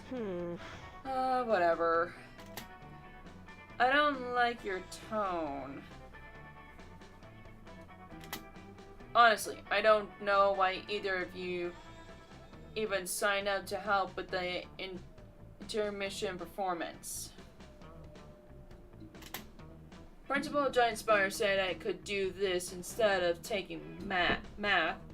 Academics at this school are a joke. It's awesome. Intermission performance, Polly told me we were coming here for back rubs. Well, you're both here. We got to make the best of it. Let's get that audience the best 30 minutes of our lives. Arousing speech. You have my specter. You know what? That does sound fun. Let's do it. So, any ideas? No. How are we gonna do a great performance if we don't even know what we're gonna perform?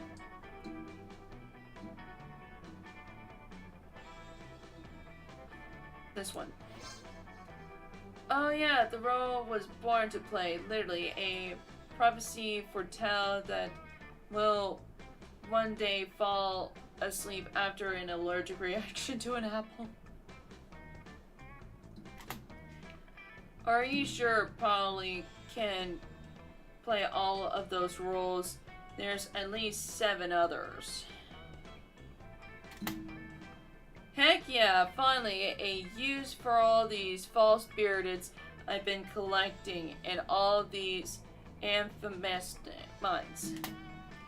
In that case, we have a cast.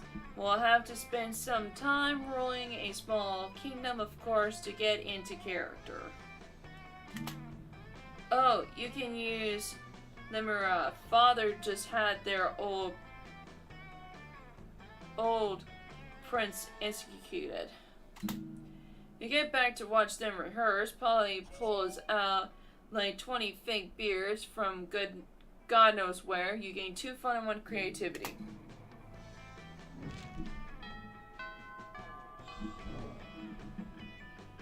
All right.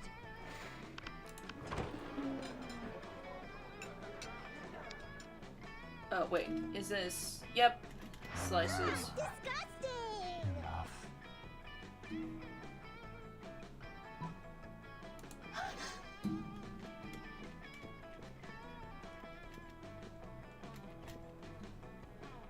There we go. All right.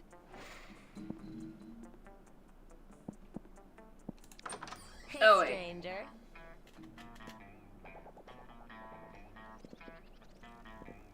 No. Sorry. I didn't see you. All right.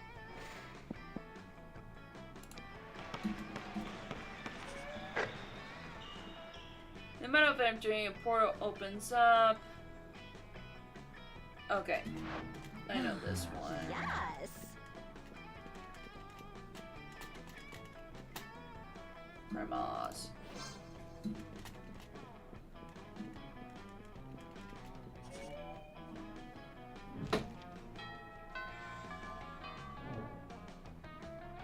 All right. When you arrive at their table, you find that Polly and Lemmy aren't eating food, they're just taking pictures of their food. Hey, boo. Welcome to the don't need to eat so we just take dope food pics zone, baby. We believe that food is heavy construction machinery, so should be seen and not taste. Yeah, I mean, have you ever tasted heavy construction machinery? Have you? I don't know. Maybe my weekends are usually kind of blur, like last Saturday. There will be plenty of time to swallow your later, Polly. Right now, we need to focus on these food pics.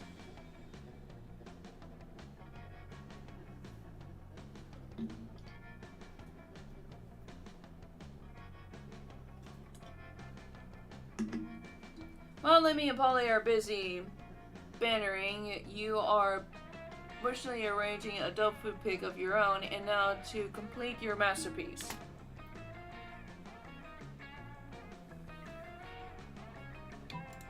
There we go. You lever your phone and Lemmy's just... Oh, wait. I've seen this one. And they just go berserk.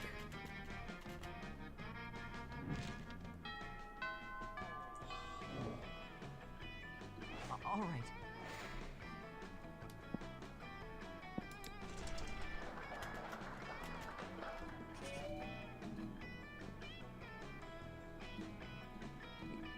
You come to it as if you have been knocked out or drugged or something to sound of... Yep, okay.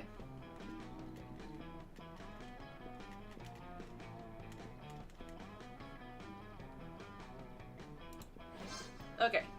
Never did you think you would be able to outrun a werewolf, much less 5 + 1 devil. But the circumstances such as these will, with so much at stake, something simply kicks in.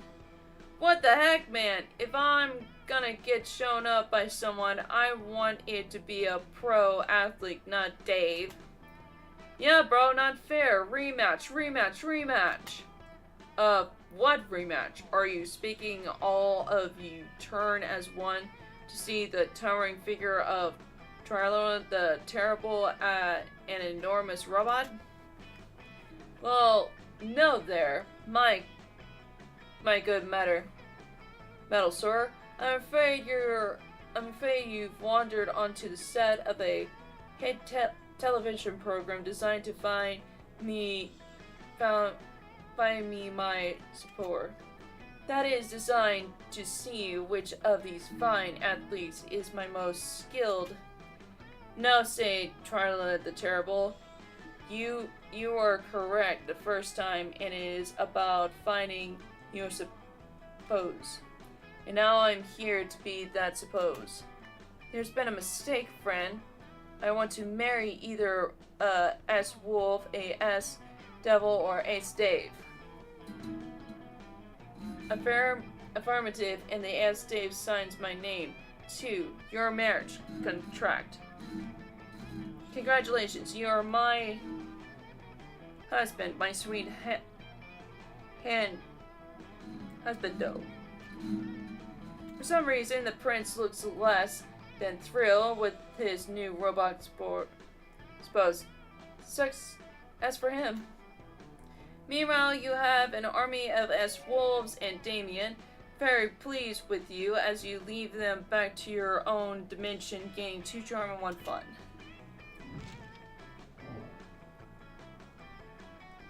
Okay, let me see for Lemmy. All right. You finally pluck up your courage to ask your beloved to go to Monster Prom with you. You and me, psh. How ironic. Yep, dumped. Prom?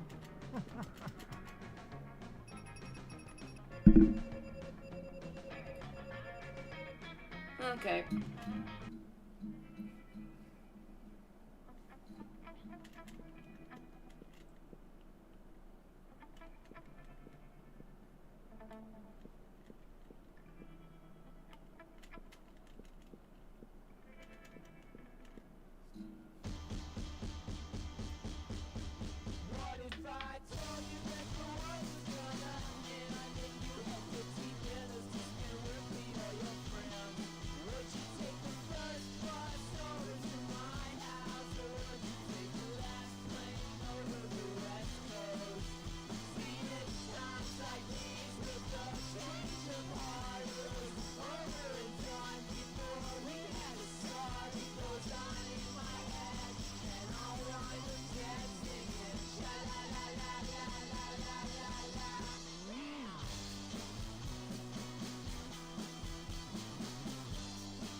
Okie dokie.